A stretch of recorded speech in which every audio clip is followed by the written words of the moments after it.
dear participants. Today we are CSR Latvia, providing you the opportunity to see the movie, what is called Beyond Zero.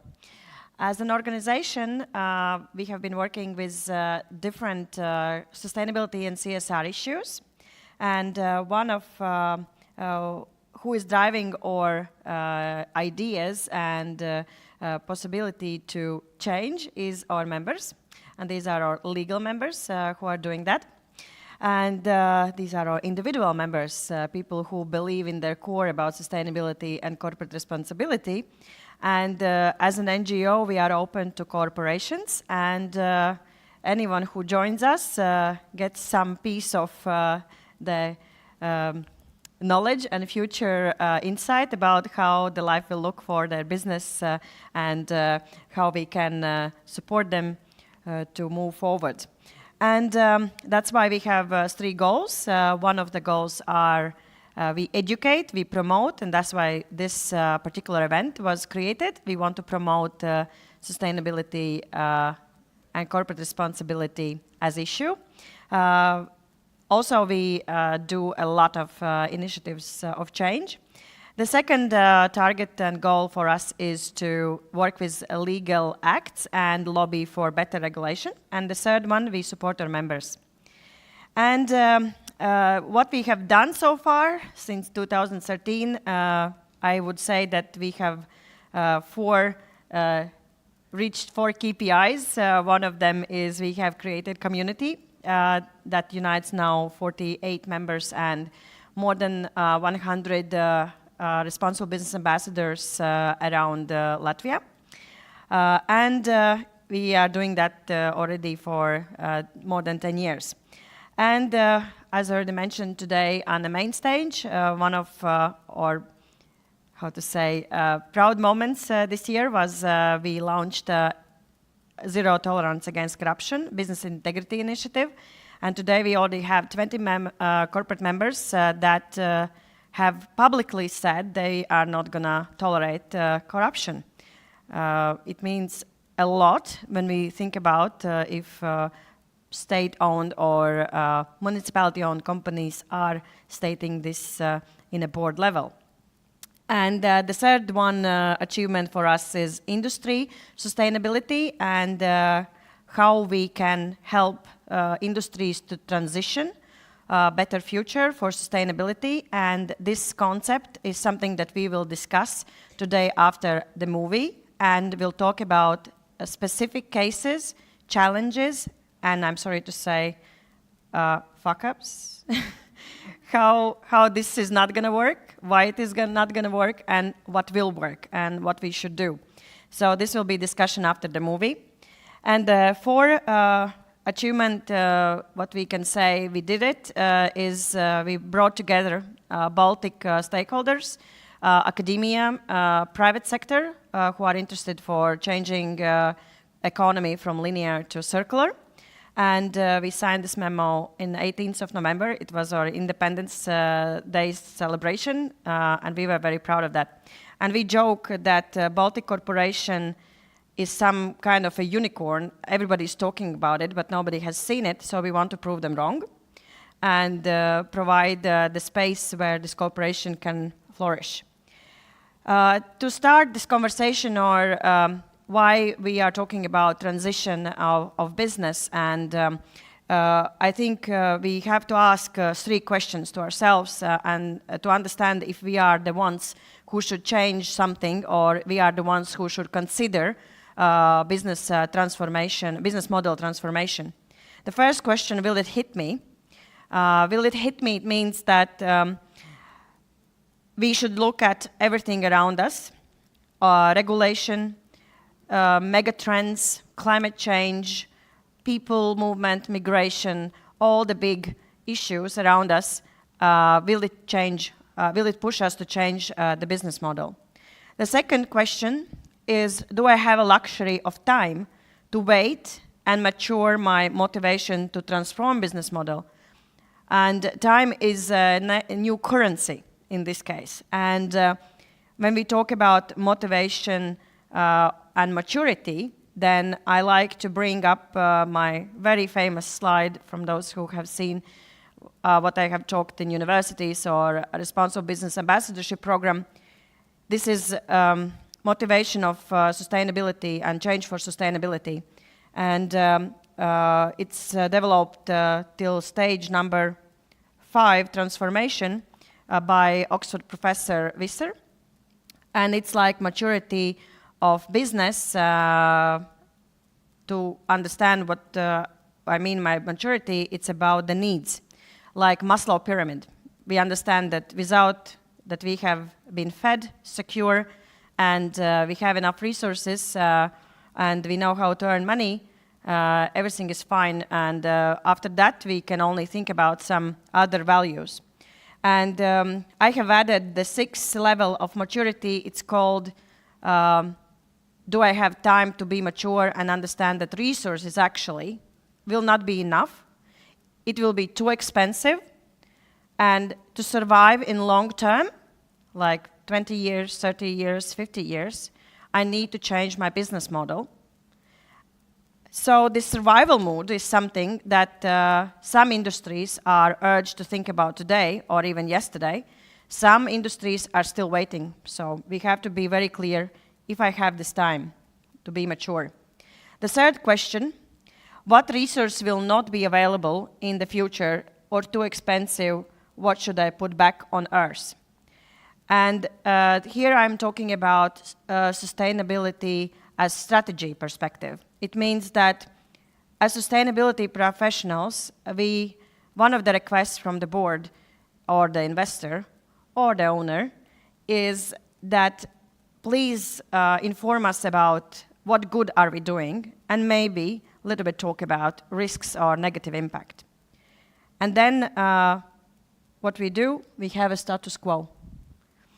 And then the next decision is, can we just keep it okay? And the status quo, we call it sustainability, that it's okay for now. So, and the regeneration strategy is about how we are working to restore the balance, how we are working to mitigate our risks and adapt to the climate change, to the social justice change, to economy change, to circularity change. That's our questions, but we need to answer. Today, as already said, we would like to give you an examples, and one of the examples is a movie. It is a documentary, and we are co-hosts of organizing this event for Baltic Sustainability Awards and Forum. And this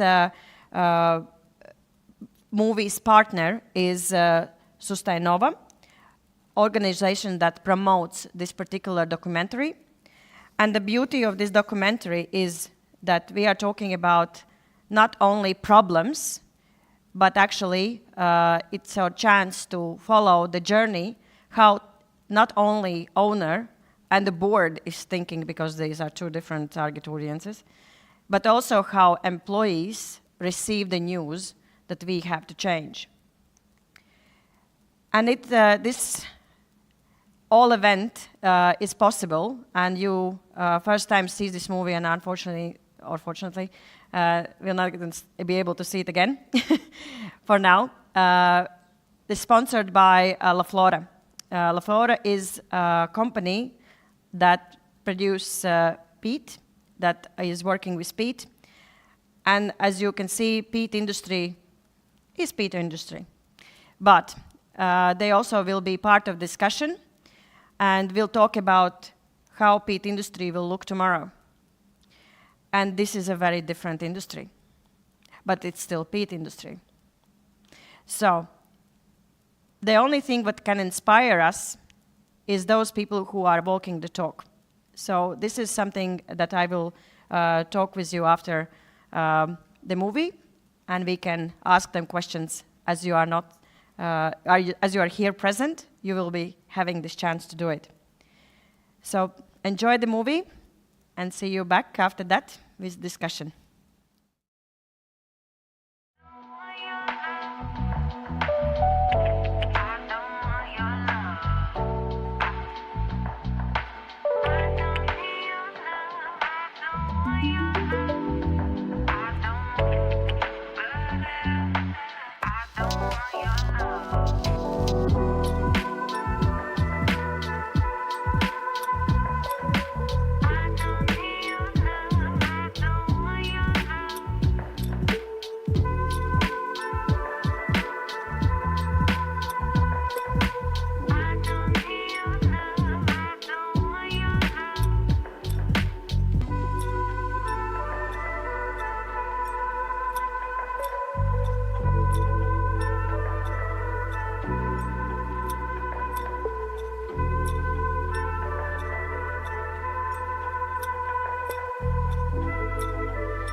Emotional, yeah? Also, for me, even I saw it already a little bit second time. Okay, thank you for being here and seeing this movie. And I think we need more this kind of inspirational stories. But to bring you a little bit and slowly back to reality, we have 6 questions, and we will have a prize for the best answers and the fastest answers, the correct answers about the movie. And the prize will come from La Flora. So, questions? Okay. Please take your phones. Okay. This is interactive. Please write your nickname, because if you will do it anonymously, then we will not gonna give you a gift if you are the fastest and the precise person to answer. Okay.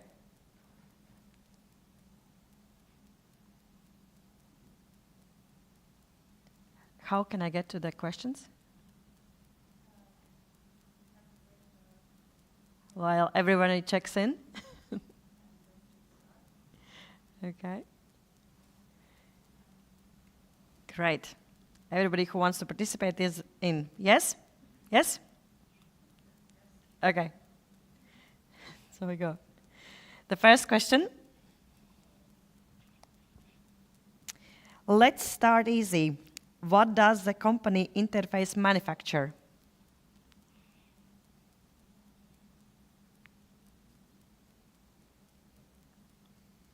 Okay. Next question. Wait. So how many answers we have to wait? 13, yes? Great. Was Interface company in compliance with federal law?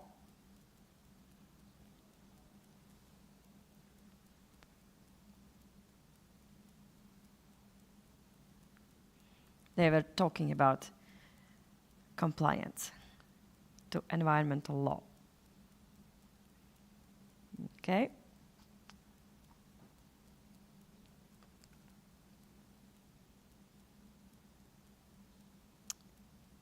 Thank you. And then what were the concerns about hosting the event in 1999 at the Maui Global Sales Meeting?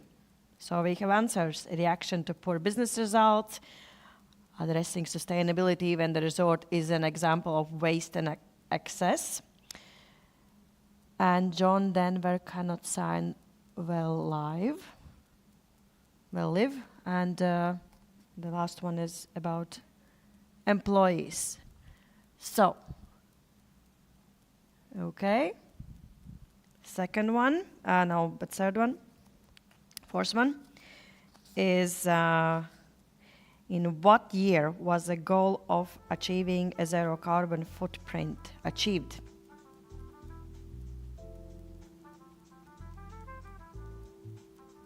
Thank you. And 60% of their carbon footprint consists of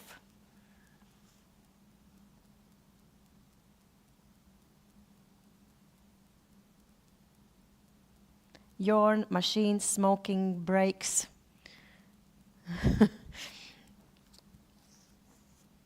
Nylon. Okay. I think Jana is a winner now. She's always appears the first. Okay, and now we have the winner. No? Oh, the last question, sorry.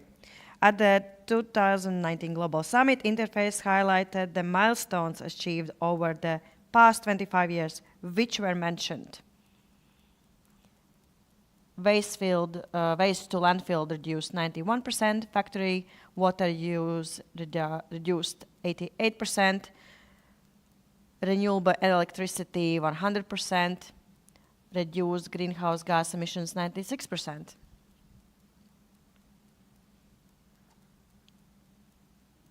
Okay, thank you. We have a winner. Karina. Karina, who is Karina?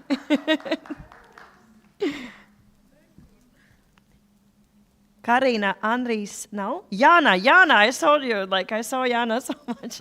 Okay, so I will give you all three the prizes. Jana, Andris, and Karina. Please come to the stage.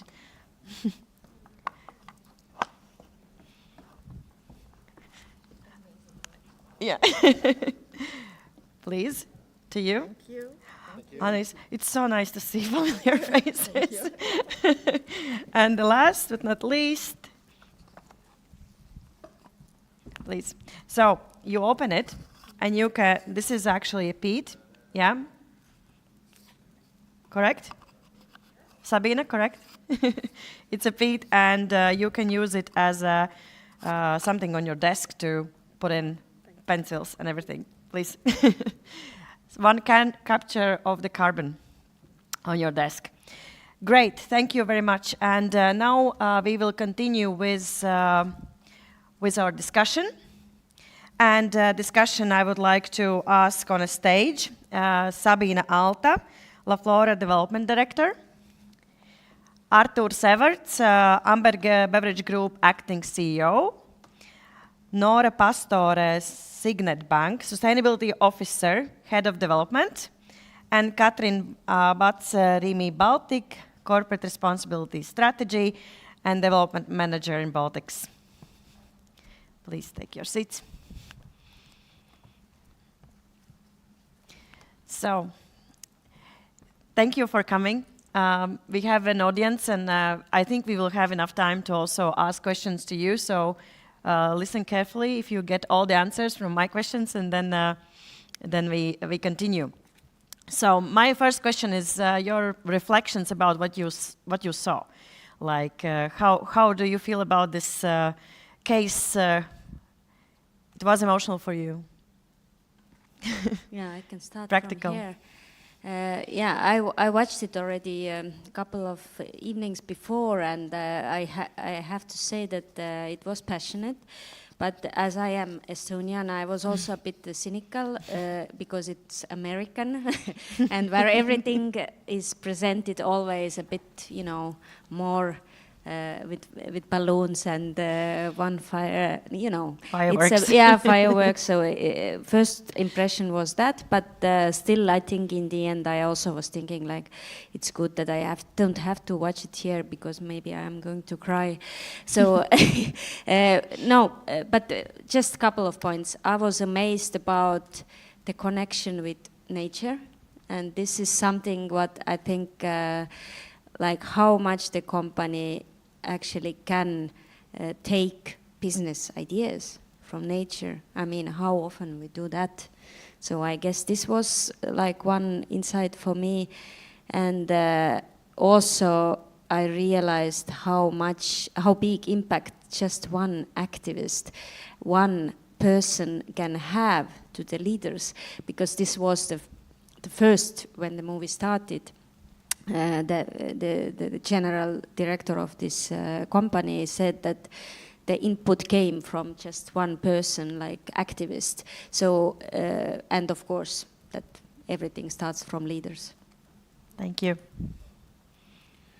Well, to me, there were a couple of takeaways. Obviously, the film itself is a bit with the drama, and it's quite interesting because I think it's always very fruitful to have that kind of moves in the movies. But there was one thing I liked particularly about when they presented. They said, they said many statements, but one of them was love carbon. I think that's something which we should do, and we should not be afraid of it, but we need to make sure that we understand how we treat it.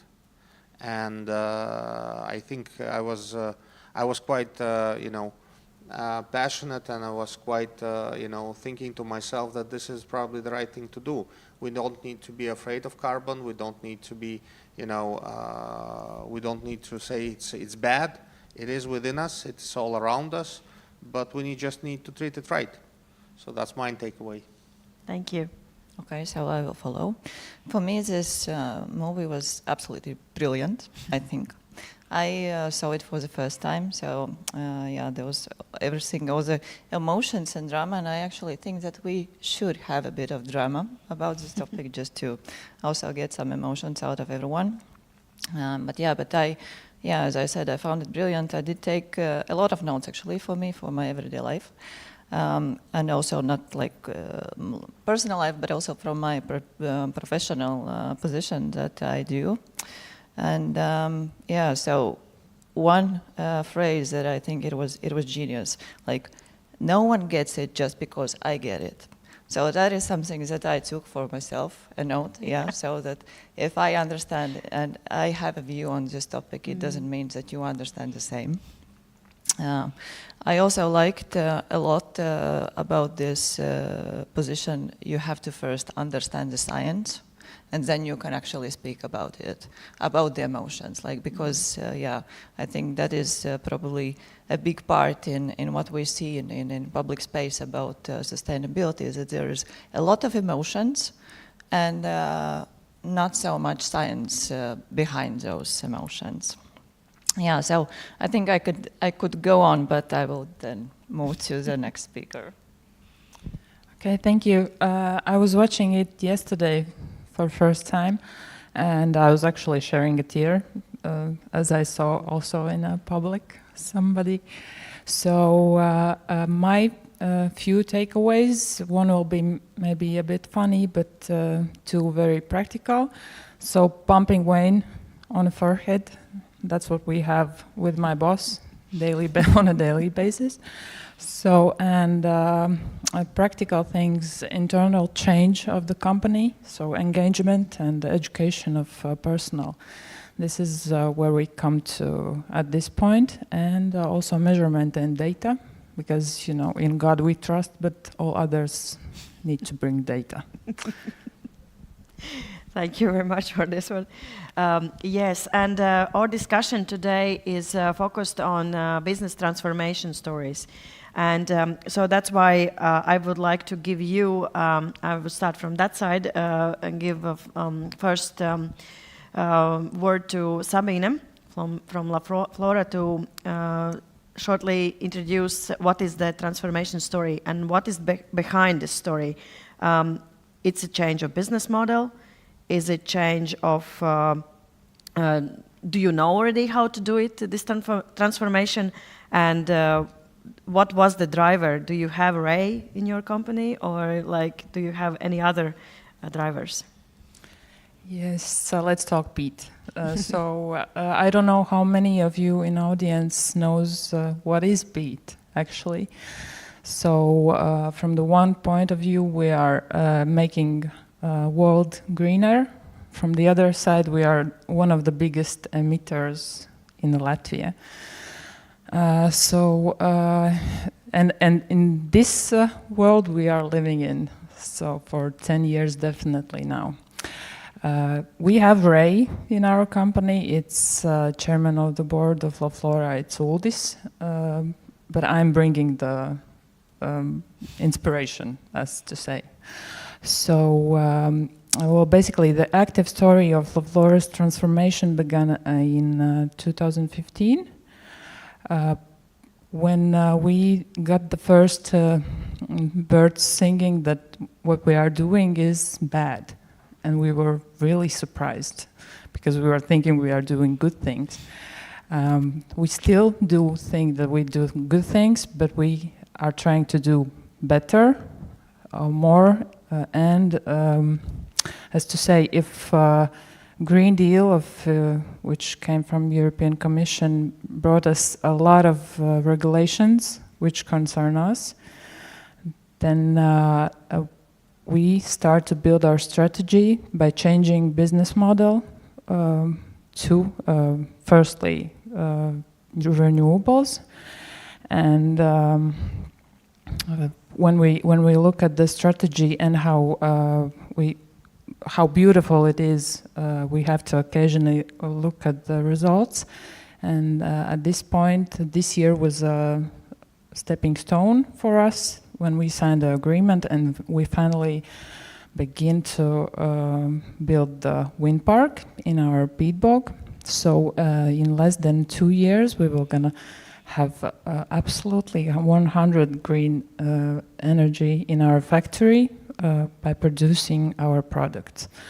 So this is very short story. I could talk about it like for an hour myself, but I will let others also Yes. step in. Thank you. And I'm taking this heavy question to you also as a finance sector, because it was changed by directive. And how do you feel in this sector? How it things for you for transformation? Yeah, well, we feel very overwhelmed, I would say. From banking sector or for us financiers, there is a two way how we look at this question. So one is the easiest part is like to look at ourselves as a company, like what kind of energy do we use, what is the resource use, how our employees travel, and so on and so on. So that is the simple part. For us, of course, the most important in terms of efforts that we need to invest and also the impact that we can make is definitely from our clients. The money that we are, the companies that we are financing, either via lending or via investments. And here is the tricky part, because currently actually what we also see as our task is pretty much education. We are working with our clients. We are preparing some kind of a tool so that they understand what we are going to ask from them in terms of sustainability. They get frustrated, like, why are you asking me these questions? Then we get into this, again, educational hat that we are explaining why we are asking these questions and why actually they should be asking those questions themselves as well. Yeah, so you're like a Ray for them? Or the CEO of Ray? Well, you mean for these companies? Yes. We are, well, I don't know if there's an appropriate word, how to say it, who we are in this. But yeah, so it's not an easy task. It's for some, it's unfortunately still quite a small proportion of clients that we see that they are actively engaging in sustainability. For most of the clients, still it is like, what is it and why do I need to think about this? So yeah, so that in financial sectors, that is our transformation, so that we are also very, very actively working with our clients. And do you have carrots for them to change? Well, yes. Actually, in finance, everything is simple. So we look at everything from risk and opportunity perspective.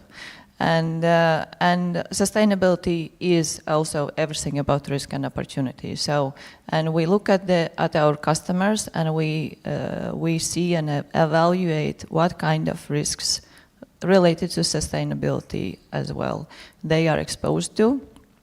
Do they understand these risks, and how do they work with them? The same also goes for opportunities. Do they have these opportunities, and are they able to capture them?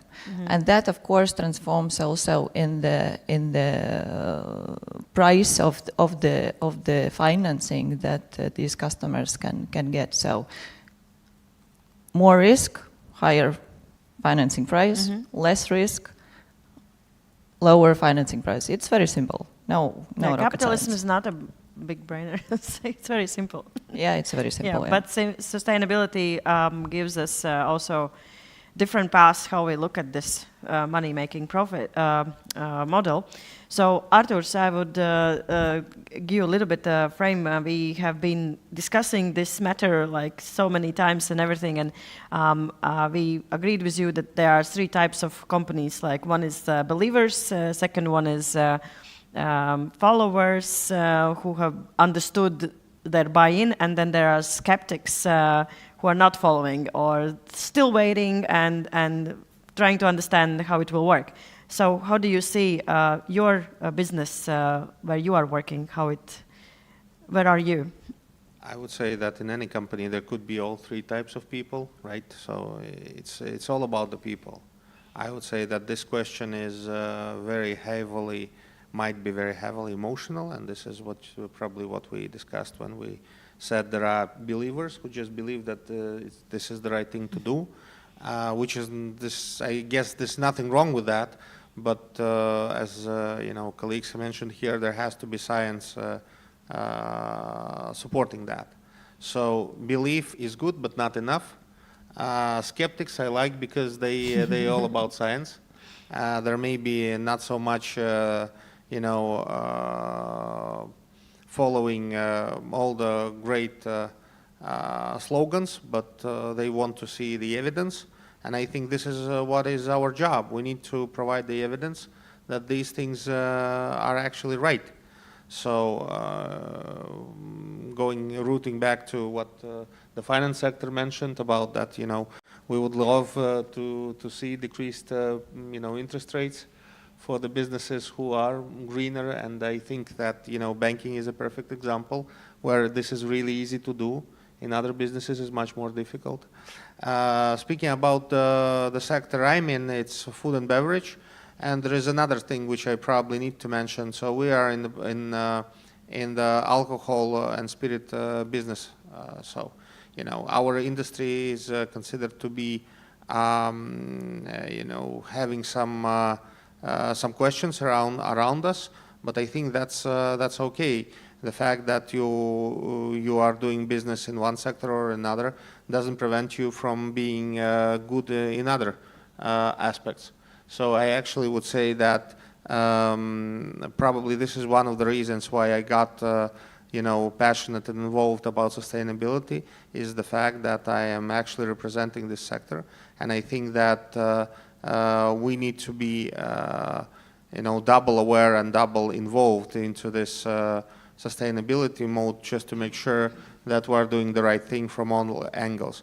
So I think that will provide us a first mover's advantage. So we'll see how it goes. But as we see it in the movie, it always, you know, comes with a great deal of innovation. Not in all sectors this is easy to do, but I am pretty sure that once the ecosystem is built, so meaning that there are many companies who are doing innovations or researches in that field, there will be found so many applications how many businesses could adapt to those and make their operations more sustainable. Thank you. Yeah, there are many questions I would like to ask from you, but as I am not the moderator, I will not do that. But no, you will have a chance to do that. Yeah, later on. But first of all, what I find my everyday job, I have been in Rimi 14 years already, and it's quite a time. And actually, what I'm the most proud is that I have tried to raise in my company, meaning that finding this kind of partners in crime in every department, and at least in some way I think I have succeeded, because I mean I'm, you know, the one who always like a party pooper. I would say, like, how long do we need Baltic Sustainability Awards? How long do we need impact days or such? Doesn't it? And NGOs. Yeah, doesn't it feel, I mean, understandable, but sustainability should be inside of the, you know, companies leading, and all the departments should think this way. So it should be in the future part of like marketing people's seminar, or like CEOs seminars, or whatever they are organizing.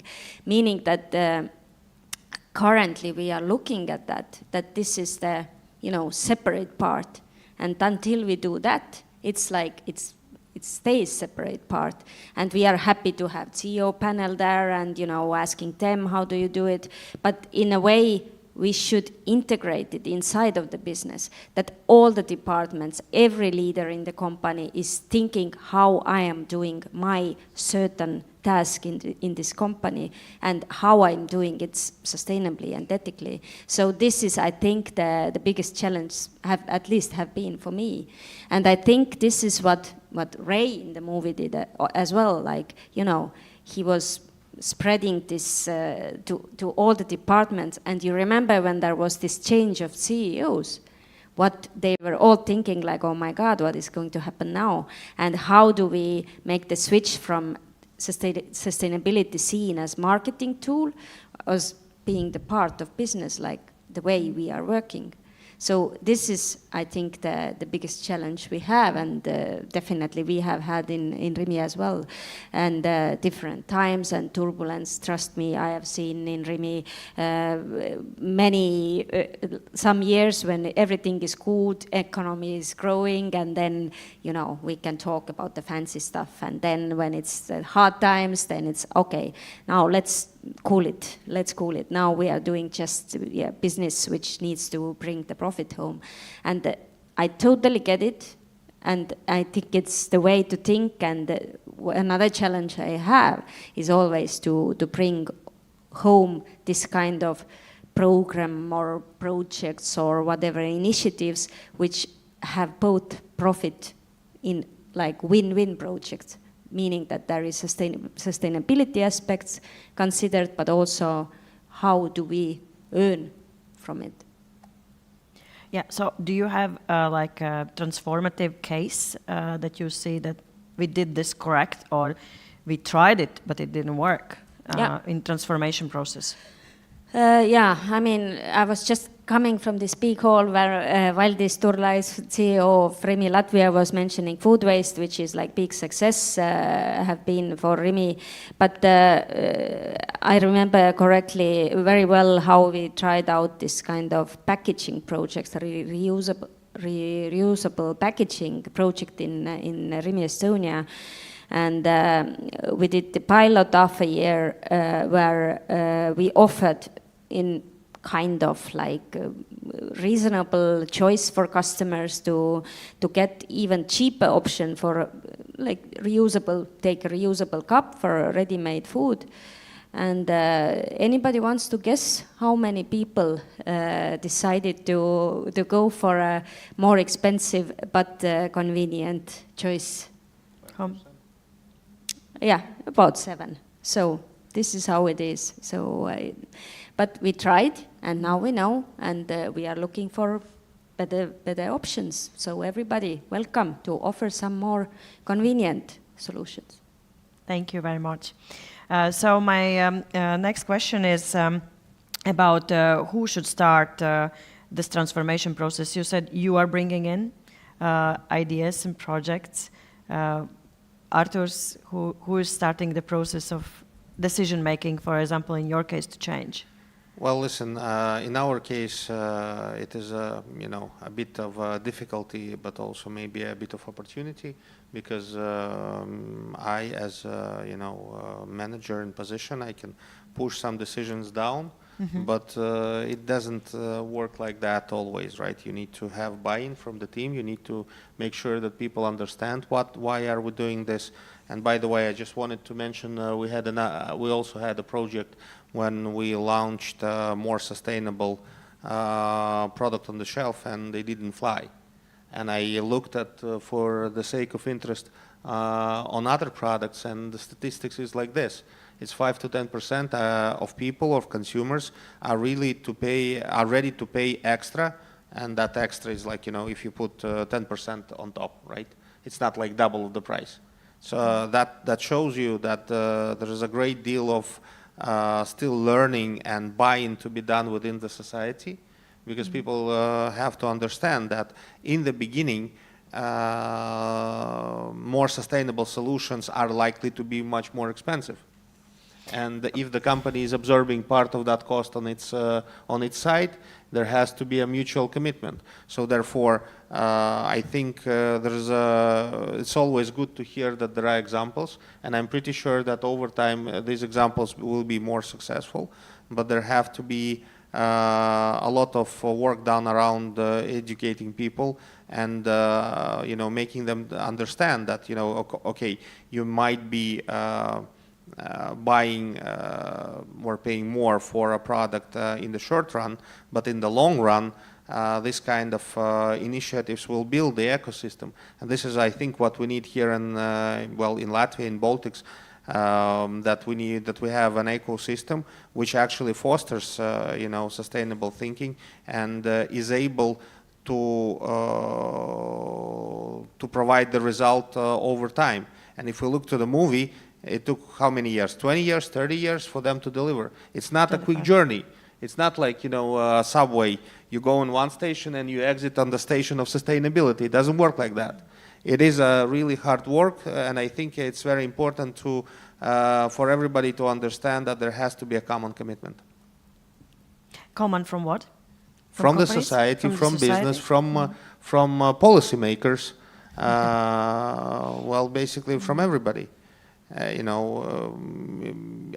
What we see now is that the policymakers in Brussels have their goals and have quite beautiful initiatives, but I think the connection between them, business and society, is not strong enough, and this is what I think we need to strengthen. Yes, please. In the very beginning, you mentioned about this, that it doesn't work like that the leadership just push it down to the company, that there has to be also engagement in there.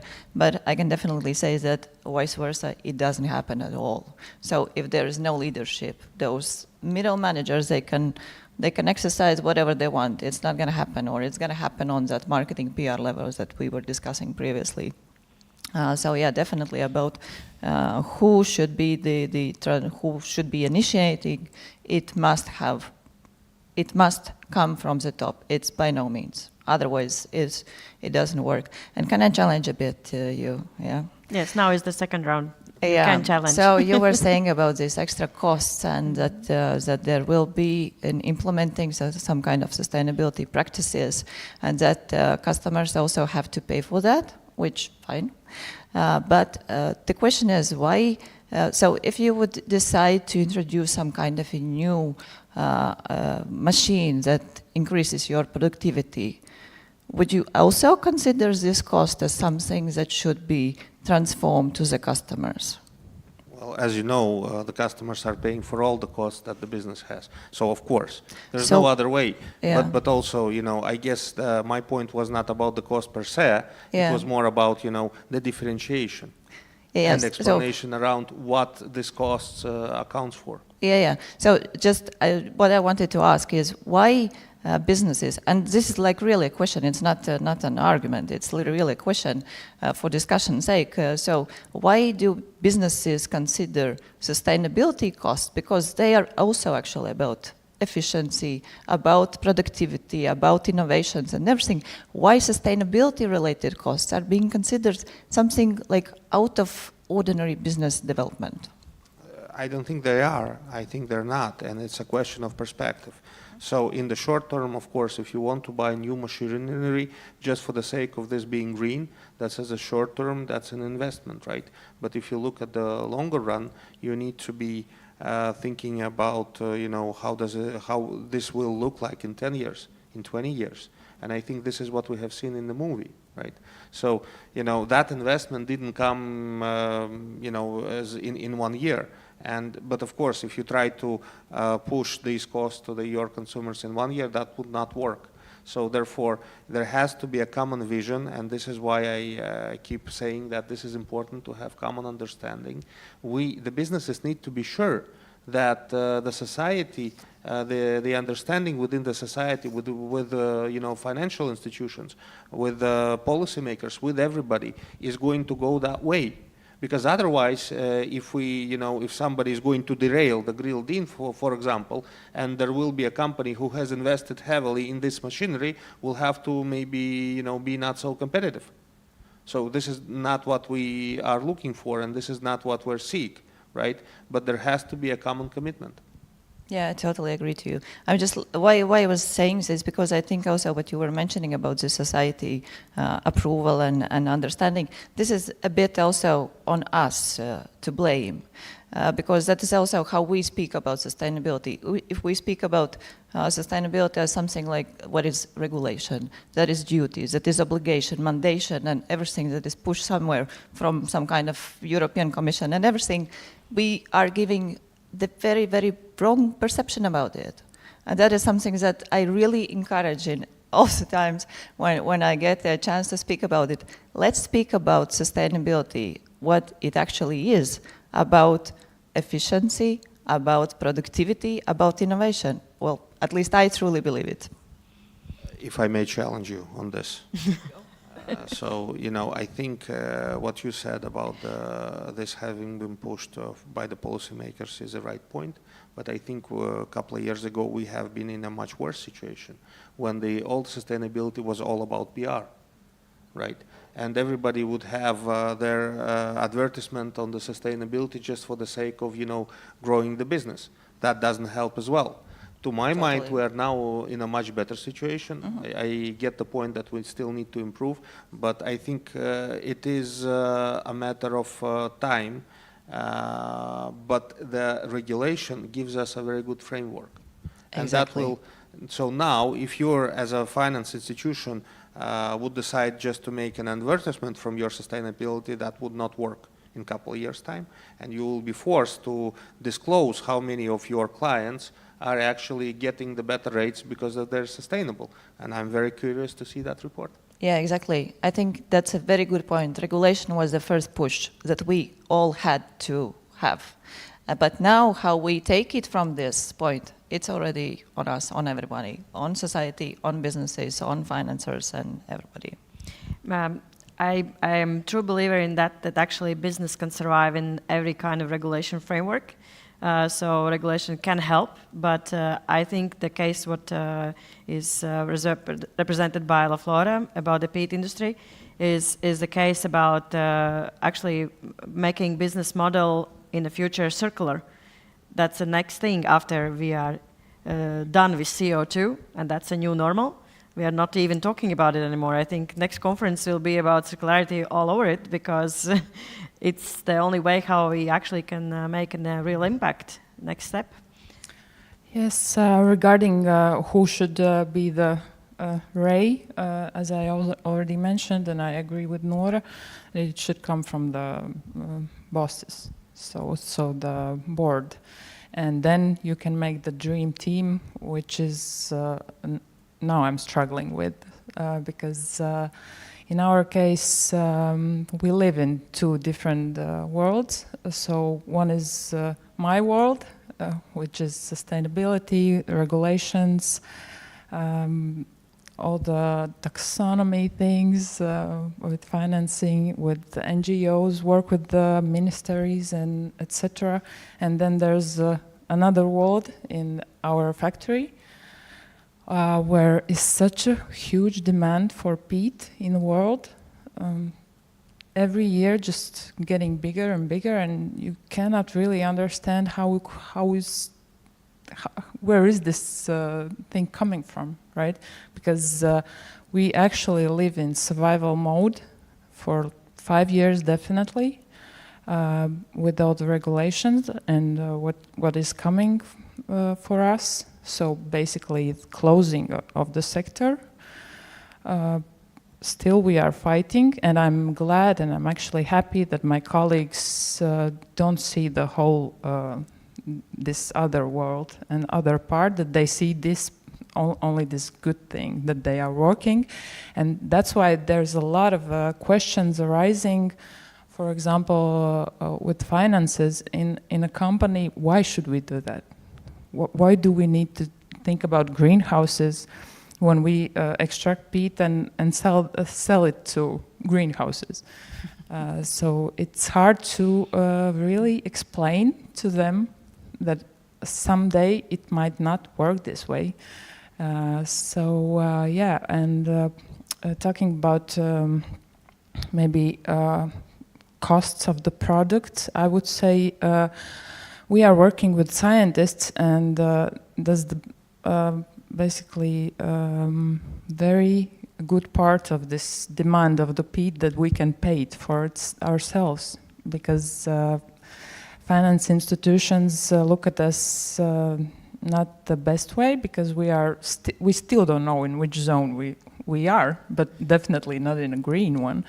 So if in case, for example, if we need to do research for new products, which is coming also from our clients, demanding, for example, less peat in peat substrate, so we are now making research with the growers.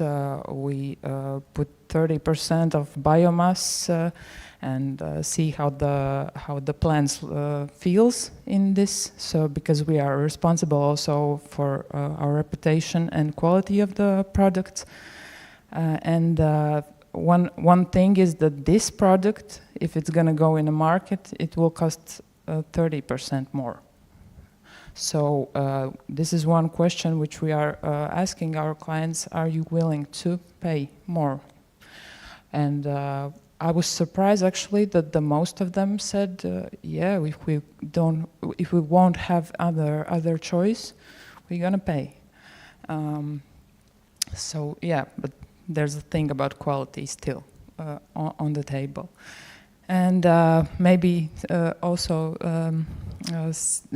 question to finance institution. For example, when we talk about a renewable energy project or greenhouse or data centers or whatever the new business model of ours is gonna be, there's no problem with finance. But we have peat bog, which is rented in other region of the Latvia, which is in Latgale. And we are extracting peat there and bringing it to a factory which is in Jelgava. So CO2 emissions, logistics, etc. And for many years now, we were planning to build a factory there. So we don't use so much CO2. So nobody wants to finance this project.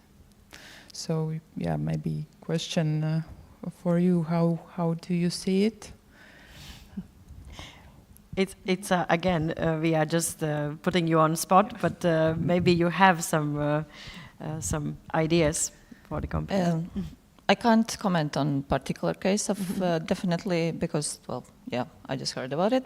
I'm not sure also if you have approached us, and we also didn't, but don't answer that.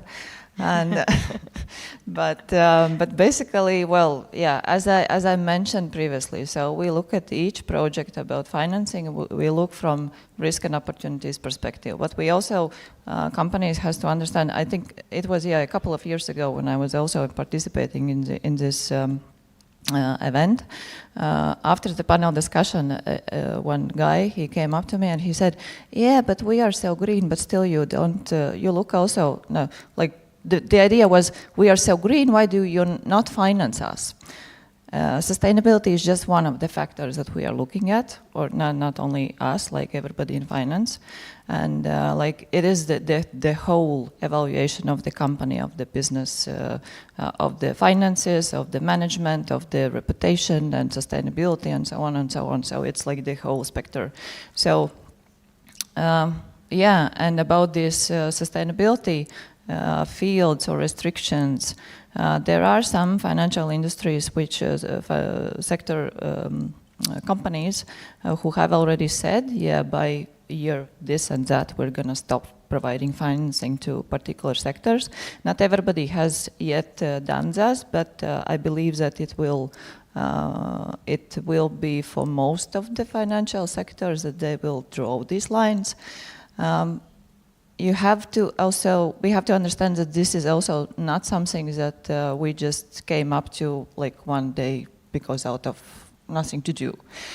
So this is like following, as you said also about these regulations as a guidelines or as a framework. So there are particular targets that we as a society has committed to, and this is the way how we respond to it. Yeah, so it's not about us, we don't like you, we like, but we have to get on that common path somehow. Okay, and thank you for this answer. We are talking about enablers of transformation, and we talked about consumers as part of the process, regulators as part of the process, and you mentioned a lot of employees, and maybe there's another enablers for you for the so closely working to the customer base for your business transformation. What is your enabler? Yeah, sometimes I am asked to come and talk in the university to the students, and then I always start with a question. Have you ever been in the store? Think along now. Walking there in between the shelves and thinking like, who the hell buys this? Have you? Yeah? Everybody? Yeah? In No? some sections, yes, I have. Yes, I think it's very often so. You are the exception here, but always there are people who are looking and thinking, who is buying that? So as a business, you basically, I want to tell you, there is nothing on the shelf, not a thing which customers doesn't buy. We don't put something there just to show that this product exists. So everything you see, everything is bought, there is customer for it. So sometimes as we are here on this sustainability event, and we all are already kind of, what I always say, that we all are like bewitched, we are already done, nudged. Basically, we don't need to be nudged. But if you think about, like, let's say what I just said, that who is the customer, like who makes the profit for the company, as business have to think about it. This is the big amount of people who doesn't come to the sustainability awards or any other typical that kind of event. They just want to go to the shop, they want to get their product as cheap as possible and not to have anything special behind there. They don't want to think about it. So this is the biggest challenge, I guess, like all the businesses have, like how to bring money home and to do it at the same time, like thinking of this ethical aspect. And what I also very often said, that there are so many things which we do in the behind the closed doors. You don't see really as a customer coming to the shop that what kind of, how many plastic we save and how much water or energy how much we invest in the environmental friendly fridges, and it's a big amounts, it's millions, and you don't even have to know. So it's how to, the biggest challenge here, how to make these customers towards the sustainable choices. I mean, this is our biggest aim, and this is, I think, the biggest challenge, to make more not only environmental but also like sustainability point of view products and services, whatever we offer, more acceptable, the way that customers doesn't even notice that they are doing customer friendly choices. Meaning, as a Rimi example, good, I think is, do you know that Rimi is selling only sustainable fish? There is a fish guide provided by WWF, and this is only the sustainable fish you can get from Rimi. So this is the way, and this is a brilliant example, because there is no other way in Rimi to shop sustainable than only sustainable fish. So this kind of solutions we have to look to make it as convenient as possible for the people. And I would add that research shows that young generation, they want to have the same product, but with all the risks mitigated or just taken off the product and pay the same price. So that's their dream. I'm not sure we can do it now, but maybe in the future it's possible. I would like to, do you want to add on this question, or we could try questions from the audience, because I hope I still have time. Do you have questions? I can't see you. Do you have? There was? Somebody? No? Silence, complete silence? Okay, then I think we can have the conversation round up, and no, we have two questions left. One is, I like this question. What you would suggest to your discussion partner, what they should do differently about transforming the business model? You can choose one or two. Yep. I have a question. I have a question to Rime actually, or to your operations. I was thinking, like, when retailers introduced that self-service desks, basically this is a cost saving on the, on employees, right? So why couldn't I, as a customer, get cheaper price on self-service desk? Yeah, actually, I have to say that the employee cost saving wasn't the most important part, putting this self-service in the store. It was just natural thing to happen. I mean, it's very popular now already, but we gave to employees who were before in the cash desks the assignments which matter more for you as a customers. They put the goods on the shelves, and it's not that we have to, we could decrease the customer amount in the stores, even though we are all the time looking for opportunities to do that as well, because this is the natural thing to happen with the innovation, obviously. But these people are doing something behind the closed doors, maybe, also in the hall, putting these goods that you have products enough whenever you come to the shop, to pick there and do the scanning. So in that sense, these people who were before in the cash desks do now the job which matters you as a customer as well. So in that sense, it's not saving from the just point of view that he or she is sitting there and serving you, but I think there are much more important things to do in the sales area, and also in the behind the doors, like in the store, in the stock.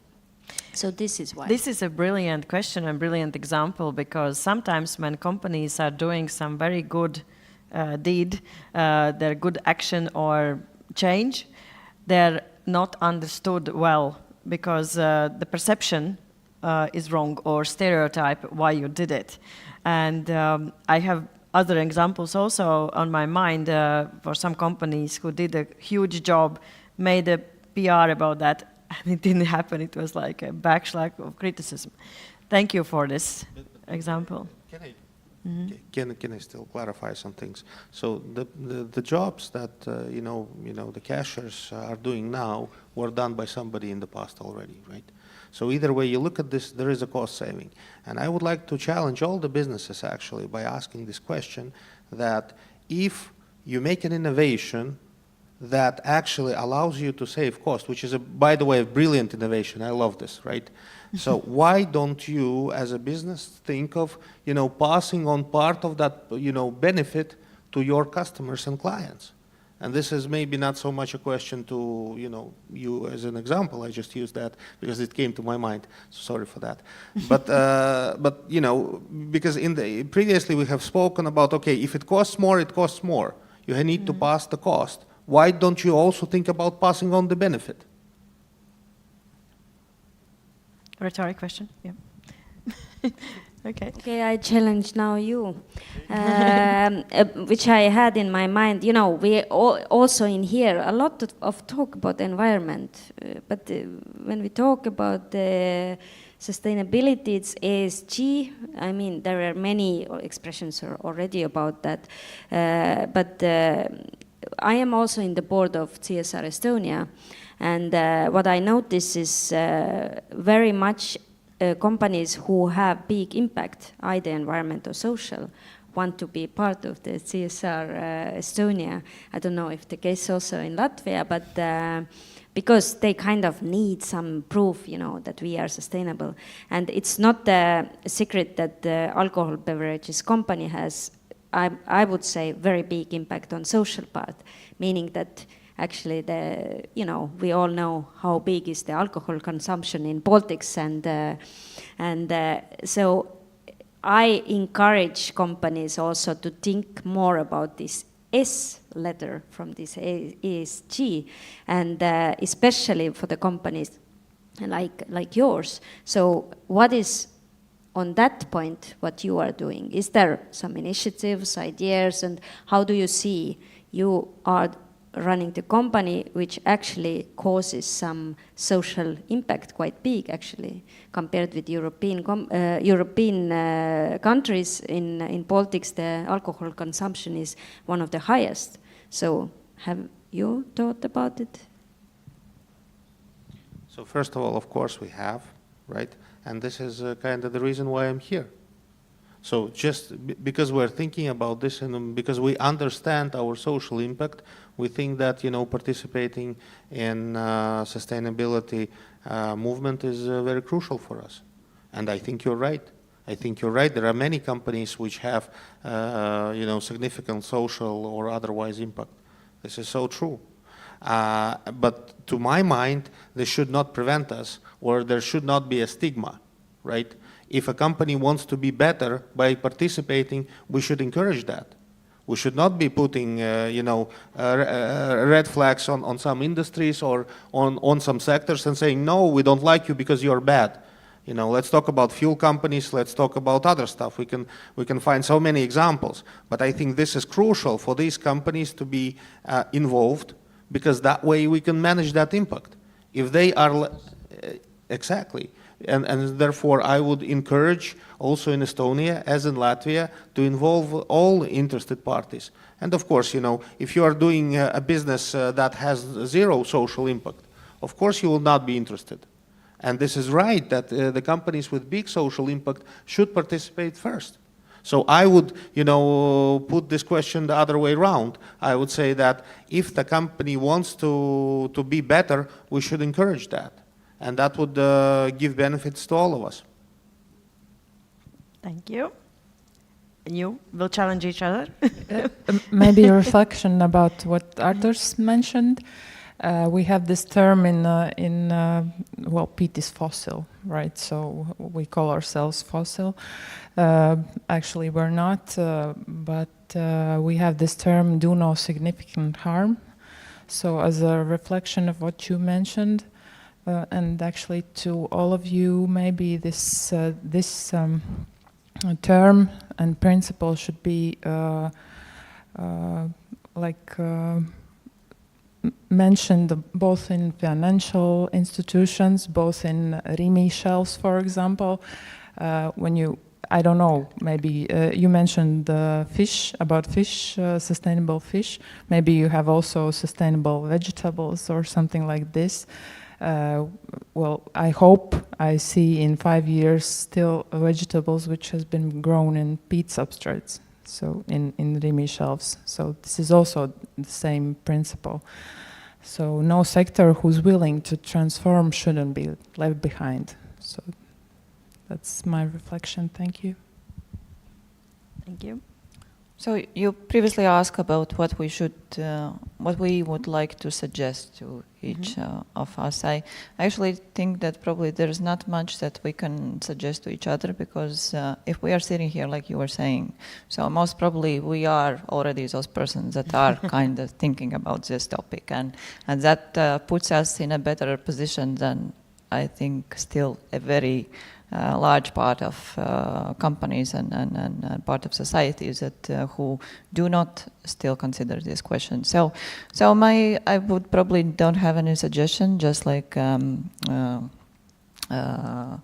ierosinājums, just stay positive, spread the vibe, and let's do this journey together and just speak about sustainability from this competitiveness side, and I think we can do it all together. Yeah. Do you see that something was like left behind about the talk of transformation? We discussed who did it, who should do it, why you are doing it, more or less, enablers, regulation, anything else for transformation story to be a success, would you like to add? I would just repeat that, and I think it was mentioned also in the movies, that companies have main role here, so let's don't forget that, because and also what I heard from the main stage, and I sticked really in my mind, like if we all the time as companies we are referring that the public sector, you know, the politicians and why don't they do it, why don't we see the tenders and etc. But somebody mentioned that actually politicians have very short term, as they are elected for short term, targets in mind, but businesses are the ones who are looking long term, because they do want to exist after 10 and 20 years as well. This is, let's don't forget that businesses are making this Green Deal. And when I'm saying Green Deal, I encourage everybody to think about it as a profit deal. There is, as you mentioned also, there is profit also. Let's look at it differently. Let's don't talk about Green Deal. Let's talk about where is the profit in all of it.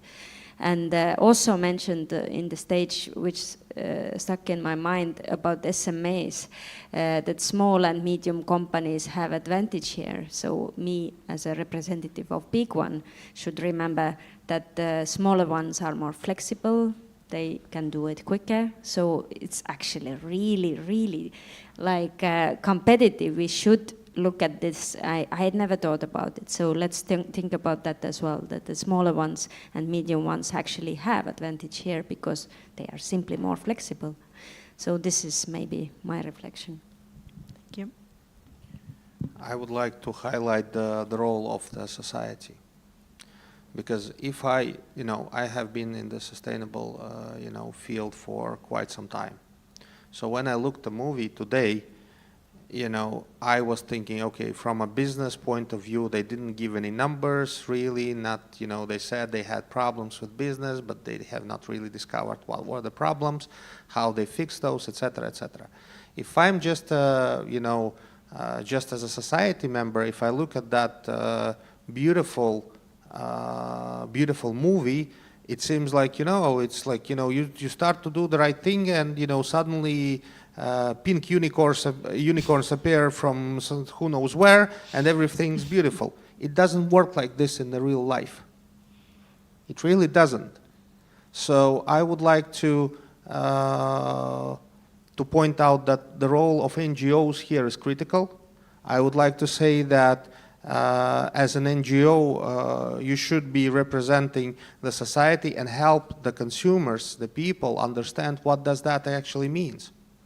They didn't say anything about, in the movie, about the cost of the product. They didn't say anything about the cost of, investments, what we have discussed here. So it's a completely different world. Therefore, I think it's very important to have realistic expectation from the society, and that would also drive the business to do the right things. However, if the expectations are unrealistic, this is deteriorating to the whole system. So I would like to once again highlight the importance of ecosystem, and the crucial part of that ecosystem is the society.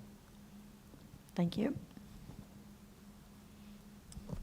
I think I have already said pretty much that I wanted to say, just probably a bit of reflection still what you just said about this NGOs and everything, and that also companies should, every company can also take part also with government. So we have these different associations, like for example we have finance sector association, and we are taking very active steps when speaking also with government, with ministries about the sustainability topics. And we are the ones who are going to them and saying, hey guys, this is something that we need to do.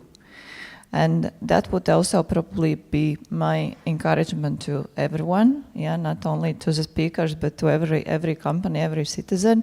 Be active citizen, actually. And go and show that you care, and give also your suggestions how this should be done better. Thank you. So my reflection to that is that we are doing it on a daily basis. And I think La Flora is in every NGO which you can find in Latvia.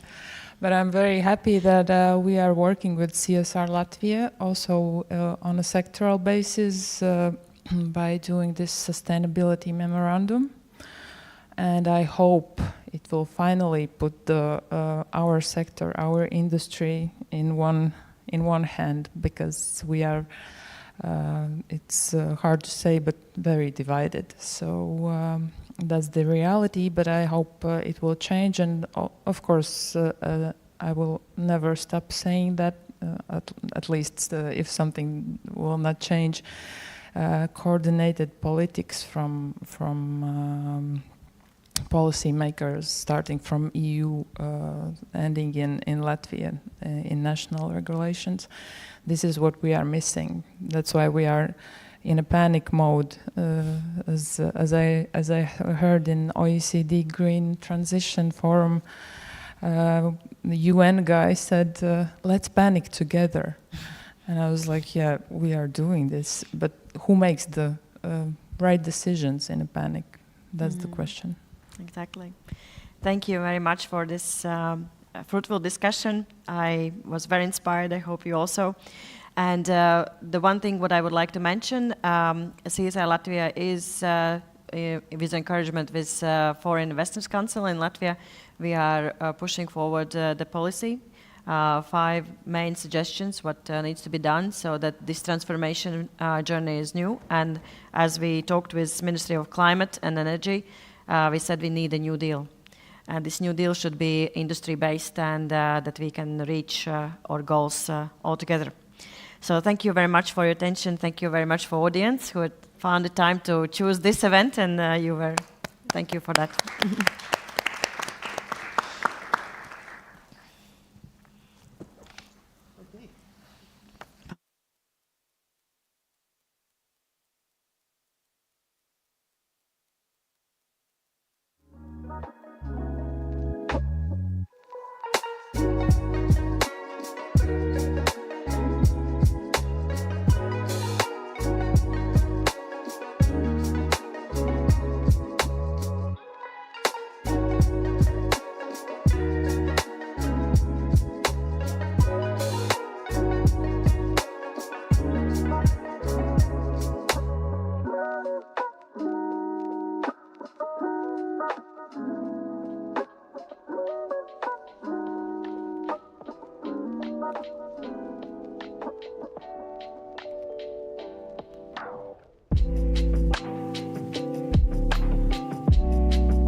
Hello, and welcome everyone to our next session, Generation Now, Female Leaders Reshaping Tomorrow.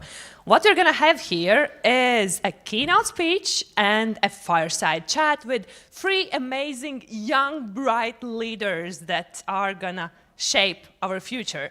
Because what we are talking here is a lot about past or about what's going on now, but how about the future?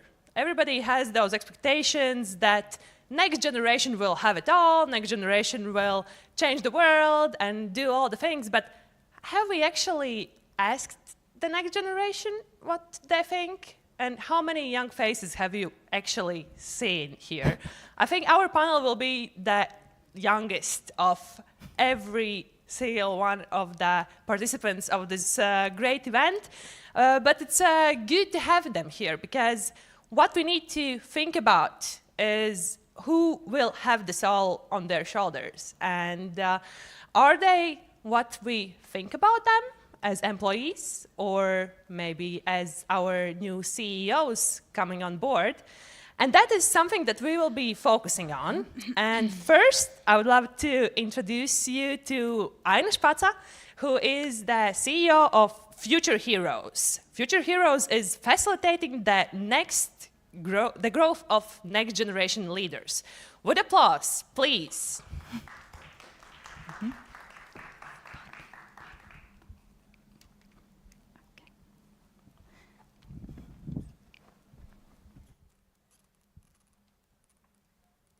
So, good afternoon. Hi, everyone.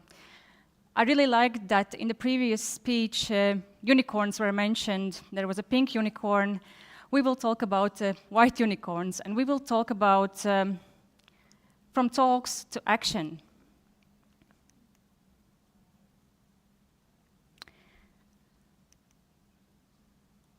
So, very familiar buzzwords, aren't they? We often find them in strategic plans and guidelines, but how to turn them into action? And I'm confident that at Future Heroes, we surely know how to turn these buzzwords into action and real impact. My name is Aina Špaca. I'm educator, serial project manager, co-founder at an edtech startup, and manager of Future Heroes. Future Heroes is a personal growth and change program. In 6 months, we help to unlock the potential of teenage girls. Every girl aged 14 to 17 has a chance to get among those 50 accepted. This community of young leaders spreads across the Baltics. And be they from the city, the town, or a small village, geography doesn't matter at all. What matters is the spark within their eyes. Not only they work together with total strangers in teams of 5, but most likely they meet the first mentor in their life. Each team chooses a problem to solve and go on learning how to turn their ideas into tangible, actionable results in their communities and wider scale. So do you know what kind of problems these girls choose to solve? Lack of awareness about sustainability issues among generations, gender equality, combating fast food, fast fashion, need for community food fridges, mental health issues, and many more. 4 years, 40 projects. Competition isn't the main driver, it's the tool. The girls push their own limits, they collaborate and sharpen their leadership skills in very supportive community, with guidance from mentors, from alumni, from my colleagues and me. They learn not only to make their voices heard, but they also learn to listen deeply to each other. This is how they grow into empathetic leaders with a strong sense of sisterhood. Well, women indeed are great at leading with empathy. which strengthens teamwork and drives innovation. At Future Heroes, girls grow into compassionate leaders. So Elisa, Karin, as Anna say, I became better, more independent, spent quality time in sisterhood. These voices speak for all 187 alumnus that we have, who are out there leading with empathy in their school councils, in their university councils, in communities, and even already in their first owned NGOs. To solidify this concept of empathetic leadership and the sense of female community, as known as sisterhood, we wanted to ensure that this feeling is available also in Latvian language. So proud to say that the word māsība was officially added to the Contemporary Latvian Language Dictionary in 2024. At Future Heroes, we do not guarantee that every girl will become manager or CEO, but we provide them with that opportunity to try this and other roles and discover their best fit. So I encourage you all, let your daughters try. Help them to explore leadership and find their strengths early on. And when hiring young people, give them the chance to embrace new challenges. They will surprise you with their potential. Future Heroes is currently nearing to its 5th season, and we are excited to partner up with the Ministry of Climate and Energy this year, making the program even more focused on sustainability. So I invite you to share this opportunity with your daughters and consider joining as partners or as mentors. Together, let's shape the next generation of future empathetic female leaders. Thank you. And don't leave, because up next, you will have a chance to meet some of them. Thank you. Amazing. Amazing. What a great program. I think, who has daughters here? In the audience? Would you like her to be part of the program? Maybe? Yes? In the future, exactly, because what we need is those future leaders. But let's meet them and let's see who they are. So what we're going to have is a fireside chat about what do we really care about. From Gen Z, soon to be hired by probably all of you. So my name is Regita Zēļa, and in my daily life, I lead the Social Entrepreneurship Association of Latvia. That is an NGO that drives a positive change for social economy in Latvia.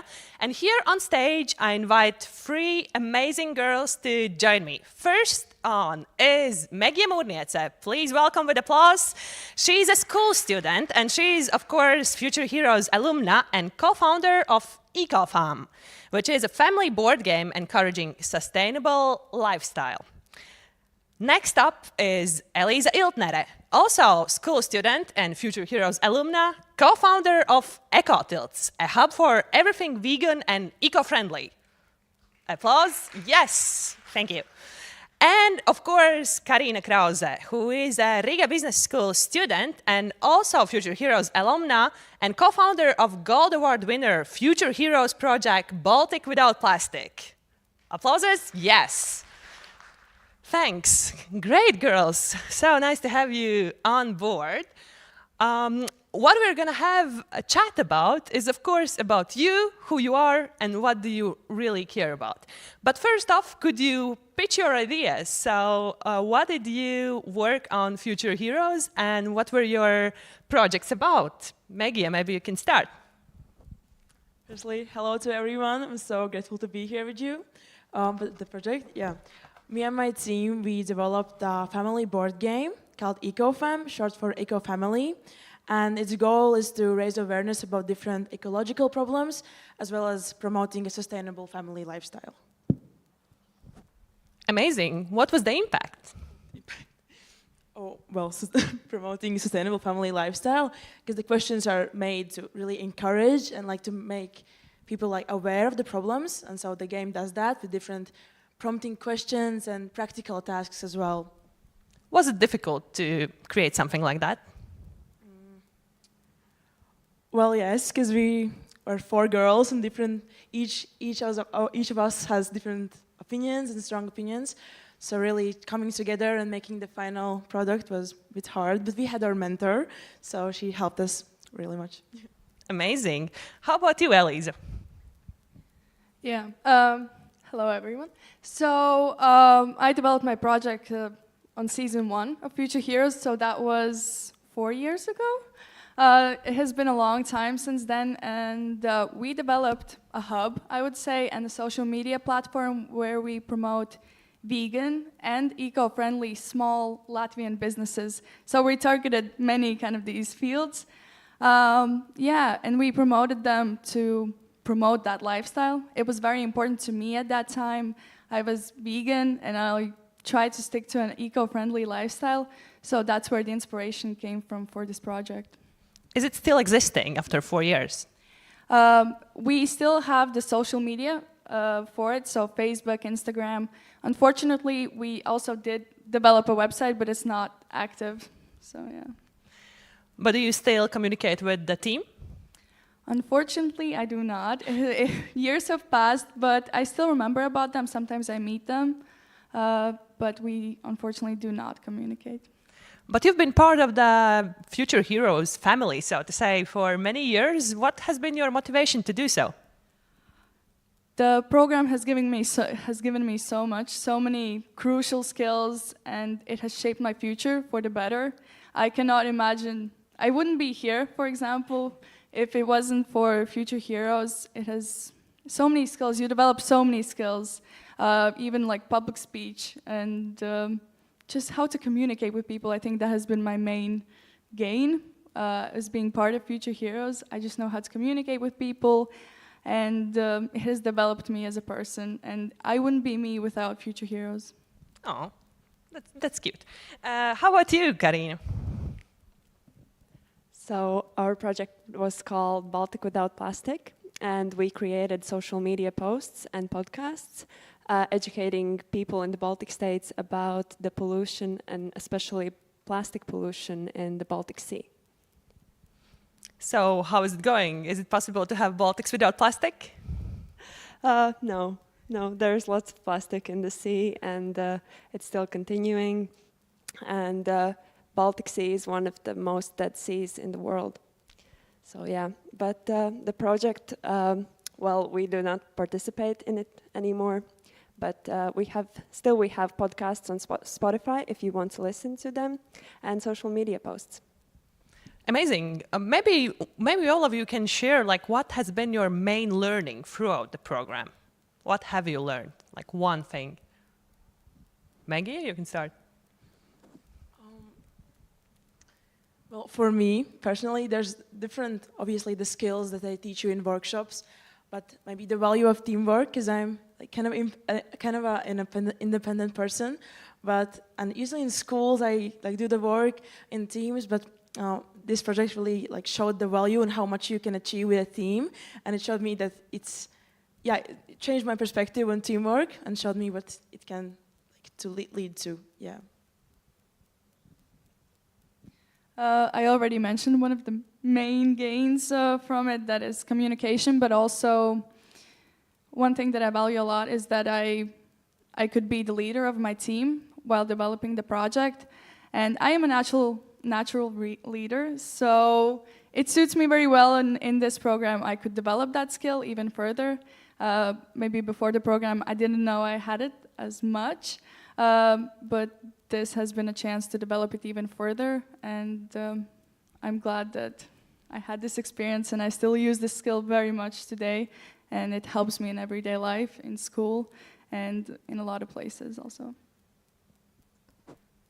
As a person who enjoys working alone, teamwork was the first thing that I learned there, and also how to lead a team, because also working in a team, you have to find some kind of a consensus for all so that all would be happy. And yeah, that was the main thing. what has been the role of the mentor in the process? Because some of you have mentioned it, so I'm just curious, how was the relationship built? For our project, it was, I think it's different from usually how projects are done, because you can choose to develop a physical product, like a game, like we did, or like NGO, or like podcasts and that type of stuff. So we chose to do a physical game, and it was so much work. And without our mentor, like we couldn't have done that. She gave us, we were really lucky with our mentor, and she was really invested in our project, and she got us different places to pitch our project, and also investors. And so it was a huge role for us, especially because since we are a physical product, we're making a physical product. So it was a huge, and we said to her that if she hadn't been so active, we couldn't have made it to the end. So yeah, it was a big role. Maybe I didn't get as lucky as Maggie, because our team, we more or less work without the mentor. We only kind of seek help from the mentor if we really were stuck. She helped us a lot, especially when narrowing down our goal and finding out what we want to do as the project. So that was the big help. We had also 2 leaders in the group, so they were clashing, and that was the kind of one of the problems that our mentor helped to solve. But more or less, it was great to know that we have a mentor. We're not alone, and Future Heroes promotes sisterhood, and that is also one of the ways it contributes to that you're not alone. And mentor gave us that feeling that we're not alone, making this huge project a reality. We had a great mentor. Sometimes we had a problem that we kind of worked less, and she was always the first one. She was like, "No, guys, you have to work right now. You have to submit the homework and everything." She kind of helped us to stay disciplined, and that's the first thing I learned from her. As at the start of the project, I wasn't really active, and I thought that I wouldn't be the team leader, but later on, just kind of naturally, just everything put itself together, and she really helped us to start the project. So thank you, Christina. Amazing. So, but the main topic of today is, of course, sustainability. And for your 2 teams, it seems that sustainability is like a natural part of the Future Heroes projects. But is it so? Would you say that all of the projects were focused on sustainability? Maybe you can comment upon that. We were giving the chart, the top, I think, the problem chart, that I don't know how to call it, but yeah, so you could choose, it was like a sort of a guide, you could choose one of those problems, and sustainability was really, it's so overused, but it's also really a current topic, so I think, and it's really easy to, for me, for teams, you have to, throughout the game project, you have to find different sponsors and partners. So if you choose the sustainability team, it's easier to find those sponsors because it's a really current topic. So maybe that's one benefit of choosing the sustainability topic. A lot of teams, my team, Maggie's team, Karin's team was about maybe sustainability and the clean environment, but Future Heroes is not only about sustainability, it is also about equality and just all of the important topics that we have in this world and solving those problems that we have in society. So a lot of projects were also about equality and about women empowerment and how to make the world equal for women and all other problems. So no, Future Heroes maybe is not all about sustainability, but it is such a crucial and big part of Future Heroes as a program. I think that every team had limited resources, as we ourselves had to find the sponsors. So naturally, all of the teams had to be sustainable because we have had these limited resources. But what is your take about Gen Z and sustainability? Like Maggie mentioned something that it's maybe sometimes overused or sometimes just put there, as you mentioned, just to get the money from the sponsors. But do you see that Gen Z actually cares about more sustainable practices? What have you seen in your daily lives? I think Gen Z is the generation that cares about, I said, I think controversy is a big thing, and also that to getting to the root of the problem because they're really interested. So I think they genuinely care about the sustainability and nature, and that in our project as well, like we decided to do a board game for families because to target especially the young like Kids? family, yeah, kids. To target kids because the values are made firstly when they're young. So I think that's really a good take on it, and it shows that like we care about it. So, yeah, from experience. From my observations, from social media and from talking with my friends, young people do care about sustainability because I think the main thing is that it's their future. It's our future, it's our children's future, and I would even ask a question, will there be a world left? You know, later in our future, we all hear that there's global warming and how polluted our seas and oceans are, and what awaits us, what is the world. So a lot of young people are motivated to talk about sustainability, to act on it. We all had that Save the Turtles, and that very much contributed to using less plastic. We now have paper straws or metal straws or bamboo straws, and that is just, this kind of thing was, I would say, young people motivated it to happen. They pressured the companies to make it more sustainable, and that is just one example. There are many more, and I would say young people really do care because it's our future. Maybe they're a little bit limited in what they can do. We see that, oh, these big companies and corporations, they can only make the big impact. So it could discourage young people to act and promote sustainability, but I think they do care. I have seen and I have heard that young people care about sustainability and what happens with our Earth. Yeah. So the hope is still there. Yes, of course, the hope is always there. Yes, I think that young people right now, the Gen Z especially, everywhere we go, we want some kind of a change.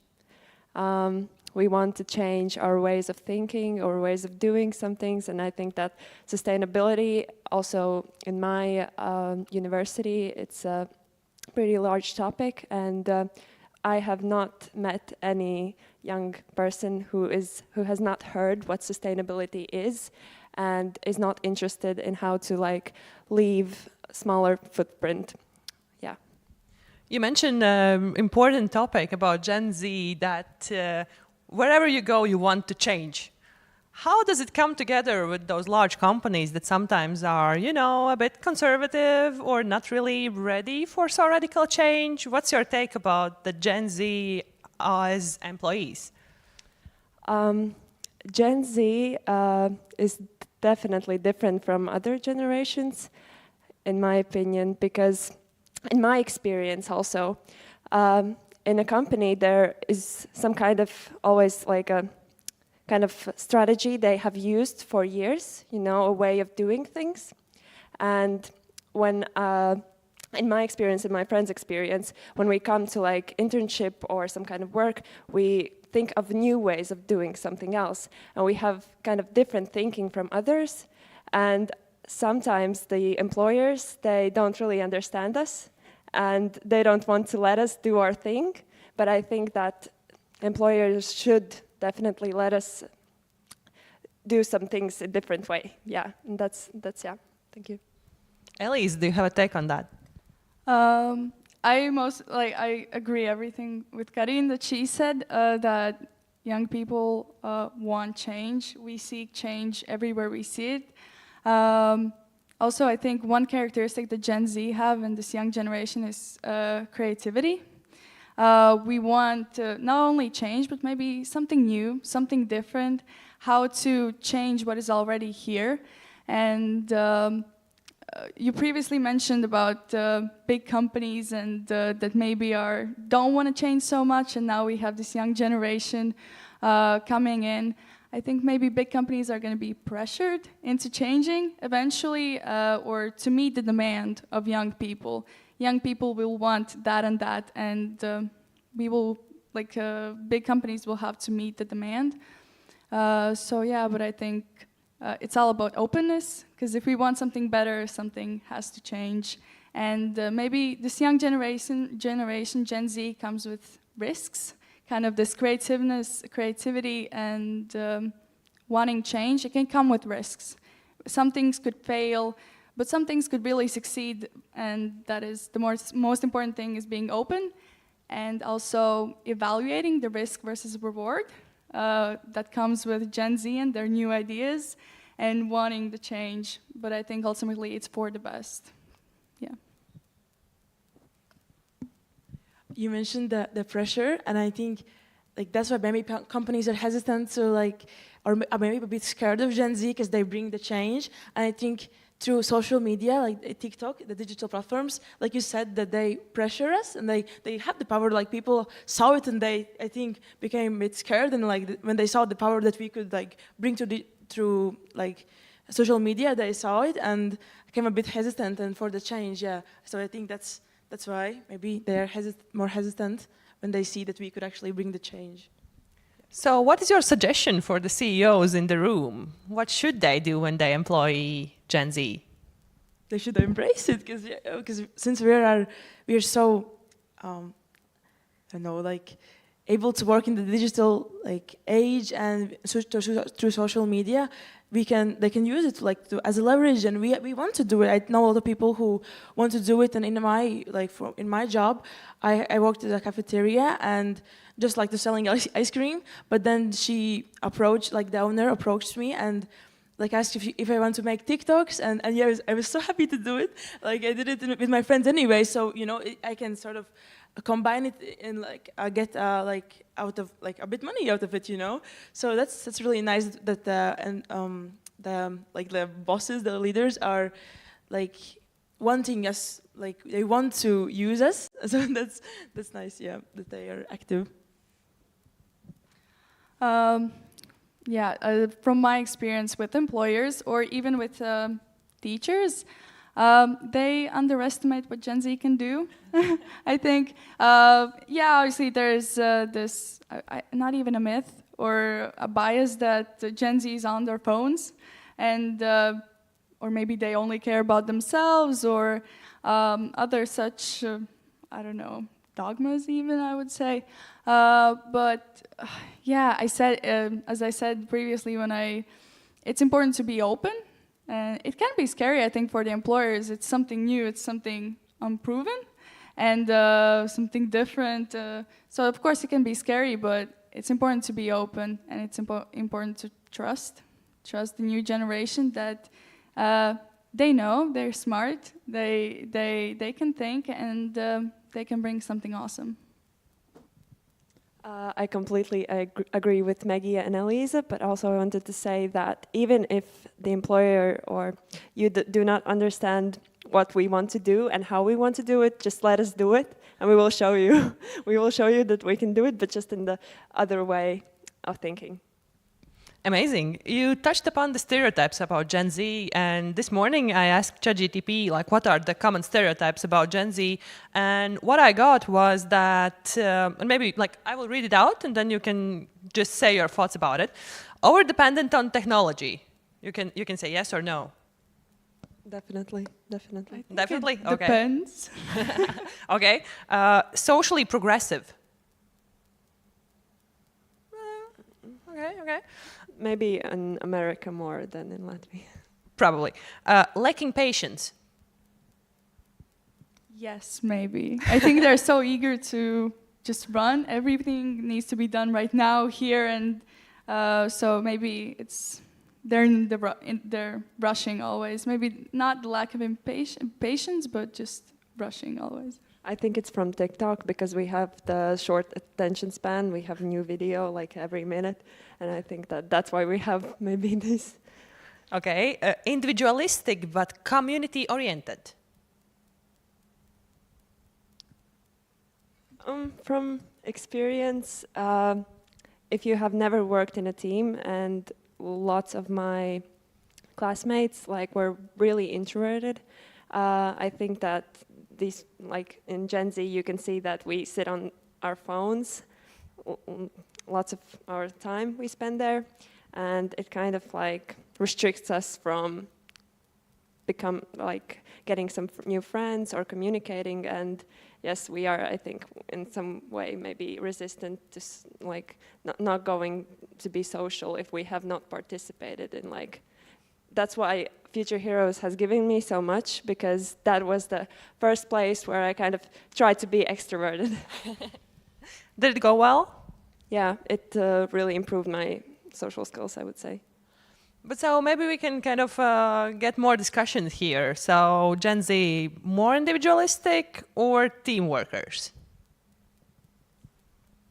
Well, I think, yeah, like I said from my experience, that I think I'm more individualistic. But then, like once I like saw what you could gain from a team, like through like kind of like forced even teamwork, when they force it upon you, you can, and when you find out what is like even a good team, and then you can see what you can gain from it, then I think I'm becoming more of a team player. But that's, yeah, only with the right team for me, so yeah. I don't know. I think it's so individual, to each of their own. As a leader and just as myself, I would say I'm more individualistic, but I do like to work with people. I like it on my terms and how I like it, but I do like to work with other people. I don't like to be alone. So it's kind of both of the worlds. Yeah. Yeah, I would say that we are closeted introverts forced to be extroverts. Yeah, that's what I always say.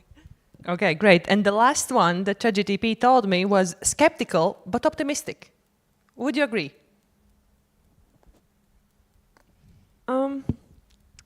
Well, we have like in this like age of in this era, we have so many like we're bringing like social problems, lots of social problems to light, and we are like very critical about them, and we criticize the other generations, but at the same time we want to change, so we are optimistic in some way.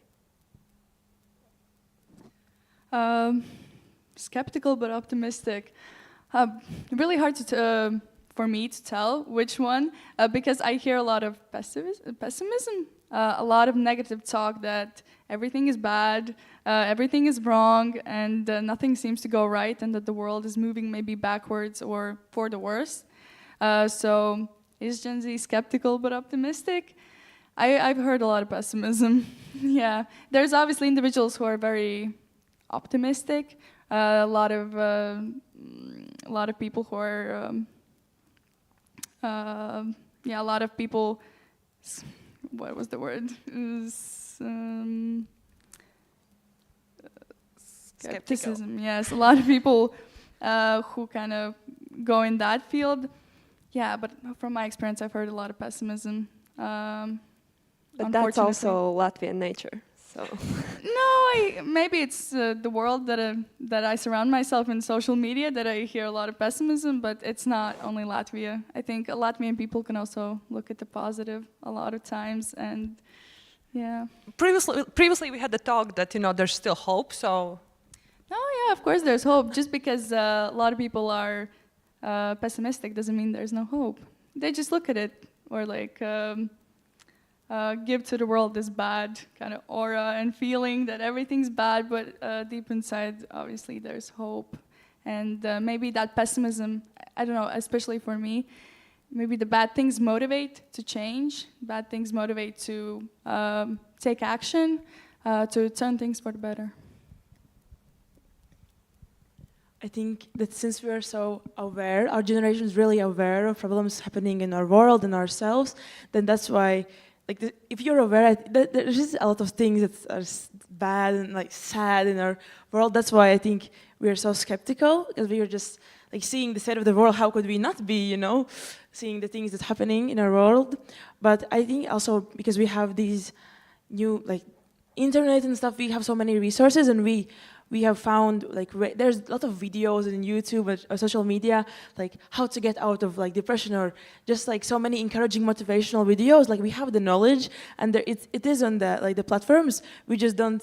I think that's why we're optimistic, is we have the knowledge and we give it to others, but we just maybe don't use it. Don't apply the knowledge. That's what I think.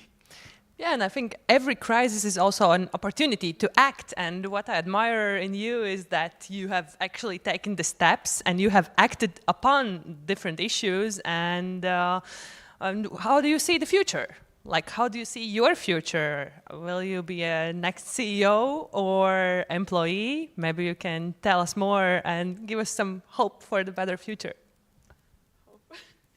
Well, just for me personally, I think I think I work better, I thrive better when I'm working under someone because I have a concrete task, and I think it's for our world, like you have to focus on one task at a time. So I think that's why, like if you have one task, everyone focuses on it, and then you can like get rid of it and then focus on the next one. But for me, yeah, I think I'm gonna work like under somewhere, and then once I get like the knowledge experience, then I maybe can lead some other people. Yeah. My true dream is to work for the government. So it would be like I'm as an employee rather than a CEO. I see myself bringing maybe some change or a new perspective when it comes to working for the government, and that's kind of where my passion lies. I would not want to be a CEO. I would not want to be a regular employee. I would want to be where I can make the change. Change maybe Latvia, something bring for the better. That would be my dream. So as an employee, I would say.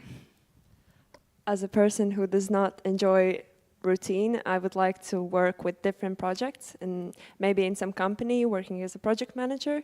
That would be my goal. And then when I kind of get to the top, I would like to build something of my own. And Future Heroes has really inspired me to maybe later in life create something similar to this, but maybe in like going into other directions. But I really like this idea of, inspiring young girls to improve themselves. Yes. Amazing, great to hear that. And I think that is one of the rare times when I hear somebody wanting to work for the government, and we really need change makers there. So good luck in that, and good luck in being good employees too. But like, what is that takeaway that you would like to say to this great audience after our talk? Like one thing that you want them to hear. I have like few words: trust and be open for change. That is like the main takeaway I think people should take with them when from this. I've mentioned it in all the previous answers to the questions. Trust and be open for change. I would encourage to give a chance to the thing that you hate the most and try to do it.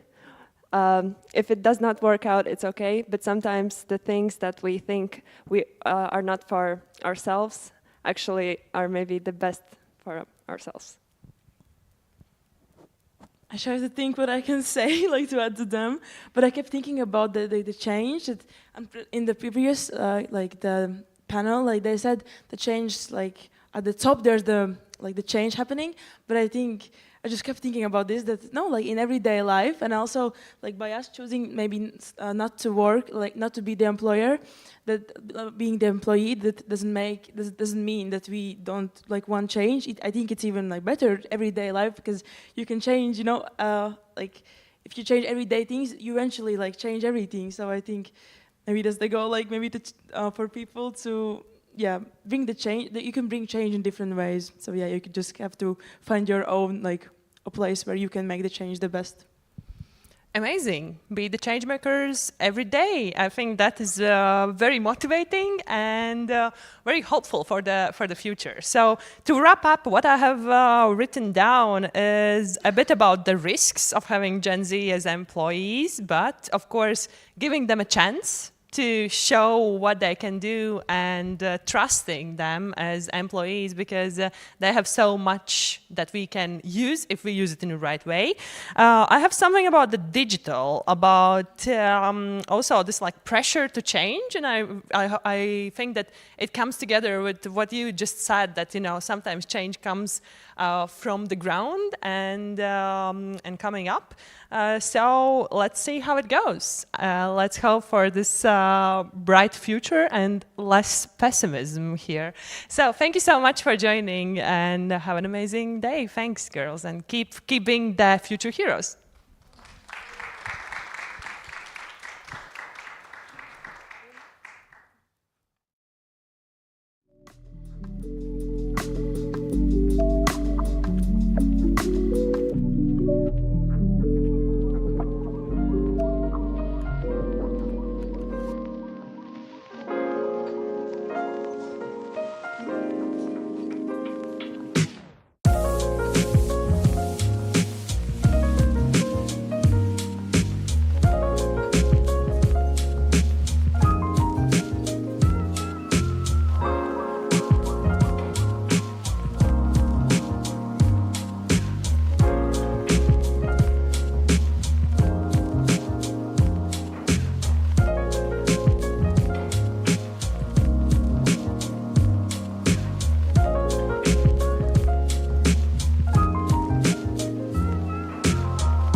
finding my way through to you. Hello, how are you feeling? Yeah, some excitement from the presenters, that's good, that's the spirit. So welcome to EIT Food Empowering Women in Agri-Food Demo Day. Now we can clap again so we warm up. Great. My name is Monica and I will be your host today. And here we are between three unstoppable forces: sustainability, innovation, and of course, us, women. And even though we have come quite a long way, and entrepreneurships are often compared to sharks, entrepreneurs. But for women in business, it may often seem like swimming against the stream. And why is it? Because there is still gender inequality. And society expects us to be the perfect women, the perfect wife, the perfect mom. When are we supposed to have the time and energy to build a business, right? So for many women, it actually becomes the reason why creating a business becomes only a distant dream, a luxury they simply cannot afford. But these 10 women we are about to meet today, they are not only swimming against the stream, they are making waves. And they are doing that not only by creating their own businesses, but also by setting an example that empowers and inspires other women to follow in their footsteps. And today is the culmination of 6 months of hard and dedicated work, right? So the EVA program has been operating for 5 years already globally, helping and supporting 120 female entrepreneurs across 12 European countries. But that is not the best news. The best news is that 2 participants will go home today not only with knowledge and experience, but also with grand money prizes, 5,000 and 10,000 euros. We can clap to that. Very well. Yes, we are getting better on that clapping part. I hope we get it till the presentations. And EVA program was possible this year in Latvia thanks to Riga Technical University Science and Innovation Center, and also specifically to yet another inspiring, wonderful and powerful woman who was leading the project on RTU side, Santa Krastinja. So I welcome her to the stage.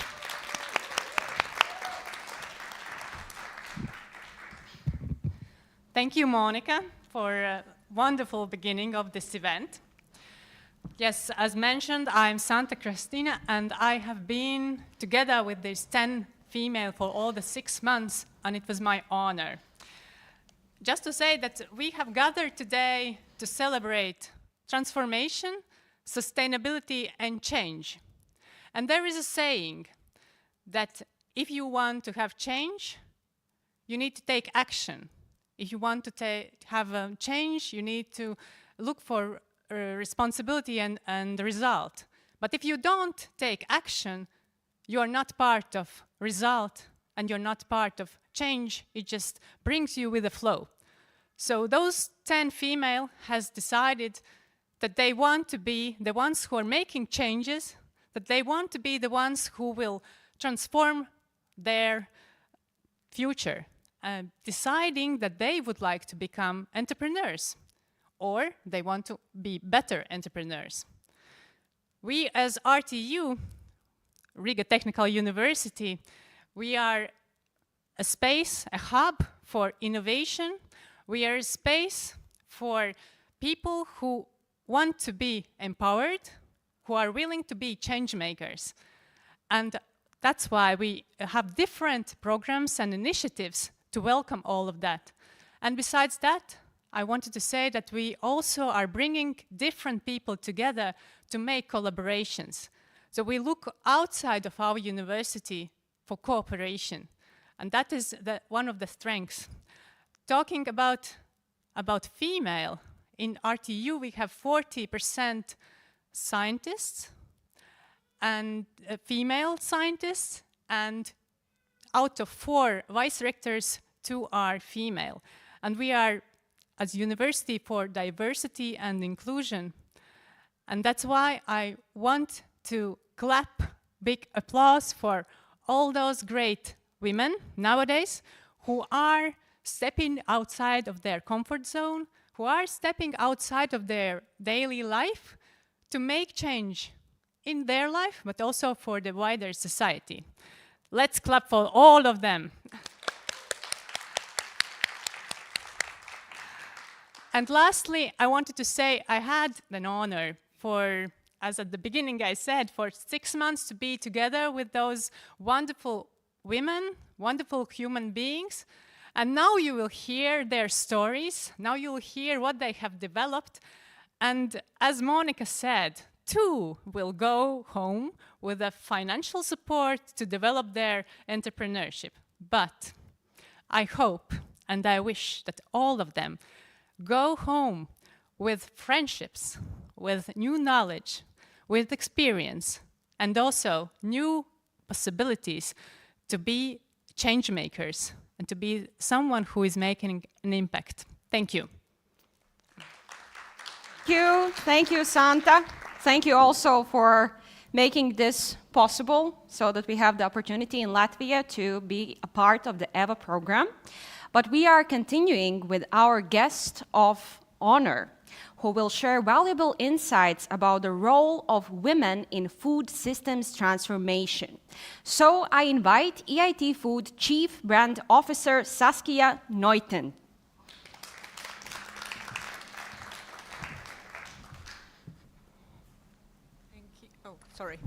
Thank you.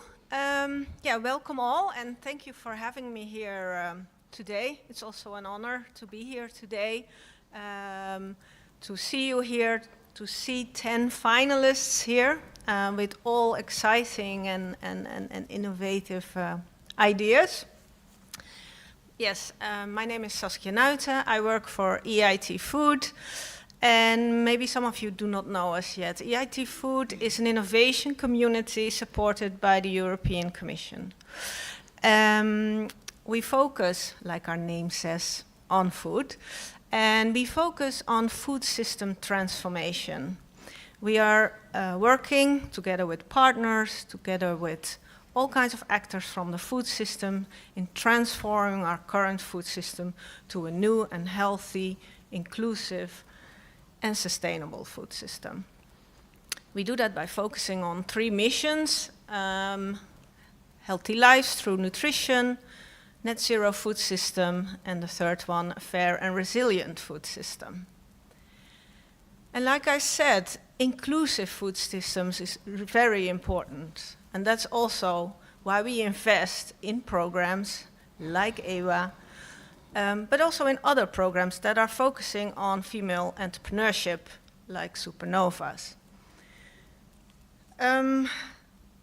Yes, you just heard we have had this program, EWA program, for 5 years now, with over 120 talented entrepreneurs, female entrepreneurs. We're really proud of that. It's an important step. It's an important step in growing as an entrepreneur, and we're proud of being able to support that. Let's talk about innovation. And I have some slides, well, I don't have slides, but I have some data on my notes, that's why I need them. But according to the data from the European Innovation Scoreboard and the Female Achievement Index, that regions are more innovative if they have overall higher levels of gender equality. And this actually supports the thesis that women are often drivers of innovation, especially in rural areas. And empowering women and closing gender gaps, especially there, in agri-food systems enhances the well-being of women and their households, but also communities, boosting incomes and strengthening resilience. And that's something that's really to be proud of. That's something that we as women can bring. What we have done as EIT community, we actually analyzed over 7,000 startups since 2010. across 37 European countries, because we were very interested in what's happening here, what's happening with female entrepreneurship here. And you can think of all kinds of startups, leveraging science, tackling challenges in food production, in producing of food, in consuming of food, in disposing of food, but all with the aim to make a better and more sustainable food system. And what have we found? Well, we found that women entrepreneurs, women founders, I actually should say, are still a minority, but we're growing. The study finds that the percentage of women over the total number of founders actually has doubled in the period 2010 to 2020. It grew from 7 to 14%. We're still a minority, but we're getting there. And what we also saw that, for instance, deep tech startups with at least one women founder are significantly larger in terms of number of people employed, and that they also have higher employee growth. Interesting fact. There are still some challenges. For instance, in terms of funding. According to the study, women still face significant funding challenges compared with their male counterparts. So on average, women receive less total funding or smaller first rounds or face higher barriers to find funding. But also interesting fact there. Actually startups with women in their founding team do find faster a first round of finance, first rounds of funding, and that is really good. So, though women might be still underrepresented, the trend is moving upward.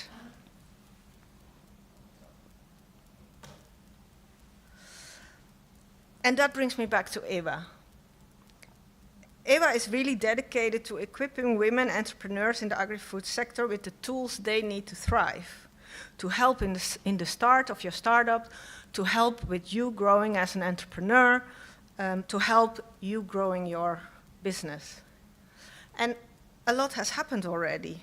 So today we have 10 finalists, and they are part of a larger group. So in the last 3 years, we have had more than 370 female entrepreneurs who have been receiving support, mentoring, and training through the EWA program. We had the development of 40 startups for the agri-food industry. We had 20 new female-led businesses that have been registered through and after the program. And interestingly, we had over 12 million euro attracted by these EWA entrepreneurships in terms of investment. So lots is happening. Today is the start of maybe the same journey for you.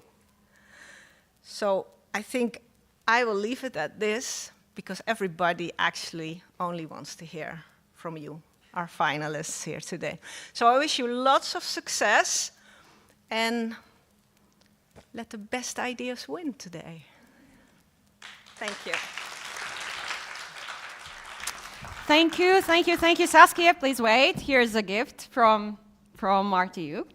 Thank you so much for sharing the valuable data.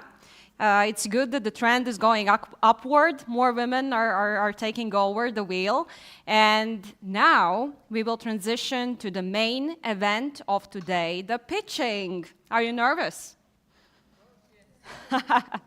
Okay, so we have 10 wonderful participants who will each pitch for 4 minutes sharp. You will have a timer here, so please follow the time. And then we will have 3 minutes for questions from our honorable jury, which consists of Elina Mittelsone, the founder of Idea Innovation Institute and the director of RTU's Design Factory. Let's honor Elina.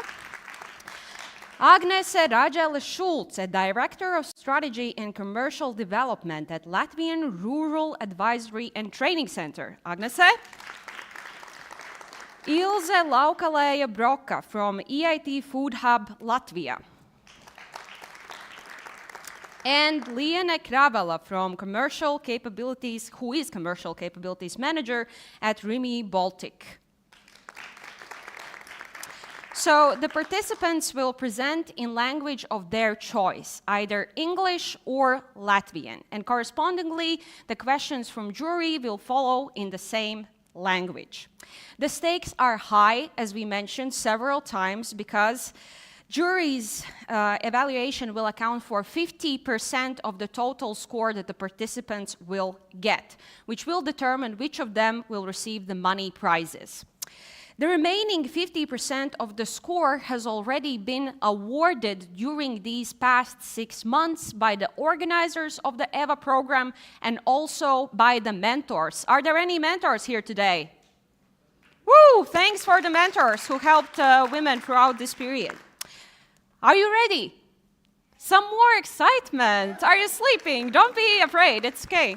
So I invite the first presenter to the stage, and it is Jolanta Smane from Slāņu Labumi, producing goat cheese and Quince products.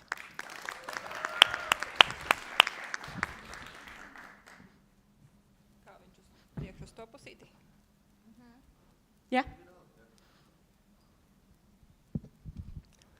Sveiki! Vai jūs zināt, kā top jūsu mīļākais siers?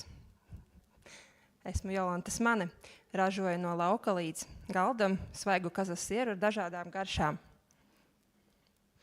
Viss sākās pavisam nejauši, kad piedalījos 22. gadā TV sižetā panorāmā, filmējoties par Jāņu sieru, un es nemaz nenojautu, ka pēc gada man būs sava siera māja.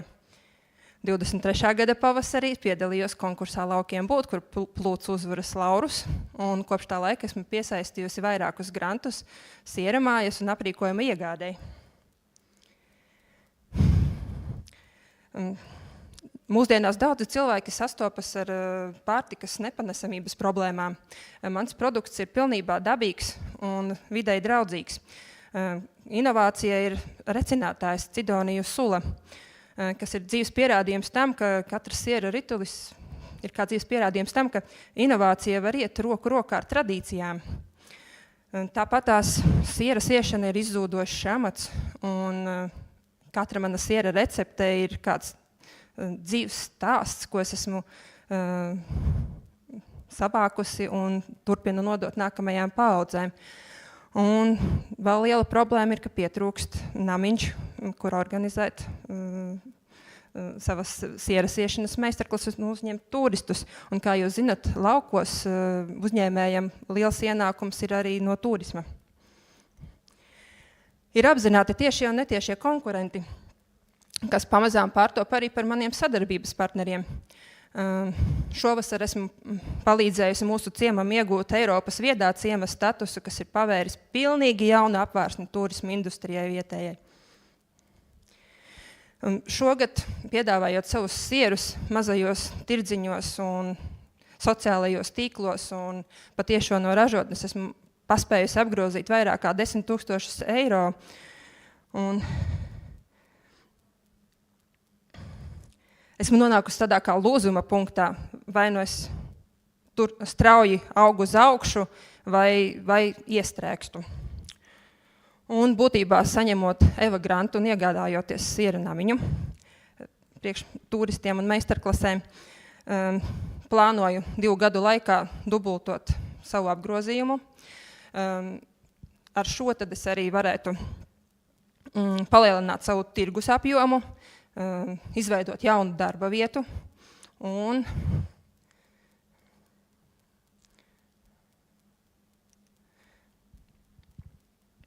atvainojiet. Komandas galvenais elements esmu es pati.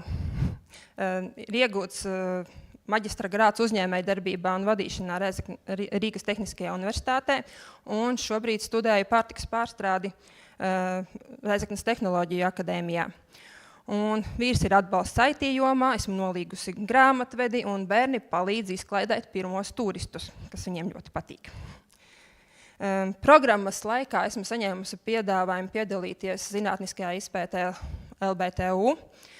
Esmu izveidojusi jaunu produktu, kazas siera bumbas, Tāpat ir saņemts piedāvājums izvietot savus produktus zaļajos veikaliņos, Ķekavā un Alūksnē. Un pēc programmas, tā kā būs vairāk brīva laika, gribu izveidot savu mājaslapu un piedāvāt savus produktus plašākā publikai. Te jums ir sveiciens no Kazas Grietas, kas ir galvenais izeivielas ražotājs, lai jūs visi varētu baudīt vērtīgos produktus. Šie ir mani kontakti, ko es turpinu pilnveidot un attīstīt, lai kvalitatīvāk piedāvātu sevi tirgu. Un paldies jums par uzmanību, un esmu gatava atbildēt uz jautājumiem. Thank you, Jolanta. That was very timely, very precise. Ļoti laikā, brīnišķīgi, paldies. And we continue with the questions from the jury. Latviski. Var arī angliski. Var arī angliski. Paldies. Ļoti interesanta prezentācija. Sakiet, lūdzu, kur ir šobrīd jūsu galvenie realizācijas kanāli produktam?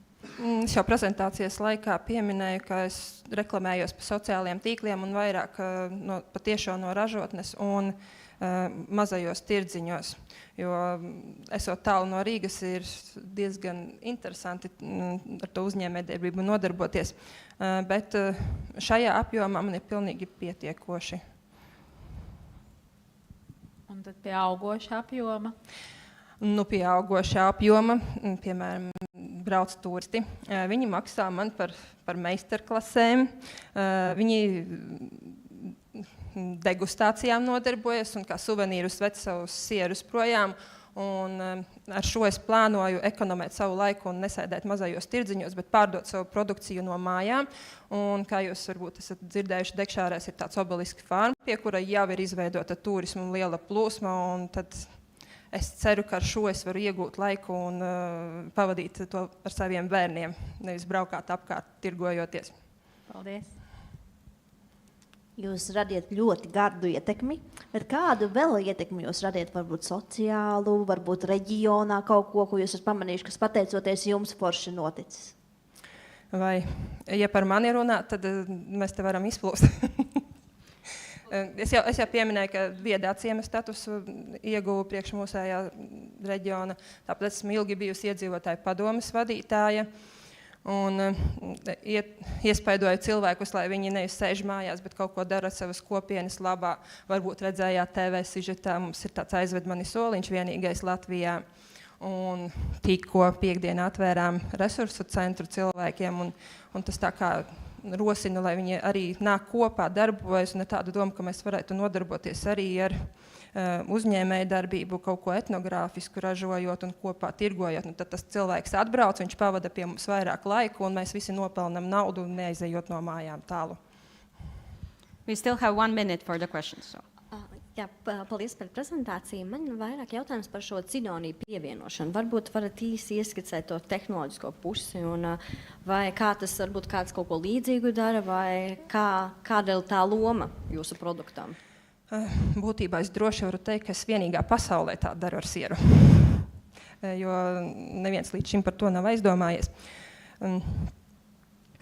Tas ir tā, ka sieru var vairākos veidos ražot. Manā versija ir svaigais kazas sieris ar tikko slauktu pienu, kurš tiek uzsildīts līdz attiecīgai temperatūrai, un kā recinātājs tiek pievienota cidonijas sula. Tas ir vairāk tā kā old schools, un modernie ražotāji viņi pievieno tur baktērijas no govs kuņģa vai no vēl no kurienes un fermentē tos sierus ilgāku laiku un piedāvā tajā tirgu. Tas ir cits stāsts, un varbūt kādreiz es to arī izmantošu, lai sezonalitātes ietekmi nedaudz mazinātu, jo šobrīd sezonalitāte aizpildu ar cidoniju produktiem, ražojot cidoniju sukādes, sīrupus, un starp citu, ja jūs pēc tam jutīsieties izsalkuši, mums vēl standā drusku sieriņi lejā stāv, un cidoniju sukādes varēsiet pagaršot. Paldies. Thank you. The time is up. Thank you, Jolanta, for being so brave and opening it. But we continue with Zane Migliniece from Botanical Shaman, producing kombucha from herbal teas harvested in Latvia.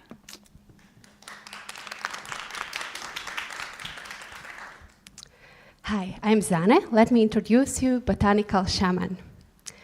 Imagine all the people could enjoy a refreshing drink that not only tastes great, but also provides a boost of natural nutrition and supports local ecosystems. Yet, most of the drinks today are filled with artificial additives, sugar, and preservatives. Furthermore, 66% of beverages in Latvian market are imported. Kombucha is my solution for both problems. Healthy, low-sugar drink made with natural and local ingredients. Latvian market is lacking soft drinks covering all these qualities. And let's take a closer look at kombuchas. Typically, kombucha is made using green and black tea and other imported ingredients from far-off lands. Botanical shaman kombucha brings on the table the riches of Latvian nature, thus creating unique and authentic taste experience.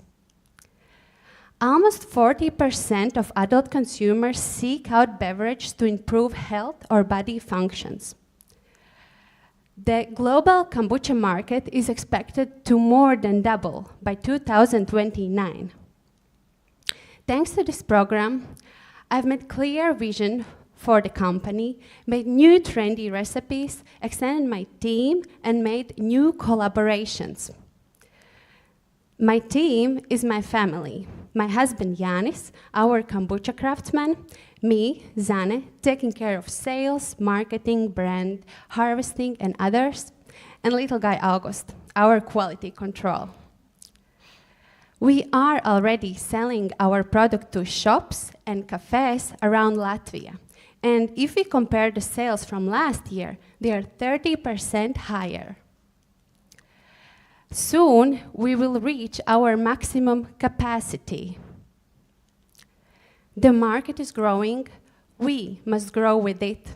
It's time for scale up and to move from our tiny family's house kitchen to a professional facility. This grant will support the building of new facility, thus increasing the production volume, allow to hire workers, diversify our business by offering workshops and brewery tours, and shorten the supply chain, thus lowering CO2 emissions by growing and collecting ingredients directly from our own garden. See, Botanical Shaman is not just a drink, it's a celebration of local nature.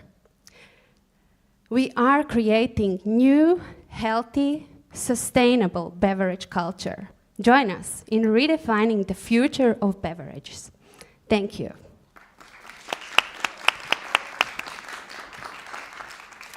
Thank you, Zane. Okay, we move on with the questions. Thank you, Zane, for presentation. It's inspiring. The question lies, does your company include the whole chain from the very planting of the herbs you mentioned until bottling of the product? Or there is some stage of ingredients you maybe purchase? Yes, so for now, it's around 30% from our garden, it's 20% from wilderness, and around 50% is what we purchase from local tea producers. But the future plan is to grow the whole ingredients on our own or harvest in wilderness. Yeah, because a huge part is the wild plants. Thank you. So thank you for a wonderful presentation. So where this wonderful knowledge comes from, how you are doing that, how you are getting the knowledge? So it started with volunteering in Canada. I went with my husband. We found out this drink kombucha, where we learned the knowledge about kombucha brewing. But when we came home, we felt that it's wrong to put all those tasty but exotic ingredients if we have such a richness here in Latvia. So we started to experimenting, and our taste is the result of experiments. Thank you, Zane. My question, do you have knowledge how to grow things necessary for your product? Yes, actually, before we started kombucha business, I went to bioagriculture courses, and yeah, we got enough knowledge for this. Yeah. So your product will be organically certified? Yes, that's the plan. Actually, we could already go for organic certification. We haven't done it yet. Yeah, but that's the plan. Thank you. We still have 46 seconds. That's it from jury? Okay, thank you so much, Zane. Further, I welcome Krista Rosenberger from Puzes Āboli, producing apple fiber powder.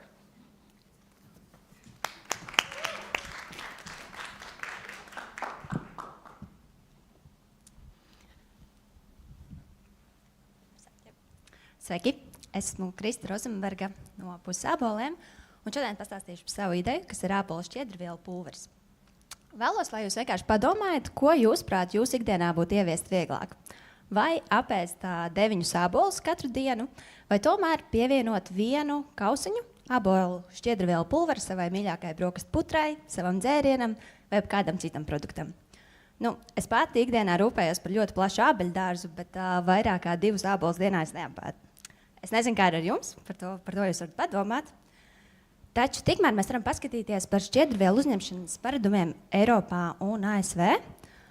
Mēs redzam labajā pusē ieteicamo devu, kreisajā pusē reāli uzņemto devu. Un kopīgais kā vīriešiem tā sievietēm ir tas, ka mēs uzņemam mazāk šķiedrvielu nekā būtu nepieciešams. Un ne jau mazos, nenozīmīgos apmēros, bet mēs uzņemam par 40% mazāk nekā vajadzētu. Jūs jautāsiet, varbūt, kāpēc tas ir vispār nozīmīgi. Šķiedrvielas mūsu organismā ļoti daudz ko dara, sākot jau ar zarnu mikrofloras darbības uzlabošanu, kā arī pēdējie pētījumi vēsta to, ka sabalansēts uzturs to starpā šķiedrvielām bagāti produkti arī mazina depresijas simptomus. Tāpēc esmu radījusi šo ābolu šķiedrvielu pulveri, kurš ir ar augstu šķiedrvielu saturu, ražots Latvijā, gatavots no spiedpaliekām un ērti arī ikdienā lietojams. Mēs piekopjam pilnu ražošanas ciklu, kas nozīmē, ka izaudzētos ābolus mūsu ābeļdārzā mēs pārdodam deserta veidā. Tie, kas nav skaistie deserta āboli, mēs ražojam ābolu sulu.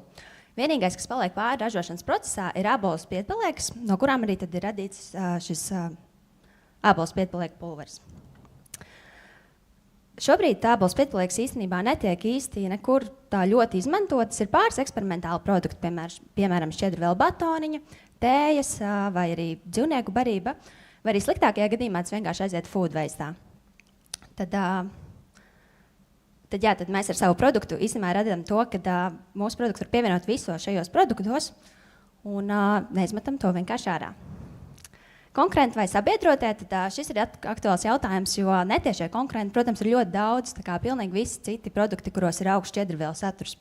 Taču tie ir ābolu bumbieri, pākšaugi, taču mēs jau redzējām, ka mēs tāpat neuzņemam ieteicamo dienas devu. Tāpēc vai ir kur izplasties, manuprāt, mums ir ļoti plaša vieta, kur, jo kaut kā jau šie 40% mums ir jāizpild. Šobrīd mēs esam ļoti aktīvā analīžu un testēšanas fāzē, tāpēc par pārdotiem apjomiem es jums varēšu pastāstīt noteikti pēc kaut kāda laika. Bet tuvākais plāns tad uzreiz ir pārdot uzreiz klientiem jau caur mūsu esošajiem pārdošanas kanāliem. Taču nākotnes mērķis ir B2B piedāvāt savu produktu pārtiks tehnoloģiem, lai viņi varētu savus jau esošos produktus radīt ar augstāku šķiedrvielu saturu. Mana komanda patiesībā ir mana ģimene. Mēs esam ģimenes uzņēmums, zemnieku saimniecība, kura darbojas jau 25 gadus. Man ir pieredze pārdošanā, Sanitā jau 10 gadu pieredze projektu rakstīšanā, savukārt Sandis jau 25 gadus nodarbojas ar augļukopību. Šo grantu mēs izmantotu apzinīgi veidojot šīs analīzes, certifikācijas, iekārtas, lai mēs varētu palielināt ražošanas jaudu, kā arī, protams, strādāt pie pārdošanas un marketinga, jo jebkurā biznesā tas ir svarīgākais. Un mūsu misija ir radīt ilgspējīgu nākotni, kurā veselīgs uzturs ir pieejams ikvienam, izmantojot Latvijas dabas resursus. No mūsu dārziem uz jūsu skaldiem. Paldies!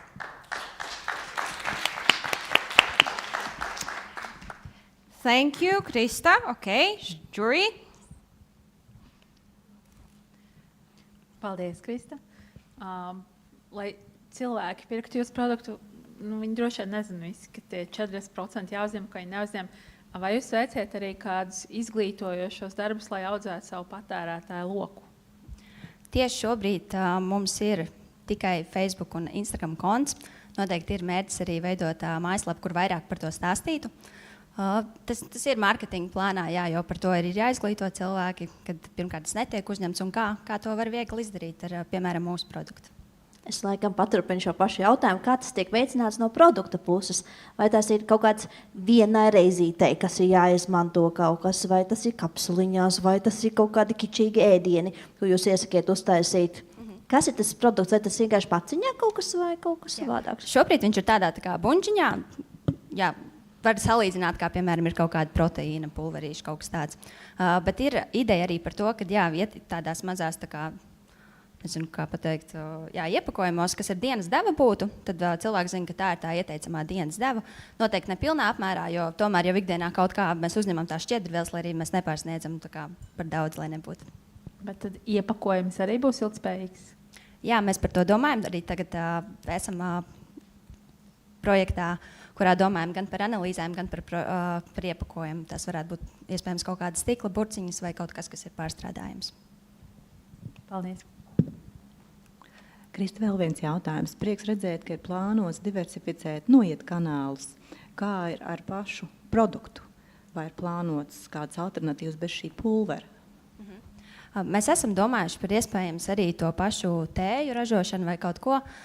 Manuprāt, jau ejot uz to biznesa pusi, mēs ejam uz to, ka to produktu var izmantot daudzos produktos. Gan aizvietot, neaizvietot, bet pievietot, piemēram, batoniņos vai vēl kaut kur. Tas arī noteikti iet klāt pie tā mārketinga plāna, ka mēs rādītu receptes, kā to produktu var izmantot, ne tikai iedzert vienkārši ar sulu vai tēju vai ko tādu. Paldies tev. Paldies. We still have time if you want to ask something else. No? Okay, then thank you. Paldies. And next, I introduce Liega Krasowska from Circular Organics, producing antioxidant extracts.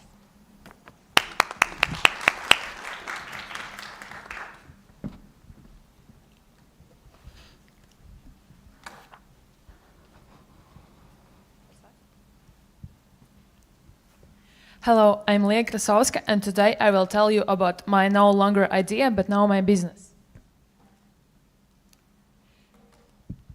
Currently, I have established a company which has two main areas of activity: organic farming and production of antioxidant extracts from industrially produced organic residues for other manufacturing cycles. But I will tell you more about the second direction of action, which I have called circular organics.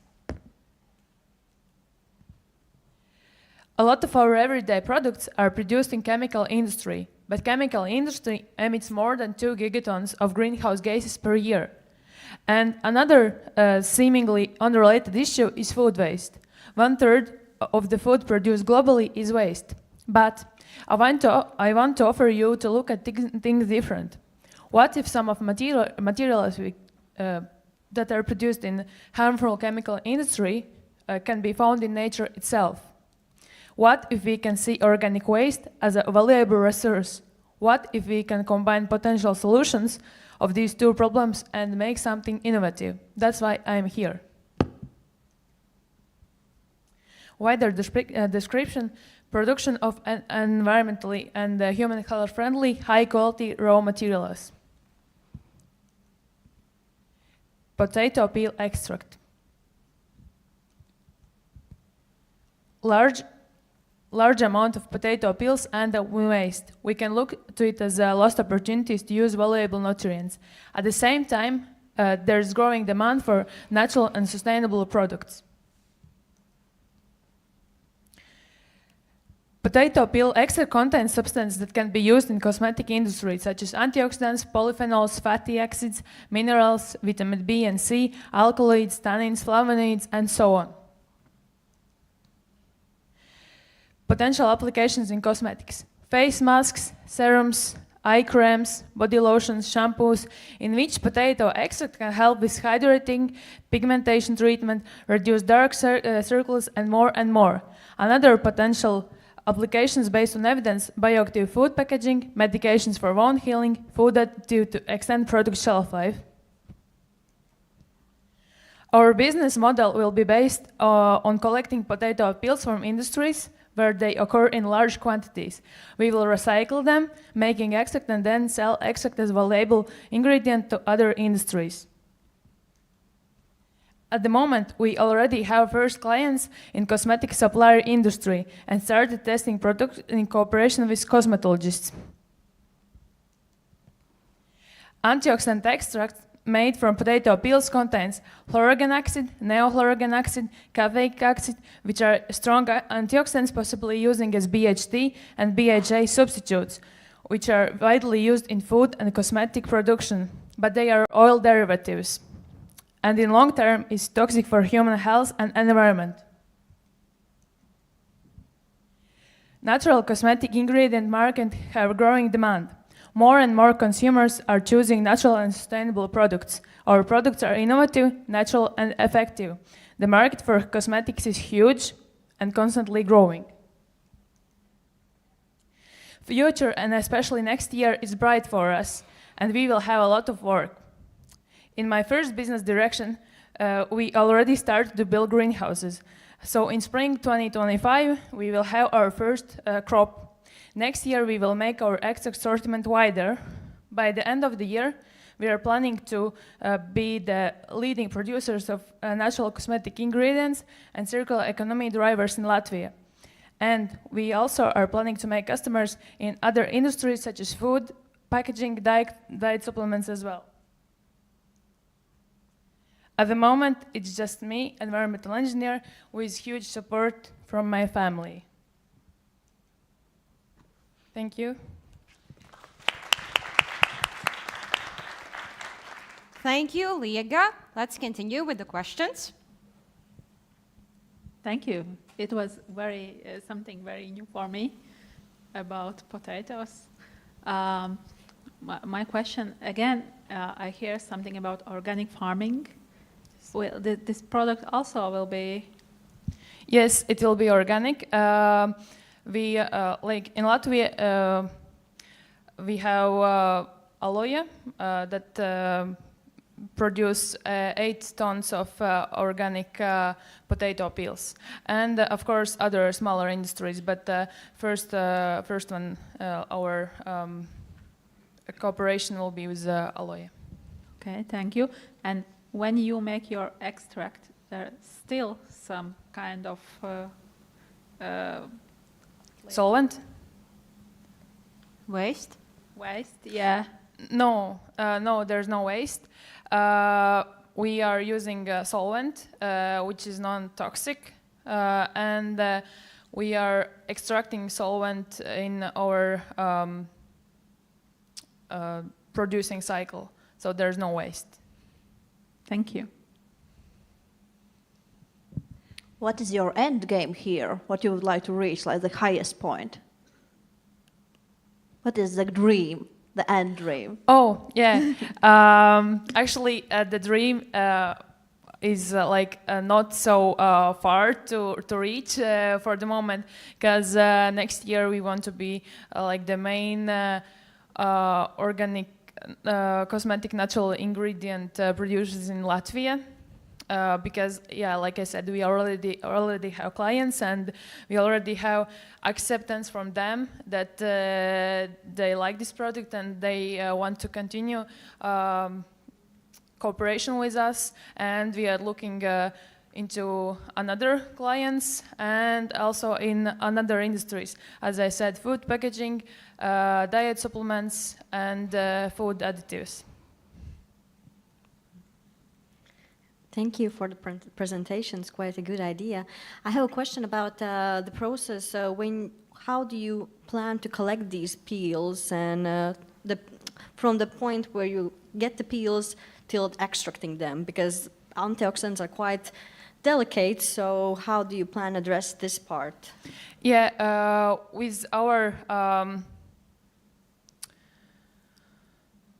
tad mēs ar tiem uzņēmumiem, no kuriem mēs iegūstam šīs mizas, mēs noslēdzam vienošanos par to, ka viņi mums nodrošinās pēc iespējas tīrāku produktu. Jo mums bizness vairs nav relevants, ja šīs kartupeļu mizas jau nonākušas atkritumos. Līdz ar to, jā, mēs noslēdzam vienošanos ar uzņēmumu, kam rodas šīs mizas, par to, kādu produktu mēs saņemam un arī kā viņi uzglabā šīs mizas. Paldies. The time is up, but very quickly if you... No. Okay. Thank you. Thank you so much. Further, I welcome Ilse Kalniņa from Beet, producing energy drink powders from natural ingredients.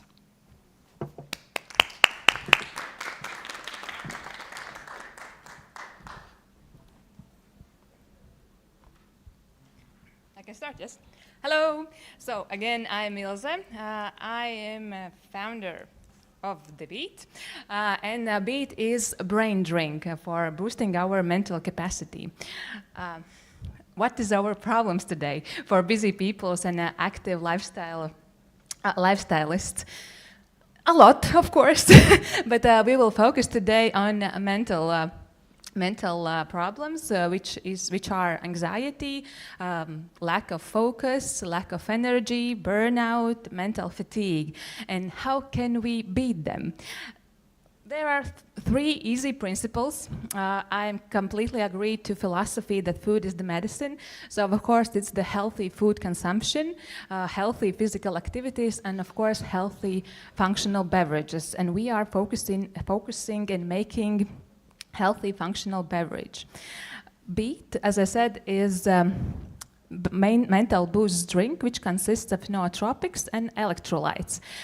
What is unique about us that it's in a dual composition. It's in powder form, which is more sustainable, and also in a ready-to-drink can. Our novelty is, of course, the recipe itself, nootropics and electrolytes, where nootropics are from mushroom extracts like lion's mane and reishi mushrooms, and electrolytes helps our body rehydrates. In drink powder, we also use freeze-dried fruits, which adds additional vitamins and antioxidants, as well as helps with the taste.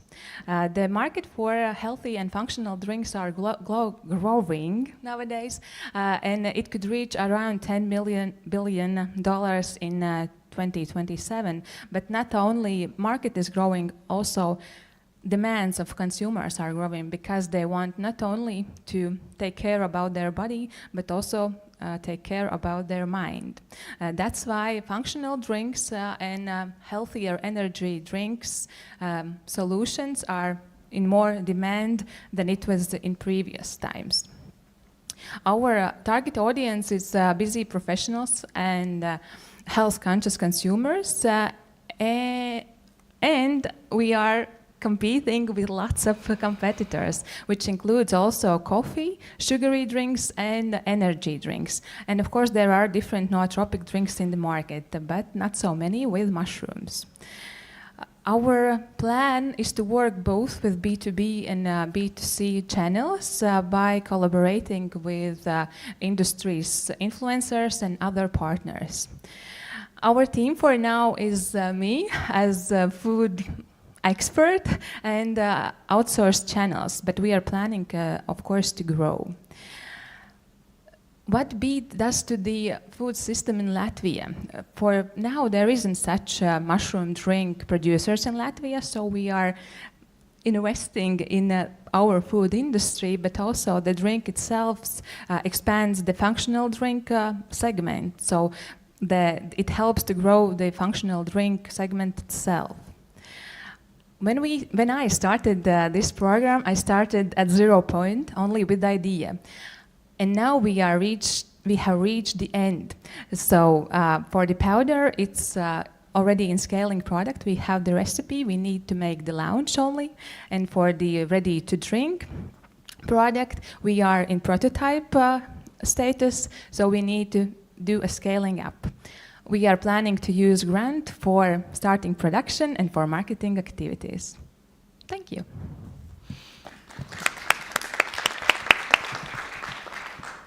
Thank you, Ilse. Let's continue with questions. Thank you, Ilse, for your presentation.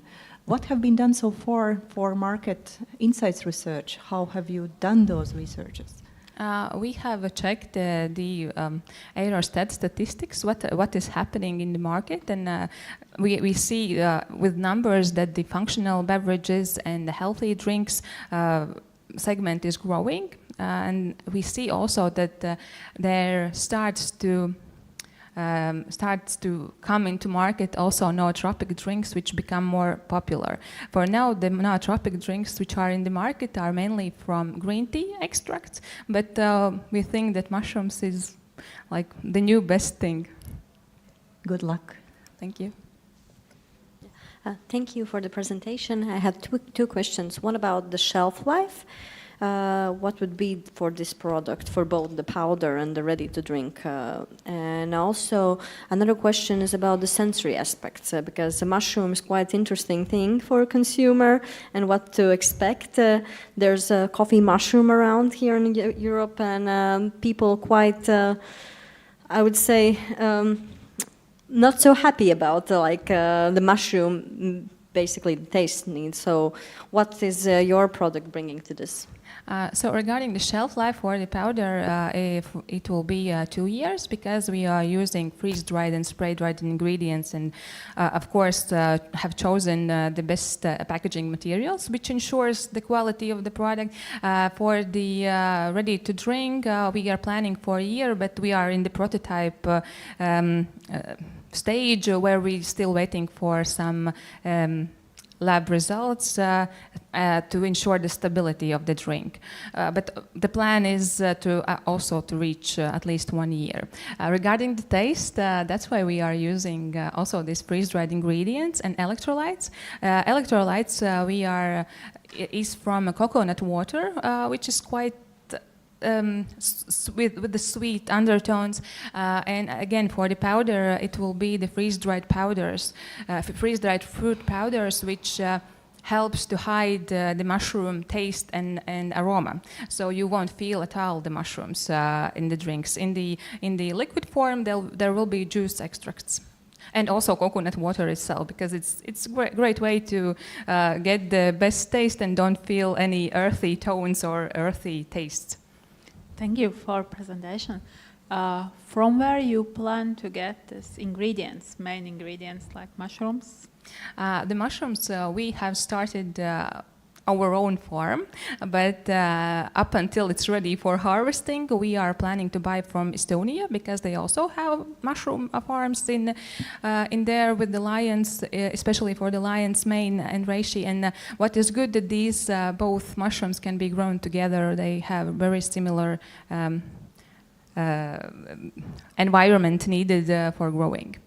Regarding the freeze-dried fruits, my other first business is freeze-drying the fruits, so we will definitely interact with both products. And coconut water we are buying from Netherlands. Yes, this will be, of course, outsourced ingredient. We have run out of time, but okay. Thank you, Juri, thank you, Ilse. Next is Liga Polaka from Mushi, producing protein-rich food from the locally grown mushrooms. Hello. Let's talk about mushrooms again, a bit in a more traditional way.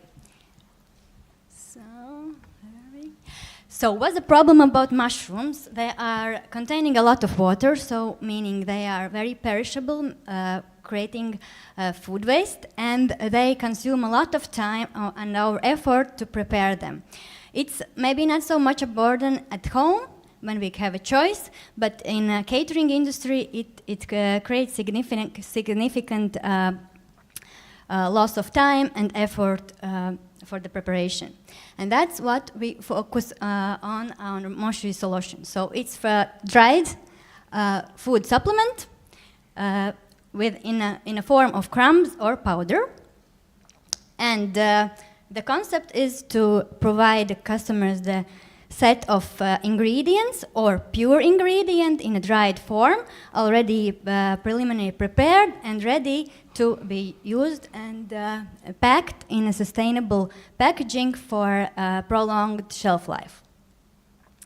Our business model is to focus on local restaurants at the moment for the first, and adapt also this product to the individual consumers through grocery retail chains, and expand to HoReCa partners in the region.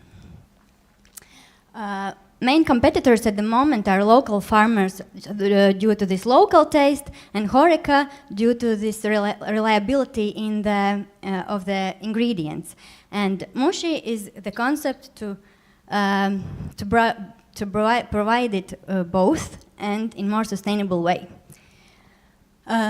Yes, so sustainability food market is growing, and mushrooms are top food in this chain. And also, I wish to give a little push to our local mushroom market in Latvia. The market, yes, so Michelin is here, so restaurants and catering is focusing on quality and efficiency in ingredients and workforce. And beside that, also European mushroom market is growing significantly, where we can get into this train yet. As the idea is at the moment just kicking off, so it's me with experience in B2B services and supply chain management. But through EVA program, I have established several cooperations also already in this outsourced service and in catering industry as the final consumers. What we look forward to start the production line, and let's go there. Thank you. Thank you, Liga. Questions? Thank you, Liga, for your presentation. What an interesting name, Mushi. Can you elaborate who is your customer? First customer is high-end restaurants in Latvia, where we focus on their requirements and on their needs, whether it's pure ingredients, dried, and in a portion size packages, easy made for the storage in the long term. Then, secondly, when we have this first phase finished, we focus on individual customers, a bit more ingredients added into this set of pack, and afterwards we expand to the region and wider. Thank you. So that means you see that you may differentiate the product by packaging, right? To serve different customer groups. Yes, also in the ingredients, because individual customers might not like so much this pure concept, but some restaurants which I have already had discussion with, they for some particular meals they prefer the pure ingredients. Great to know it's considered. Have a success. Thank you.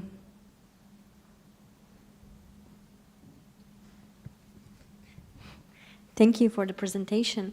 I have a question again about the shelf life and possible packaging solutions. Have you thought about what kind of packaging would be and what would be the perfect shelf life for this product? Because the moisture is quite important part also in this process. Yes, it will be moisture-resistant packaging, and we will differentiate this packaging for the catering and for the individuals. Because for individuals it will be smaller, less portions, included in the pack, and for the restaurants it will be again also two kinds of packages for the start, with the less portions included and with the more portions included in the package.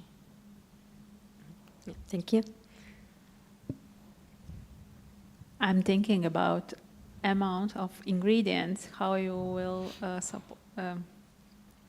how you if your amounts will grow, how you will get more and more ingredients. Do you have a plan? The plan is to keep it as simple as possible in order to keep this mushroom taste open for the mushroom lovers. And at the moment, yes, we have our local small farm for the starting this flow. And afterwards, from the mushroom part, I already have some cooperations in the mushroom growers who are growing not wild Latvian mushrooms, but still it's grown in Latvia. And for the other ingredients, there will not be such a significant part in the pack, so it shouldn't be an issue. We don't have time, but if the question is short, okay. Thank you. Thank you, Liga. Further, I welcome Christine Stikane from Gatopia, producing fermented vegetable products.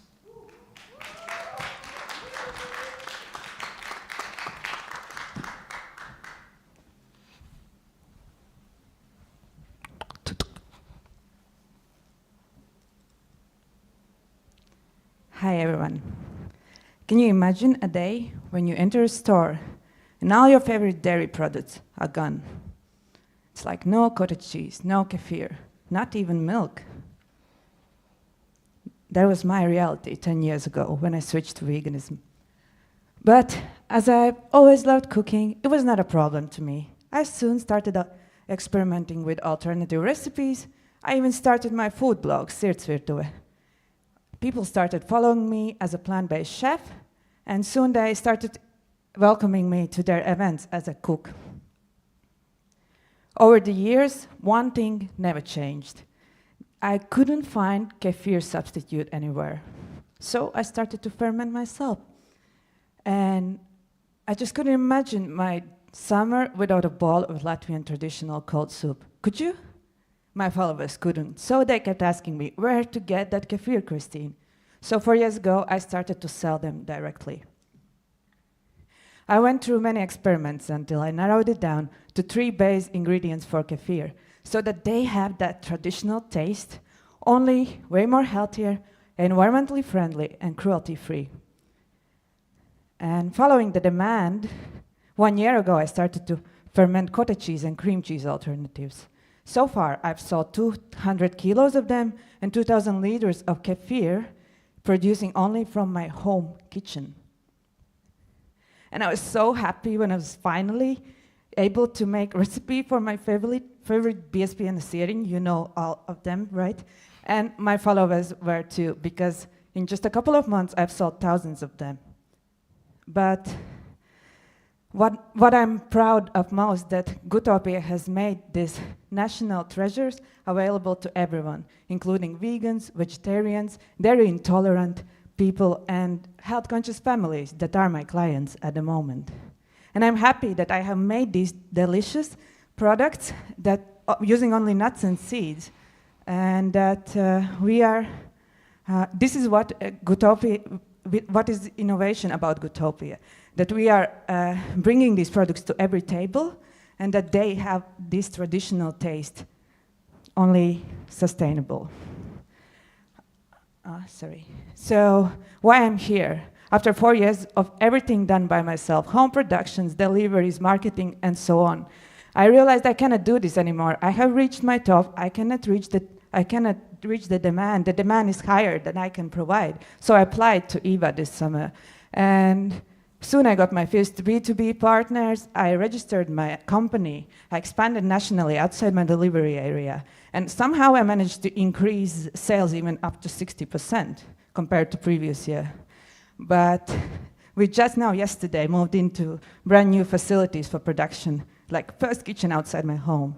And I'm so happy I met Laura and Paola along the way, sharing the same values as I do. And together we believe that we must keep our guts happy and minds sharp while we strive to keep our planet healthy. So yeah, during the past 2 months, Gutopi has been recognized by local experts, receiving 3 awards in Nove de Garsha competition. Yesterday we were announced among top 10 finalists here in Baltic Sustainability Awards in Food Innovations category. And I'm so proud and really grateful for being chosen as one among all these EVA ladies to represent EIT Food Latvia next week in Portugal. But to be honest, I'm not sure actually if I can afford leaving my kitchen and go to Portugal next week. Because as I mentioned, I'm doing everything all alone, still working in my home kitchen, and this is why I'm here. This is why I applied to EVA. I need this 10K for investing in real industrial equipment, as so far I've been working just with home appliances. And that will allow me to double or even triple my sales and production, to hire a co-worker in the kitchen, and finally being able to ensure regular deliveries to B2B partners and also to my private clients that are waiting for me even today, that I'm not delivering products for them. So yeah, from one change maker to another. If you believe in my idea, I invite you to join me, and let's create our own Gutopia together. And while your questions are coming, there is my colleague coming with a bite of Gutopia for you. Oh, that's a bribe. Okay. Thank you, Christina. Let's, before starting to eat, maybe go with the questions. Thank you, and thank you. I have one question. Have you already tried some local ingredients also for making your wonderful products? Yeah, as I mentioned, I went through many experiments until I came up with these 3 products. Actually, I was also at the beginning selling oat kefir, but it doesn't simply go hemp seeds as they are rich in omegas. I was like very dedicated to work with them, but unfortunately they go rancid, and the kefir is just like, it tastes bitter and as during the oxidation of omegas. So unfortunately, however, if I wanted to do this, maybe there are experiments, but as I've heard from our colleagues working in a plant-based milk alternative sector, that hemp seed milk is not very efficient in that way, or available for fermentation. Thank you. So outstanding what you are doing, and what is the situation with competition in worldwide level? There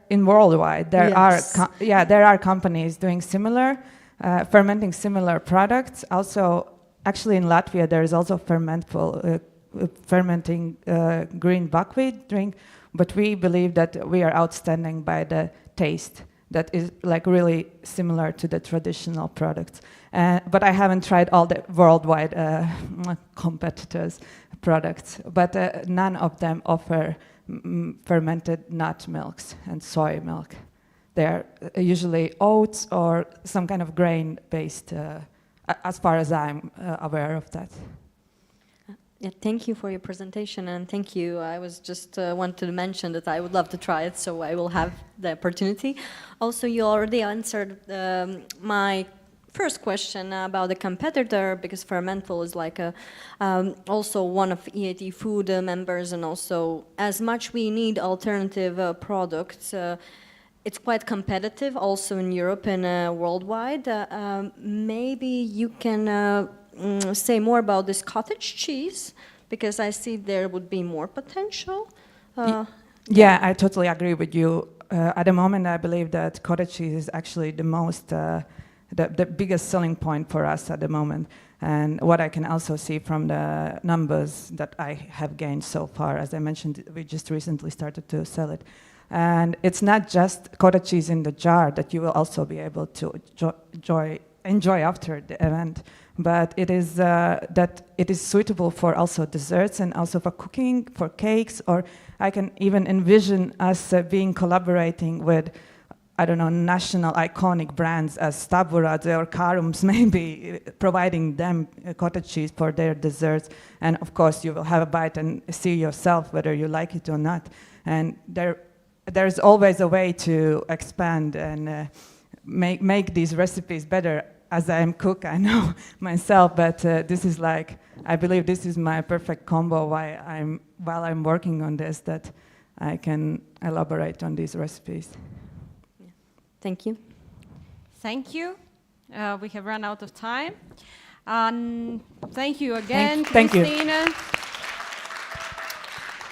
Next is Julia Viltsane from Grows, producing biological soil additives.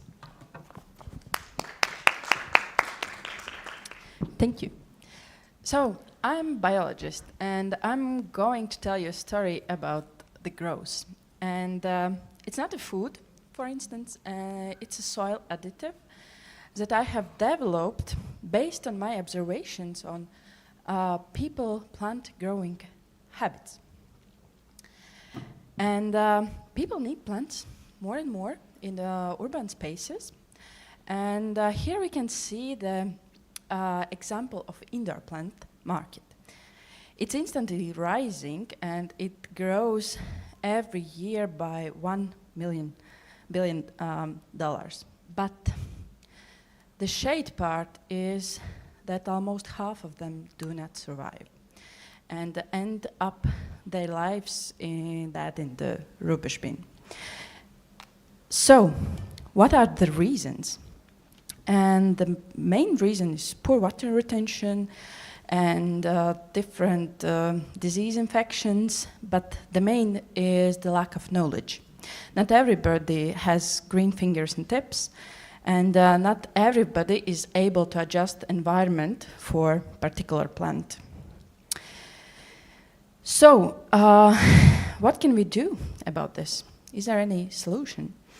And I have seen a lot of solutions in my career as agronomist and biologist. I have worked more than 10 years in research and more than 7 in product development. And there are a lot of solutions, but they are sold separately, and nobody until now has put them together in one simple package. So I did it. And I called it Grows. It's a complex mix of beneficial microorganisms to reduce the fungal infections, biostimulant, starch-based additive for water retention, and some other supplement. And it's easy to use it because everything is already calculated, and just use ratio 1:100 and use everywhere where plants are grown in tough urban spaces. So what's the business around there? I have already sold the first batches of the Grows as part of plant growing kit through my Shopify shop. It's opened just in April. And I have done also the first adjustments to the product, and this October I got a grant from Jelgava city, and I have improved the production a bit, production side and production quality. And the next step is to improve package to make it fully biodegradable, compostable, and custom. And it would allow to jump into garden centers and shopping centers and to scale up production significantly. And the other step that should be done is making the island with marketing materials, step-by-step usage of products, because there's lot of possible product uses.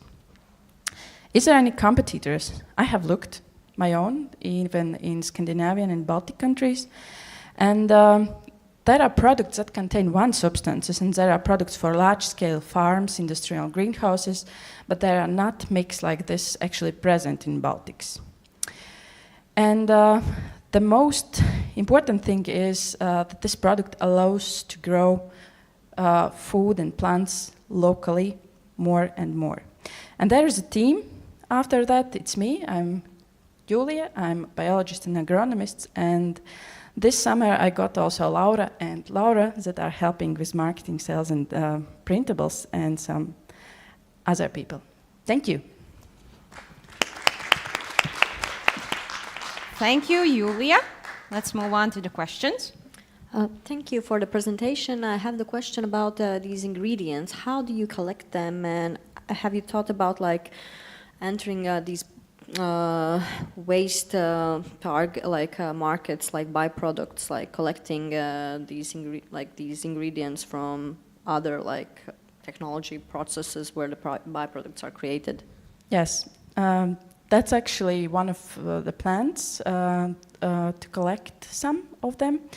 And next step actually would be encapsulation of those all ingredients, because at the moment I'm using peat as the base, where I can like kind of dilute them.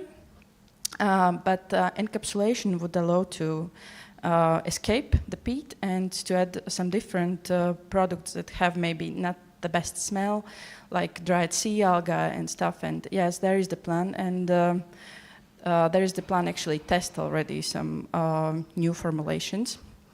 Yeah, thank you. Yeah, encapsulation would be perfect for you, yeah, I think. Yeah, that's the idea for future. Julia, I believe you have your green fingers, I guess, having the topic chosen for your company. I have a question regarding packaging. How you have evaluated how friendly is that? Because I believe there are some restrictions to the product itself from humidity perspective, and you also mentioned these flavor or some of the side effects. How you evaluate the packaging? How friendly is that? Yeah, at the moment the packaging is commercially available dye pack from the paper. It's not friendly, but that's the plan, to have more friendly packaging. And one of idea is starch-based plastic, which is not plastic, which is biodegradable. And it's necessary to get some specific point of moisture in product, and I already know, so it should be quite low. Microorganisms that are added to the product, they perfectly survive those low moistures, they like them, and it's actually a way how to save them longer on the shelf, to make longer shelf life. And I have experience with those biodegradable plastic and packages because I've worked on product development for some years, and I have some contacts and connections and with people who has gone through this. So it's not completely from zero, but it takes time to make my own package for my product, if I answered your question. Absolutely. Absolutely, and I see there is a plan from your side to proceed. Good luck. Thank you. Okay, that's it. We have very short one. Okay, thank you. I say product for me, product. Does it one type of product, or there is like different products for different cultures what you want to grow, flowers or tomatoes? The main idea is that one product fit everything, but in market it doesn't fit like that. People like to buy something that they see its specific use. For example, this product is perfect for cemeteries, because it's dry conditions, and it's for plants it's really extreme environment actually. But if I put cemetery on the package, then nobody buys, so I should make kind of different product with different package. So yes, there is idea produce. This one is dried, but I have idea to produce fresh one, which could be used directly, and it would be a bit cheaper.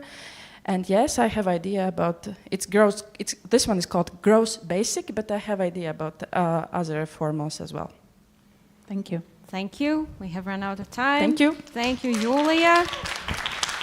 And further, I invite Elina Zandere from Legomo, producing ready-made plant-based meals that you can see there.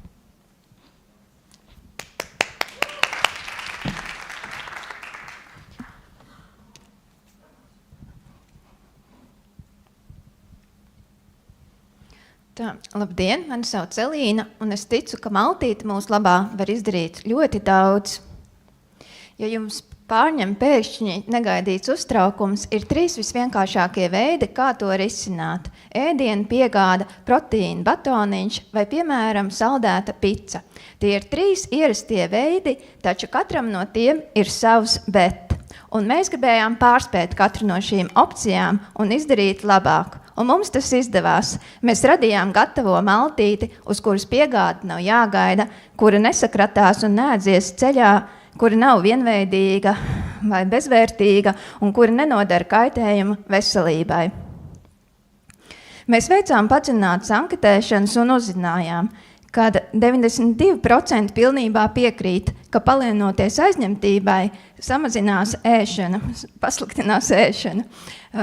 58% nav laika gatavot, 70 aizņemto aktīvo sieviešu vispār uzskata ēdienu gatavošanu kā nevērtīgu pavadītu laiku. Un uz jautājumu, ko jūs darītu, ja jums nebūtu jāgatavo brokastis, 47% atbildēja ilgāk gulētu. Līdz ar to Legomo ir risinājums visām manām minētajām sāpēm. Mēs radījām produktus, kas ir laika, stresa un veselības menedžeri. Ar ko Legomo vēl ir īpaši? Pirmais, tās sastāvā nav nekas, kas nenestu būtisku labumu. Otrakārt, mēs kopā ar zinātniekiem atradām inovatīvu risinājumu, kā samazināt temperatūru un saglabāt augstu uzturvērtību un garšu, kā tikko gatavots. Katrā Legomo maltītē ir ievietoti 6-7 vietējās izcelsmes vērtīgi dārzeņi, plus pupas, lēcas, kvinoja, arī zaļie griķi, kā arī sēnes vai ogas. Līdz ar to tieši šī dažādība nodrošina to, kad pamatmaltīte kļūst par superfoodu. Jo tajā ir nevis 1, bet 6-7 šķiedrvielas, nevis 1, bet 7 antioksidanti, kā arī tajos ir daudz kā laba un noderīga gramošanai, zarnu mikroflorai, imunitātei, enerģijai un labsajūtai. Legomo maltītes ir ļoti, ļoti garšīgas, un lielāko daļu no tām var ēst nesildīt un uzreiz no iepakojuma. Vēl viena konkrējošā priekšrocība ir daudzajādais pielietojums. Legomo būs arī labākais palīgs, lai noturētu diētu ilgtermiņā. Ja kādam no ģimenes ir nepieciešama speciāla diēta, piemēram, diabēta, alerģijas, sirds un asinsvadu slimību, zarnu un trakta traucējumu gadījumā, audzēju vai aptaukošanās gadījumā, jums nebūs jāgatavo speciāli atsevišķa maltīte, jo Legomo maltītes būs ieguvums visai ģimenei. Mērķiecīgi kombinējot šķiedrvielas un proteīnus, esam ieguvuši pārliecinošu pārsvaru pār esošajiem risinājumiem. Turklāt Legomo izmanto šīs uzturvielas dabiskā formā, kuras ķermenis viegli atpazīst, absorbē un patiešām izmanto veselības labā. Esam secinājuši, ka visvieglāk ir uzrunāt cilvēkus, kuriem jau ir veselības problēmas, taču pateicoties dažādām aktivitātēm, cilvēki kļūst arvien zinošāki un, kā rāda statistika, arvien vairāk pieprasa šos veselīgos, ātros, funkcionālos risinājumus, lai preventīvi samazinātu veselības riskus. Lai nokļūtu pēc iespējams ātrāk tur, kur ir vajadzība, mēs plānojam izmantot arī gatavo ēdienu pārdošanas automātus. Šeit jūs redzat biznesa modeli skaitļos. Grib izcelt arī tehnoloģijas komercializācijas iespēju kā frančīzi, un to apsveru arī gatavo ēdienu pārdošanas automātiem. Legomo jau bija 7 veikalos, lielākais Stockmann, taču mēs secinājām, ka mēs nespēsim konkurēt ar cenu un virzīties tālāk uz eksportu, ja ražošana netiks automatizēta. Līdz ar to finansējumu mēs lūdzam tieši ražošanas pielāgošanai, tehnoloģijas pielāgošanai, lai saglabātu vēl aizvien otrais pārstrādājumu iepakojumu, tikai vieglāk attaisāmu, automatizētu ražošanu, tādējādi samazinot arī izmaksu cenu un padarot produktus pieejamākus visiem. Šeit ir manas aktivitātes, šeit ir mana komanda, un nobeigumā es gribu teikt, sekojiet man un Legumo sociālos tīklos un uzziniet, kā ēst ar vien vairāk dārzeņu. Esat veseli! Paldies! Thank you. Let's move on to the questions. Paldies, Elīna. Un paldies par to, ko dari. Mans jautājums ir, no kurienes tu ņem izēvielas? Vietējie zemnieki pagaidām spēja nodrošināt visu, kas man ir nepieciešams, un tiešām ir tāds priekšstats, ka mums trūks tieši arī bioloģisko, bet es teiktu, ka netrūkst, jo ir ļoti daudz uzņēmīgu cilvēku, piemēram, ekoloģiski ir 2 lielas bāzes, kuri viņi man pārliecināja, ka viņiem ir ļoti labi krājumi par tādām lietām, kā, piemēram, dzeltenās bietes, kas man liktos tiešām, varbūt man nevajag viņas kaut kā laist sortimentā, bet viņi mēro to, kas viņiem visu laiku bijis pieejams, iedrošina man tieši nebaidīties. Paldies. Jums ir daudz produkti, kurš tad ir pats unikālākais? Tie 2, es vienkārši nepaspēju visu izstāstīt un par visu palielīties. Tie 2, ko jūs redzējāt, arī bija visejošākie. Tie ir sēņu maltīti, kur patiešām ir cilvēki novērtējuši, pat vīrieši labprāt to lieto, jo viņa ir sātīga, un arī ar viņu ir tiešām iespējams daudz ko izdarīt. Piemēram, pievienojot vienu pašu augu vai saldo krēmu ir jau mērce, un uzliekot uz mīklas ir jau pica, un tu skaidrs zini, ka to dārzeņu dienas devu tu esi apēdis. Paldies par prezentāciju. Man tāds tīri interesējošs jautājums. Ja, piemēram, mēs vienu dienu pilnīgi gribētu pavadīt mājās, vai mēs varētu nodrošināt pilnīgi visas maltītes, izmantojot tavus produktus? Jā, man ir gan saldais, gan sāļais sortiments. Līdz ar to sievietes īpaši ir priecīgas par maniem desertiem, kur ir tikai 80 kalorijas un nav pievienotā cukura. Līdz ar to visām speciālām diētēm arī tas der, un viņas uztver to kā tādu svētku brīdi, ka viņas tos manus desertus, un tieši par to arī priecājās. Tā kā, ja es esmu mājās, es tieši ar to dažādību, ņemot, kas man ir vēl mājās, vai vienkārši patiešām vienu uztaisot zupu, vai vienu vienkārši maltīti ēdot pat no burciņus, un vēl uzlieku desertu, un ko vēl svarīgi, es gribēju teikt, ka pat brokasts ir liela problēma, lai neuzsistu to glukozes līmeni augstā, un tie, kas tiešām seko līdzi, lai neēstu neko saldu, tad ir opcijas pat ar viņiem, par viņiem arī ir padomāts. Paldies. You still have time if you want to ask something. Okay, that's okay. Thank you, Elina. And now I invite our last participant to present, Ines Skapste from PhytoSurge, setting up a biorefinery using Baltic seaweed for sustainable agriculture. And Ines will present online. The stage is yours, Ines. Labdien, mīļie kolēģi! Žūrija un vīci! Šodien es jūs iepazīstināšu ar PhytoSurge. Viss iet uz priekšu. Okay. Sāksim ar to, tad kāpēc mūsu produkts ir nepieciešams. Lauksaimniecības intensifikācija radījusi virkni problēmu, šīs ģenētiskā daudzveidības samazināšanās, apateksnētāju skaita kritums, augsnes un ūdens piesārņojums, un gandrīz 25% no pārtikas ir satura pesticīdu atliekts. Šīs problēmas tiešā veidā ietekmē, protams, cilvēku veselību, un kā mēs redzam, tad gandrīz 60% cilvēku cieši no liekā svara. Tad lūk ir mūsu risinājums, PhytoSurge āļu biostimulants. Šis produkts tiek iegūts no āļu biomasas. Tas ne tikai efektīvi bagātina augstni un veicina augu augšanu, bet arī palielina ražas apjomu par 20%. Vēl svarīgāk, tas ļauj ievērojami samazināt ķīmisko līdzekļu lietošanu, tādējādi mūsu produkts, šis risinājums veicina veselīgāku dzīvi, samazinot pesticīdu atliekas pārtikā un uzlabojot uzturu kvalitāti. Tādā veidā mēs atbalstam šos visus 3 8 food mērķus, tātad par veselīgāku dzīvi ar pārtiku, tas arī palīdz sasniegt šo net zero food sistēmu mērķi, samazinot ķīmisko līdzekļu lietošanu, CO2 emisijas un, protams, veicina risku mazināšanu, nodrošināt taisnīgu un izturīgu pārtikas sistēmu. Tirgu, protams, jau pastāv dažādi risinājumi, taču mūsu produkts izceļas ar savu unikālo pieeju. Mēs apvienojam efektivitāti ar dabiskumu, nodrošināt labāku ražu bez šīm kaitīgām sekām vidē. Atšķirībā no konkurentiem mūsu produkts ir pilnībā dabisks, ekonomiski izdevīgs un viegli pielietojams. Mūsu biznesa modelis ir vienkāršs un ļoti efektīvs. Mēs fokusējamies uz 2 galvenajiem segmentiem, tātad lauksaimniekiem un dārzkopiem. Katram segmentam mēs piedāvājam pielāgotus risinājumus, kas atbilst viņu specifiskajām vajadzībām. Runājot par tirgus potenciālu, tad tas ir salīdzinoši milzīgs salīdzinot pret citiem tirgus segmentiem. Tātad globālais biostimulantu tirgus 2024. gadā sasniedz 4 miljonus, 24% no tā ir Eiropas tirgus un savukārt 10% tieši āļu biostimulantu tirgus.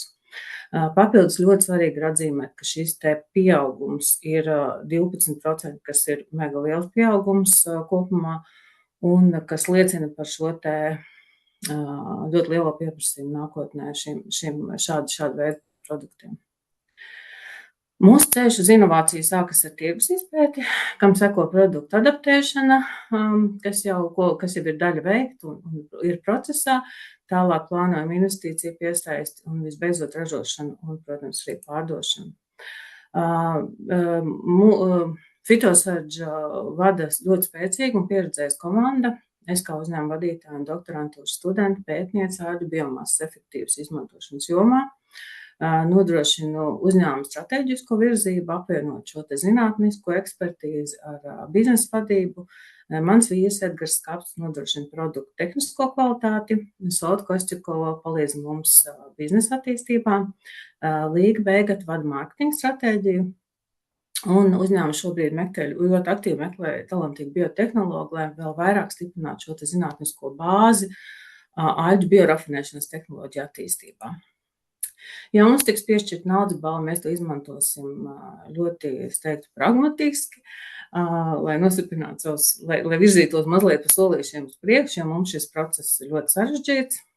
Mēs plānojam pozicionēt savu tehnoloģiju European Algae Industry Summit 2025.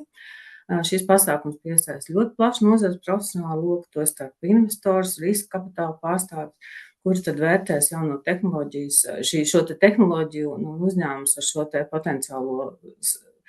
potenciālu ātro izaugsmi. Un šis būtu mums ļoti liels starta atbalsts. Un noslēgumā vēlos teikt, ka mūsu produkts un kopumā Fitosardža ir ceļš uz veselīgu nākotni, kur dabisku risinājumu veicina ne tikai kultūrālu veselību un produktivitāti, bet arī sabiedrības labklājību. Paldies par uzmanību un esmu gatava atbildēt jūsu jautājumiem. Thank you, Inesa. Let's continue with the questions. Paldies, Ines, par prezentāciju. Mans jautājums. Kādi ir apzinātie un plānotie noietu kanāli?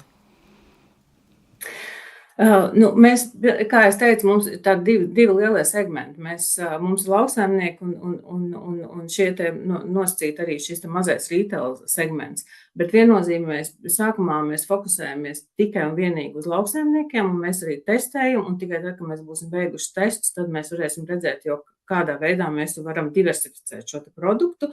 Bet mēs startēsim Latvijā, bet, protams, ka mums tas potenciāls ir Eiropas tirgus. Tāpēc es arī, kur es rādīju tādu skaitļus, es fokusējos tātad uz šo te Eiropas Savienības daļu, un viņa ir ļoti, ļoti strauji augoša. Izdodās. Dācija, mans jautājums, lauksaimnieki, kādi tie, kuri saimnieko konvencionāli vai bioloģiski? Gan. Jo mūsu mērķis ir tāds, ka šobrīd tā, ka šī bioloģiskā lauksaimniecība ir apstājusies, kopumā izaugsme vairāk neveidojās, un tas nozīmē, ka mums jāmeklē risinājums arī šiem konvencionāliem lauksaimniecībām, kā viņi var kļūt ilgtspējīgi. Un šis ir viens no risinājumiem. Tātad mūsu mērķis ir tas, ko mēs arī testējam, mēs skatāmies, lai mēs varētu būt interesanti arī konvencionāliem lauksaimniekiem. Tas ir mūsu galvenais mērķis. Ir skaidrs, ka tur būs vislielākais potenciāls. Paldies, skaidrs. Un kā jūs plānojat viņus sasniegt un iedvesmot? Pilnīgi viennozīmīgi tās būs sarunas, jo tas ir tas, ko mēs jau esam arī tā kā sākuši runāt, un es arī smeļos iedvesmu no igauņu kolēģiem, kuri jau ir kaut kādus solījušus šajā virzienā spēruši, un viņiem ir šīs te āļģu licencēšana, un viņi ir mēģinājuši tā kā pārdot un skatīties, ko lauksaimnieki par to saka. Šobrīd ir diezgan liela skepse, jāsaka.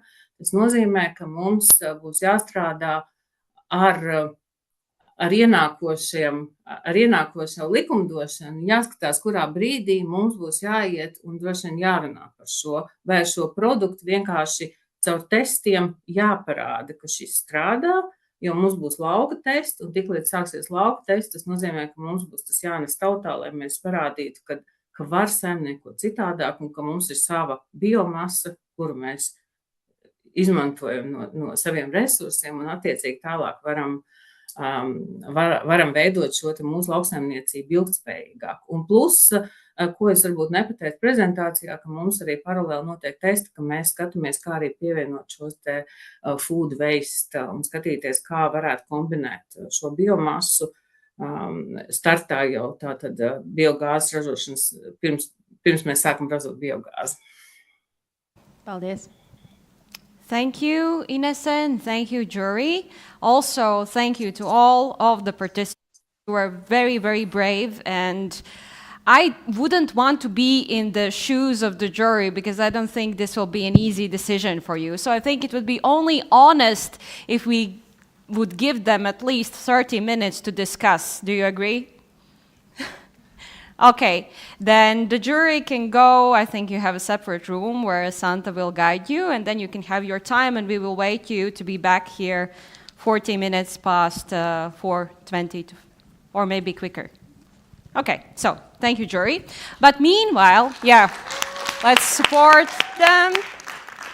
But meanwhile, not to damage your nerves, especially the participants, while we are waiting, we have prepared some inspirational and insightful content.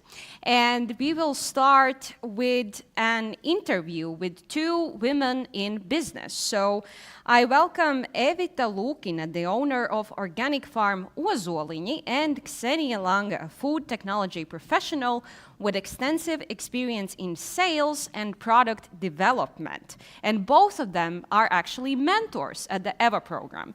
Please, you can each take your own sofa. We have a lot of place here. We would need another mic for, yes, can we get, yes, we will, that's for you, perfect. Perfect. Thank you. So how has it been? Have you been nervous as well watching the participants pitch? Yes, sure. We are rooting for hours, right? What about you, Sonia? I was here like an hour and a half before. And but after my mentee has presented, actually, it was I definitely felt, it wasn't relief, I felt proud. Ah, that's the best feeling. I think we can be proud of all of them as fellow women. Okay, so we could start with you telling a bit more about yourselves and your role as a woman in business and in agri-food or agriculture and food. Yeah, we could start with Senia. Well, I've been in food business since I was 14, I guess, so that's 25 years plus. Started off with driving all around Latvia, preparing degustations of products that my family business was making. And so yeah, I've always been very close to food. Since I was 19, I was already going to international exhibitions, presenting what we're making to potential export clients.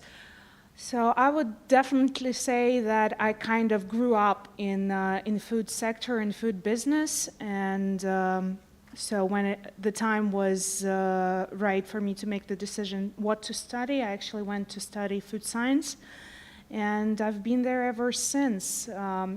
And this 8 and EVA program, it kind of also hit some important buttons inside of me, saying that actually this industry is more than Latvia, it's more than the family business. It kind of feels great to see that there's a lot of people behind it. There are a lot of people in the business, because I would probably say that it's not of the easiest businesses. You feed people. You make something that people consume every day or quite regularly. So I would say it's quite demanding to work in this sector, and that's why people.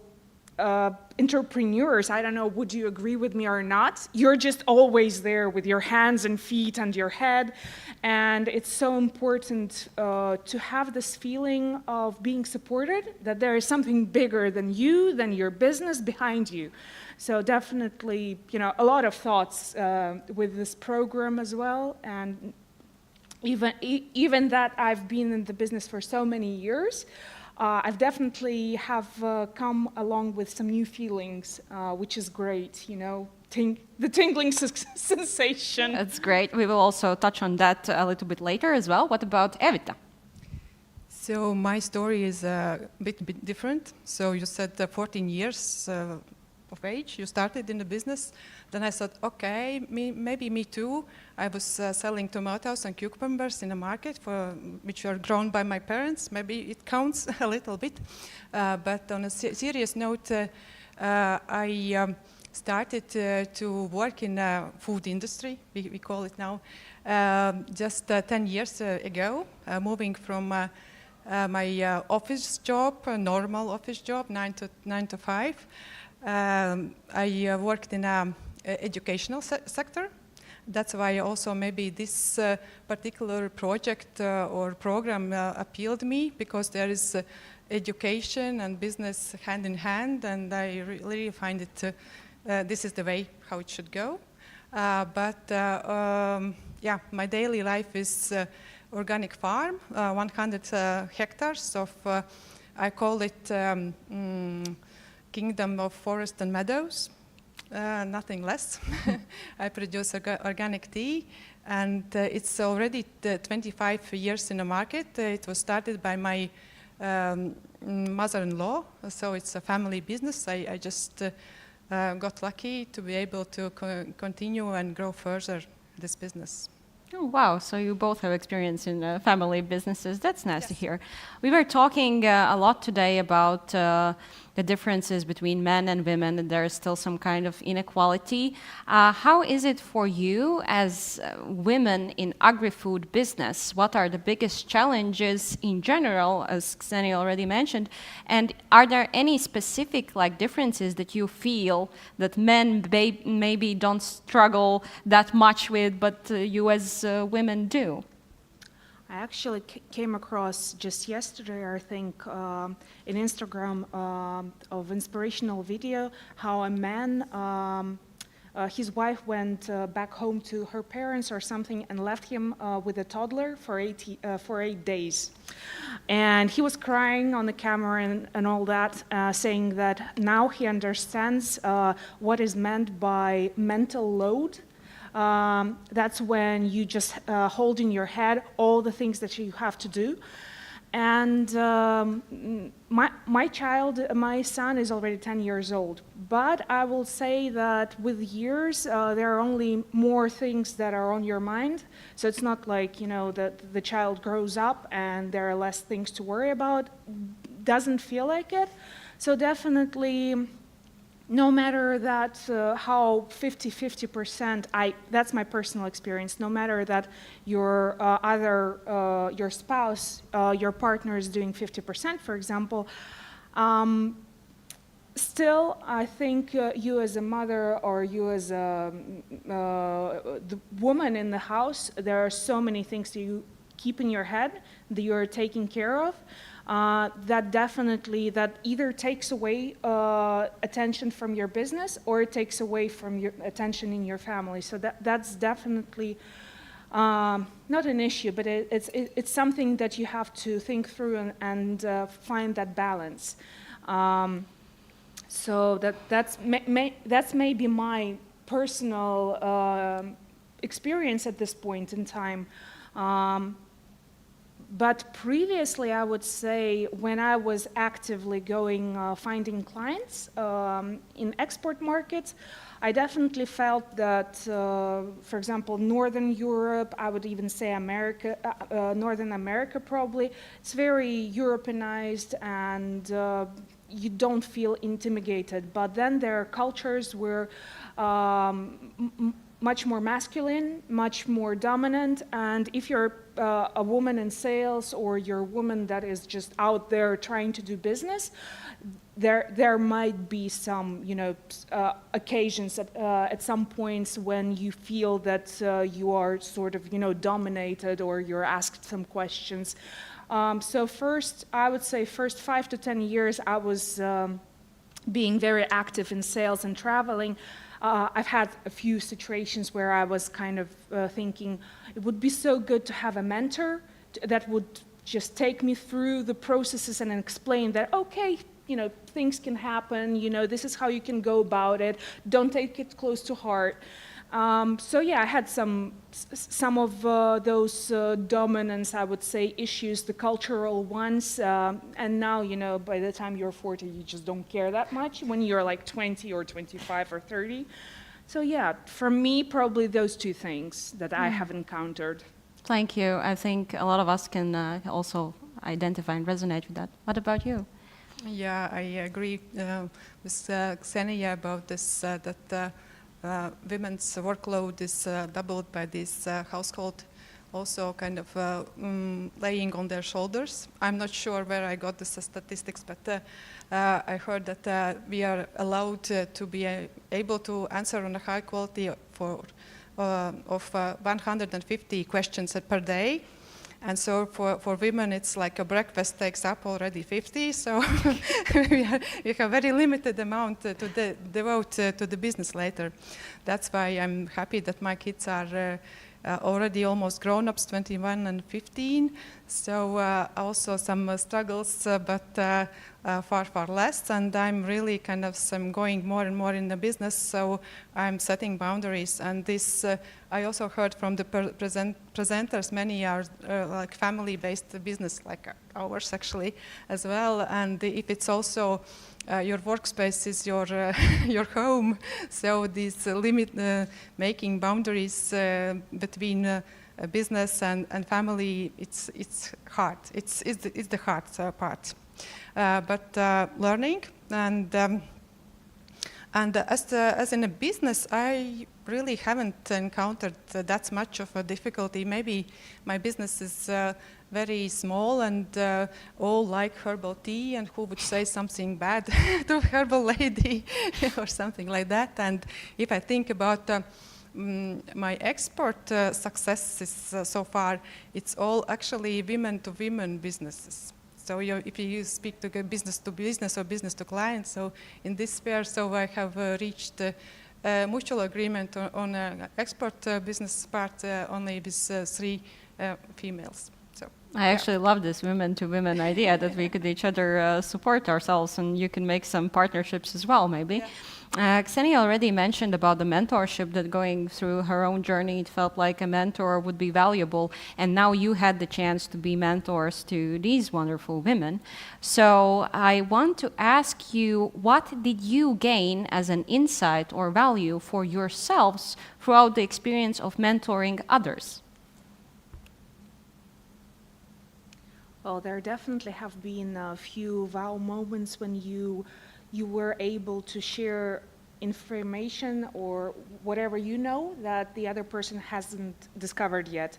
That's definitely oh my God, I feel, that I'm in the right spot, that, you can actually share something, something useful that will drive the person further. So definitely that was it mostly for me, that you can be useful, you can share something that can give a next impulse to the person. Yeah, I guess that's the short answer.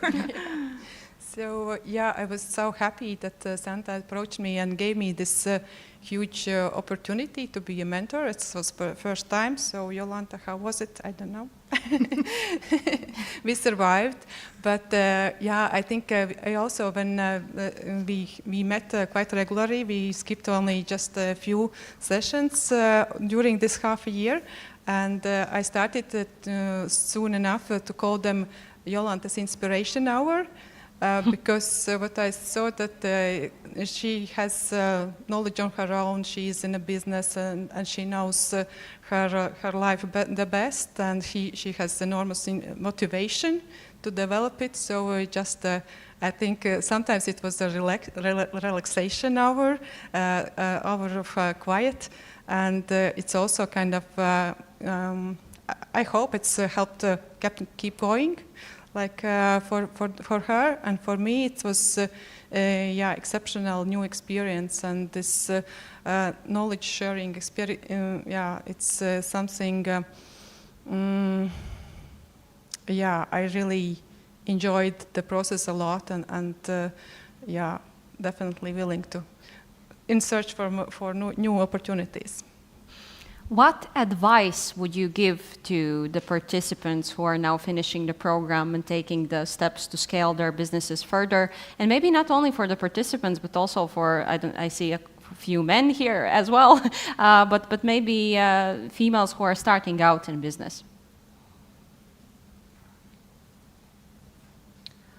That's what I try to learn, to teach my mentee as well. Do try to think about it as a business. Do get your figures, do your homework, research as much as you can. Of course, then there is the part where you still have to be motivated enough to actually take the leap of faith and start doing. But get your numbers, get your, you have to have solid something, background for you to start business. I'm not talking about the money, the idea, you just have to test it out. And if it withstands the first blows, it's good enough to continue with it. Of course, there are people that are, let's call them serial start-uppers, that are just, starting something and they're in a continuous cycle of those opening new businesses. So I guess it's also very important to kind of understand, well, who you are. Are you this person? Are you something else? What are your values? What are your core values? And this will help you to define what kind of business you're ready to do. So ask yourself questions, find time to be at peace with yourself. And we actually had a very good lecture yesterday. It was about making plans and all of that, but the core idea was that don't rely on the business to cover all your, I'm paraphrasing, don't rely on the business to cover all your needs, mental, financial. Probably one sort of advice, if I may advise, don't forget about your other life when you're going into the business, because sometimes it's just too hard to put yourself back into one piece when you have been just doing, for example, business, and you don't take care of your family or your health, mental or physical.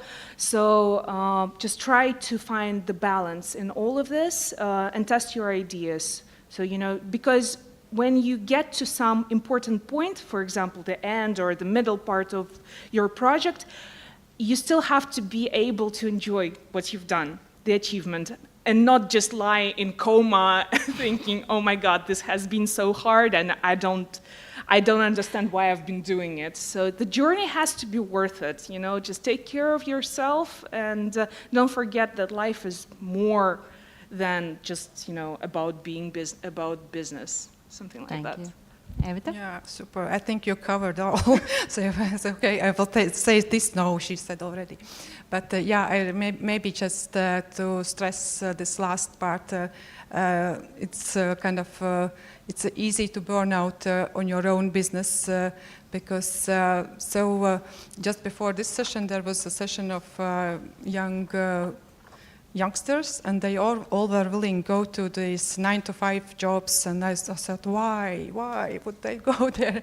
But this was also my journey, and that's a good one. But when you don't have this system that you have limited hours or you have limited responsibilities, all responsibilities, you. So you have to really take good care of your main resource, and that's you. That's your mental, physical health and happiness index in your life. So whatever makes you tick, so just really include it in your business plan as well. So I wish you really success, and thank you for really great products you are developing. And we were discussing with my colleague as well that it's good that you didn't sell today, because we would go home with empty pockets then. That is true. Thank you so much for sharing your experience. Here are some little gifts to take home. I guess there aren't so tasty and nice things that the women are making. Thank you so much. And while we are still a bit waiting for the jury, to be successful entrepreneurs and innovators, we need to understand the consumer behavior and market trends, right? So we have invited Evita Straumīte, the Associate Professor from Latvia University of Life Sciences and Technologies, to share more about this topic. Evita, the stage is yours, yeah.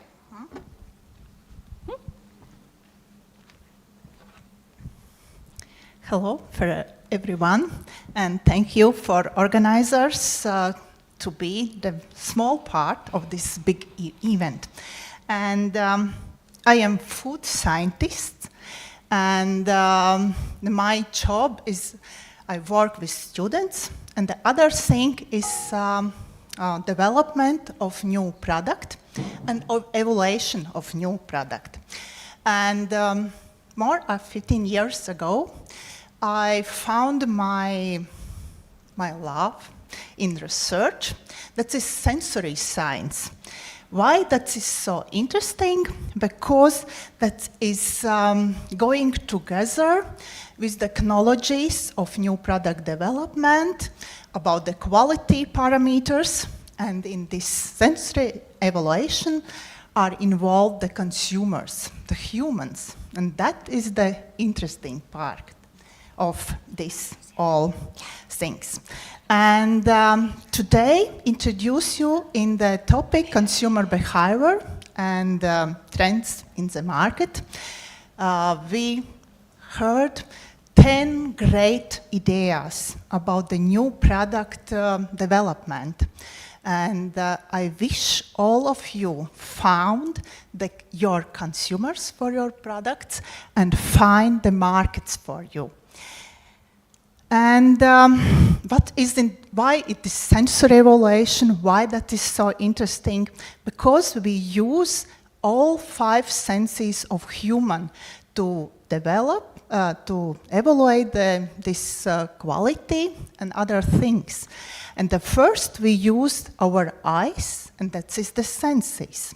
And then we need thinking about the packaging materials, how looks like our product in the market shelves. Then, of course, the smells. Smell, it's in the markets, evening, and then it's fresh baked bread, this aroma. And you're feeling good, you buy more. And then about the next, this senses is what is the next one? That's our hearing and the eyes. The next one is the touch. If you are going in the afternoon in the market and looking how choose some people, for example, bread. Then the one touch, the other touch, then the next one, and then thanks for God that we have the packaging. But because they can looking on the label and see the shelf life for this product. They need not the touch so much. And it's going together with our brains, and that's why sometimes with us as the consumers, we can play. You as the product developer, then the market people, and that's why it's so interesting. From one side, the consumer choose and the evaluation of different products is very easy. I like it or I dislike it. And then it's coming the next one. I will eat that, or I won't eat. I buy, or I won't buy. And that is, from one side, very simple, but the producers need thinking how we can buy more or produce more different these products.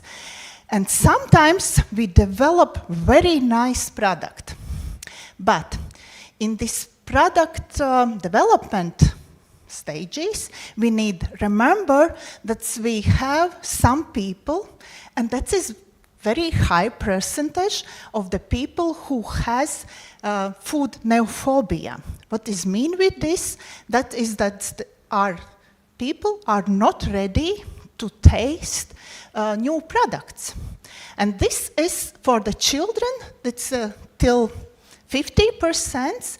For the adults, that can be till 20%. That is very high percentage, and that is coming from this, from the family, from the eating traditions. But that we need remember, or we need produce in other technologies using for the products. If we asking for consumers, what you need? Something very healthy, then that looks like very good. Maybe that is this molecular gastronomy. Yes, that's all things. But from the other sides, they need very simple things. And that was the one evaluation in our university that was developed the flakes, very tasty, from hulless barley, from hulless oats, from the triticale. And then after evaluation, it's coming out, and I asked, how was? That was the great product. But that wasn't tasty, but we need more added the sugar. From one side, they asked something healthy, but if they have these healthy products, then it's not so great. Then the next, maybe, is the question, are you ready for this type of the products? The chicken legs, it looks like not so good. The worms, this body, the black eyes, no.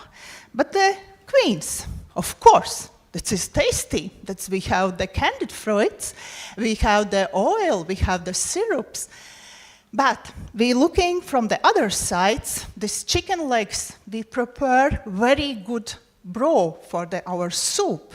And then we say, no, that looks like good. Or the worms, because this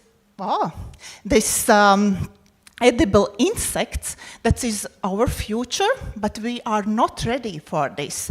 Today, it's alone, use different these products, and if you added approximately 5%, then you reach your product with the proteins, but the consumers cannot feel them.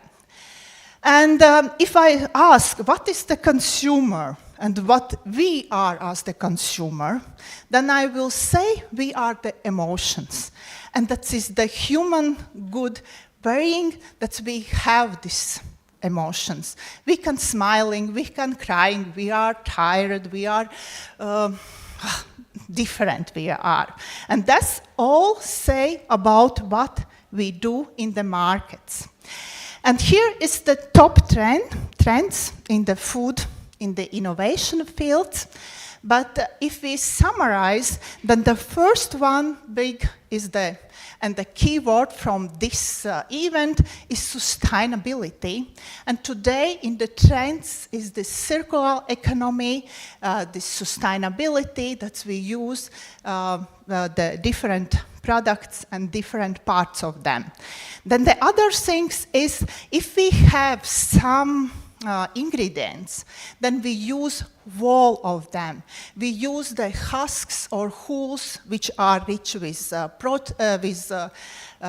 fibers, or we use these seeds and kerns, which are rich with fat and fatty acids, or we'll use the leaves, the different possibilities.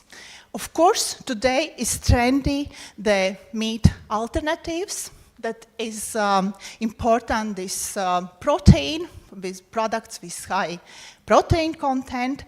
And the other thing is the packaging. That's true in this sector too. We need thinking. That's about the sustainability. That's this packaging is biodegradable. It's changing the laws in the Europe. That's we need thinking about other topics. But that all is about the money. How much have in wallets the money? How it costs? It's all things. And then I present only two things. That is the merchandising and sensory marketing, which play with us different place. That's the consumers buy more, and the using in this buying processes these 5 senses. The first one is merchandising. That is any method to boost sales of goods or services to retail consumers. And the sensory marketing is the form of marketing to appeal to consumers to use all 5 senses. That is about that, how design our markets, in which places, in which shelves are our products, which type of the products, that all, and that is one more time the playing with our 5 senses. And here I have 2 examples, because today in the market we have, in part sailing we have the marketing, and that are the first. And then they say you need added on the label something what is topic and what like it for consumers. In the first cases, with big letters is written that is 100% of juices. And then with the smaller one, contain only 27% of these juices. And then the other thing, but this chips packaging. And then if you're going in the market, you find that is the bigger size. And then you see that is the red or yellow price. That is the discount. Of course, I need to buy them. And then I go at home and find, before 2 weeks, buy my chips package. And what is this? My bigger size is smaller. That all is the market. In these cases, for the consumers, they are eager, they maybe more read the labels, they say, I buy not more in this, going not in this market. But this one is very bad example, that is written with big letters, that is a gluten-free product. And then with smaller written, contain gluten. And that we need to be very careful, because this small amount can be unsafe for some group of the consumers. And sometimes, of course, if we had not some problems with the health, with the gluten, then we can eat and we have not the problems. But we need to be very, very careful. And I will say, and that's one sentence is, keep in mind that consumers don't have insignificant needs. Thank you, and good luck for the prizes. Thank you so much, Evita. I'm sorry for rushing you, but the jury is very eager and very quick to give the awards. Thank you. Yes. So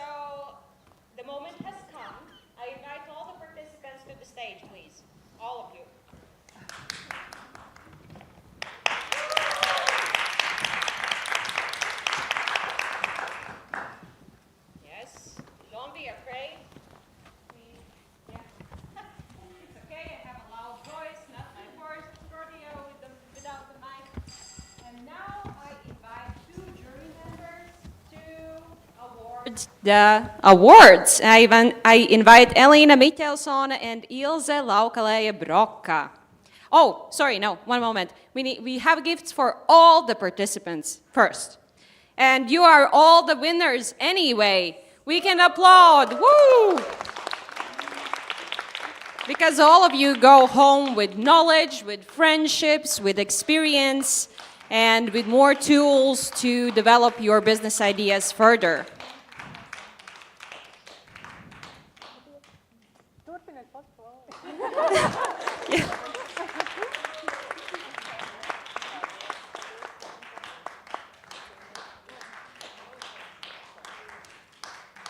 Perfect. Yeah, we need to work a bit on that applause thing, yes? So please, jury, with the prizes.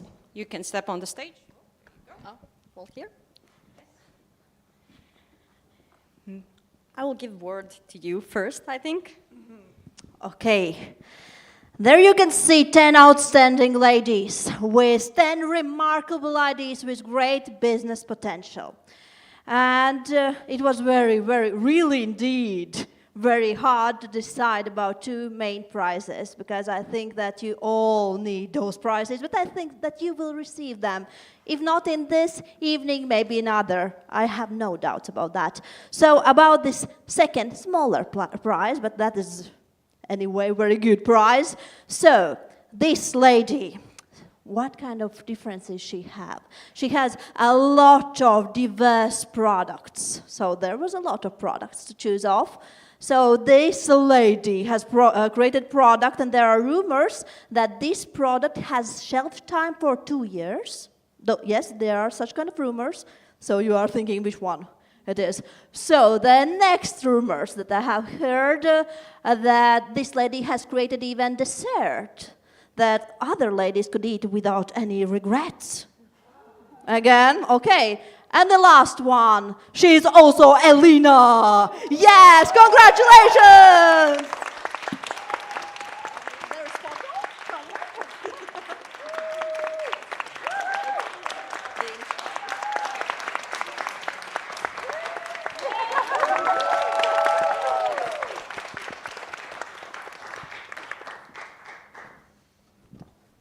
Congratulations to all the ladies, I would say.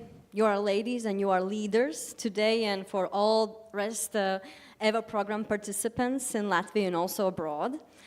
As also EVA alumni 2 years ago, I can say that your ideas are quite inspirational and have complete potential and support from EIT Food side. But we only have one main prize, the big prize, so the decision was tough, but we believe this person will truly be empowering other agri-food women to be leaders, be active leaders. Her idea brings also, she's addressing a lot of challenges we have in agri-food system. And also she has the energy and the willpower to do so. We have some suggestions, what we want her to address in specific. But further, so let's not keep it a secret. The first prize goes to Christina from Goodtopia.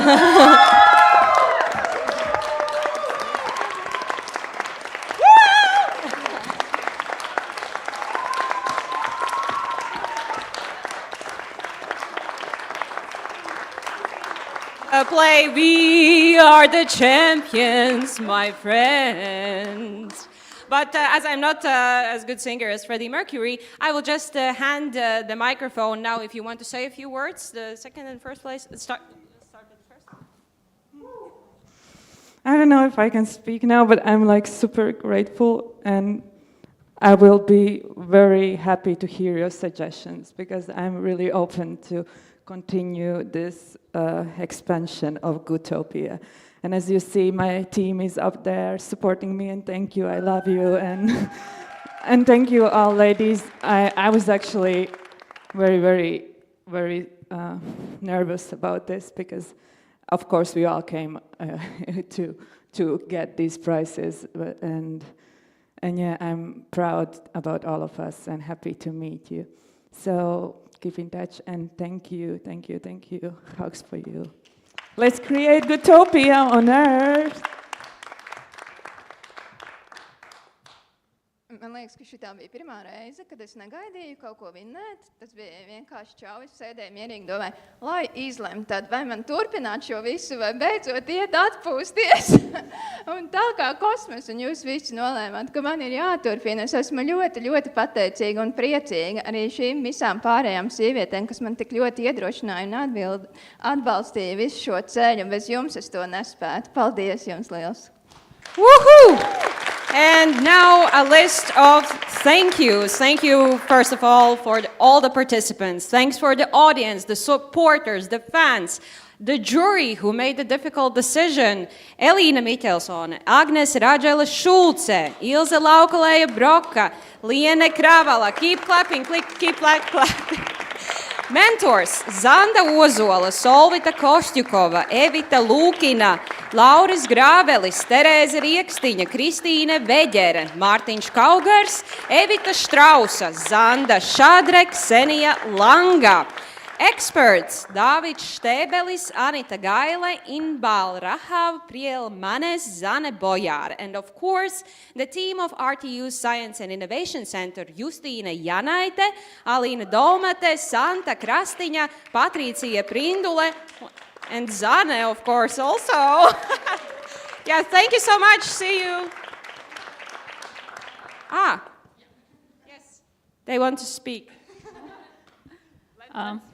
Es biju domājis runāt angliski, bet es tāvot sapratu, ka ātrāk un sirsnīgāk būs latviski.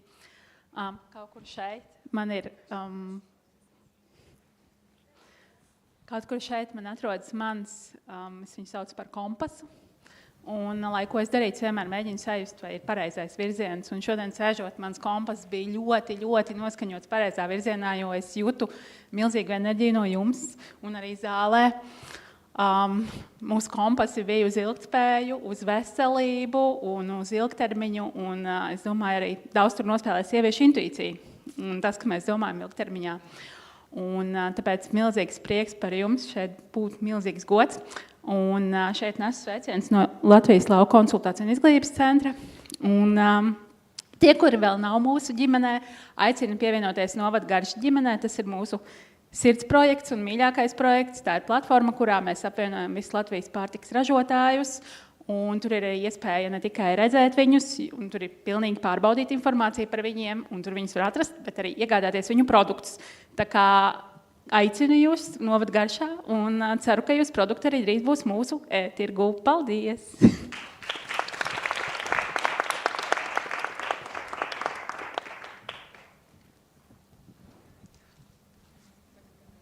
Okay, so now we have done what we had to do today. Thank you all so much, and hopefully we will see you next year. Let's party with some weekend cafe. A group photo, please.